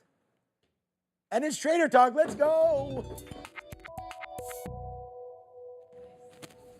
Hi, Trader Tammy. How are you? Hey, Sean, I'm great. How are you doing? The Fibonacci Princess is in the building. We hadn't connected in a couple weeks. How was Neil? He was fantastic. He was a lot of fun, and we had a great time together. Yeah, okay. I mean, he's not bad. He's a pretty good guy there. Me and him went to high school together. I'm glad you guys had a good one last week, and I saw the show, and it was well done. So, all right. I don't know if you were looking at Salesforce. I'm going to get right to brass tacks with you immediately on this one, and then we'll go over some ideas potentially that you may have as well. But that Salesforce, big miss. Down 13%. There's a lot of traders that own this name. It's an AI name, and it just continues to go to the downside. I mean, on my daily chart, we're well past the 200 period moving support down at 250. We're starting to go lower. I mean, I don't know who else to talk to about levels. We've got the Fibonacci Princess right here. What does CRM look like to you down at these levels? And I know sometimes you don't have after hours prints, but 233 is where we're at right now. Yeah, okay. So I did have a chart on CRM, but I only had 500 bars, and that just means how far back am I going on the data. So right here, I did just pull up 1,500 bars so that I could go a little bit further back to kind of look at some more of these swings Right. because you're going pretty, well, how low can you go, right? And it sounds like we're going pretty low. It looks like though, I mean, that's probably what I've already got on this chart. I've got some symmetry from this swing from this more recent high that's coming in around 237, but you're saying we're going even further down than that. Yep. So We're it's 232 now. it's questionable. Right. So when you see, Tammy, when you see a big move like this in a stock, and I sort of had thrown out Danielle Shea's name there as well because she trades the options market. And when we start to see extended moves like this, they tend to be good day trades for us the next couple days, but potentially here, recommending names for longer term positions, I always like to wait at least 3 days after an earnings play. Is there anything like that that potentially you look at before you maybe advise, stepping into a name that's really gotten hit like this? Do you let it settle down? Yes. Yeah. So, I'm because what I'm looking at also is the intraday uphill battle. right. So, oh yeah, it looks great to buy. And then I'm like, well, now I'm going to go down to a 30-minute chart and see what the resistance looks like. And personally, I want to have some of the moving averages on the side of the bulls before I start getting interested. So what I'm looking for is maybe for, if it's below the 200 and below the 50, that maybe we get back above, that 200 moving day average and get through some of that closer resistance and then look for a buy on the pullback. And the reason why is because I don't want to buy something and run straight into resistance. My least favorite kind of trades are basically what's going on with Amazon right now, which is we're stuck so close between support and resistance that if you're not already in Amazon, I'm like, hey, find something else. So that's what's going to happen now, with Salesforce. Right. is we're going to come down, find some support, and then we're going to have quite the uphill battle from all of this resistance that we've already had, on the way down. So all of this is going to act as resistance. And all these swings are going to act, as basically like a stop sign, potentially a stop sign. Sometimes you get moving fast enough and you blow right through resistance, right? But it's not something that I'm going to initially be interested in unless I can find defined risk. So if I have a cluster of support and I say, you know what, if it doesn't work, my stop is in and that's it. And that I heard you mention BMY earlier, and that trade was like that. My zone was around 49.50. Yep. And it kind of bounced around there for a while, and then it finally busted it, and I was out. Right. So that's the way I would see Salesforce for right now, is just to, if you know what your risk is, that's fine. And tomorrow after the open, I will look at Salesforce. Because what's crazy to me is, back in the day, I used to have a sales job. This is between some of my teaching jobs, and I used to use Salesforce, and I loved it. I'm not sure what's going on with it in the last 12, 15 years, but I used to love Salesforce personally. I mean, there's been some more competition. There's HubSpot, maybe. I mean, I think that potentially years and years ago, it was just a standalone and everyone was using it, right? And then all of a sudden, competition comes in, and then now with AI, things are just so easy now, maybe. But we'll wait for that. You mentioned to me on an email today about Cava. Like, what a bounce back. Now, I'm hoping as a Salesforce shareholder that we can get a Cava-like rebound today in CRM. But, I mean, what a stock that is. Yesterday, we had Mike Edward on from TTG, and he was talking to me about how he loved Cava. We don't have them here in Canada, so I've never ate there, but he just said it's like the Mediterranean Chipotle. I don't know if you've been to a Cava. If so, what's your opinion on that? I don't know, honestly. I don't know what it is. Cava Group. I don't have any idea what it is. Oh, they're it's like fast food. It's like Mediterranean fast food. So no, I live on a little tiny island off the coast of Georgia. So the most of our restaurants are local, but I have traveled recently to Middle Georgia, and I have not seen a Cava yet. Tammy, give me a dish. Give me one of your preferred dishes. Like what do you like? I like meatball subs. What do I like to eat if I'm eating? Yeah. I mean, I know this is a trading show, but or what do you order at Starbucks? I do not typically go to Starbucks, but my children love Starbucks. They love a cake pop in the pink drink. That was, Um, I asked the have same more question to taste our than guest cake. yesterday, and it was cake pops. Yeah, if I'm eating, usually I love sushi. I love fresh shrimp and fish, so Oh, I live in yes. the Oh, right place. yes. We Georgia Gulf shrimp, Georgia, not Gulf, of course, we're not on the Gulf. Georgia shrimp are some of the biggest, sweetest shrimp you've ever had in your life. That's what we're known for. They're absolutely delicious. Oh, I am so down. I actually we put some shrimp on the Barbie. You see how we're talking? Because now we're getting some good weather up here. We put some on over Memorial Day, and it was absolutely fantastic. But you know which may have you beat. And I'm not saying the shrimp there aren't the best in the world, but I've been to Singapore, and honestly, that was I want to go back to Singapore. But if I'm ever in Georgia, I'm coming over, Tammy. So get ready for that one. Did you have a look at Cava at all today?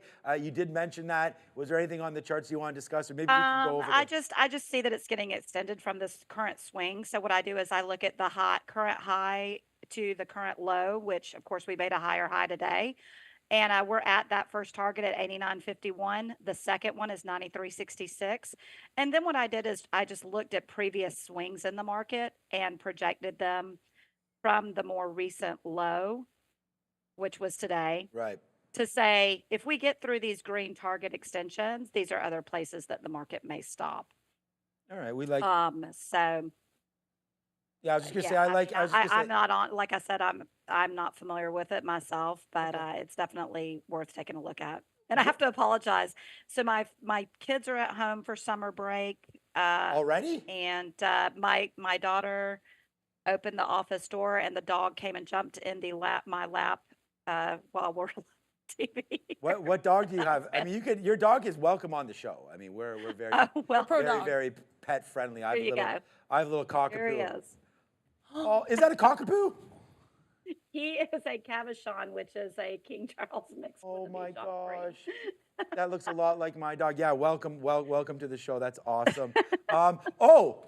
On that note, did you see Chewy today? That stock absolutely insane. Come over to my screen, CHWY, Chewy there, the online pet store, absolutely ripping today. Like again, good earnings. Yeah, up just 26%. You know, not too bad.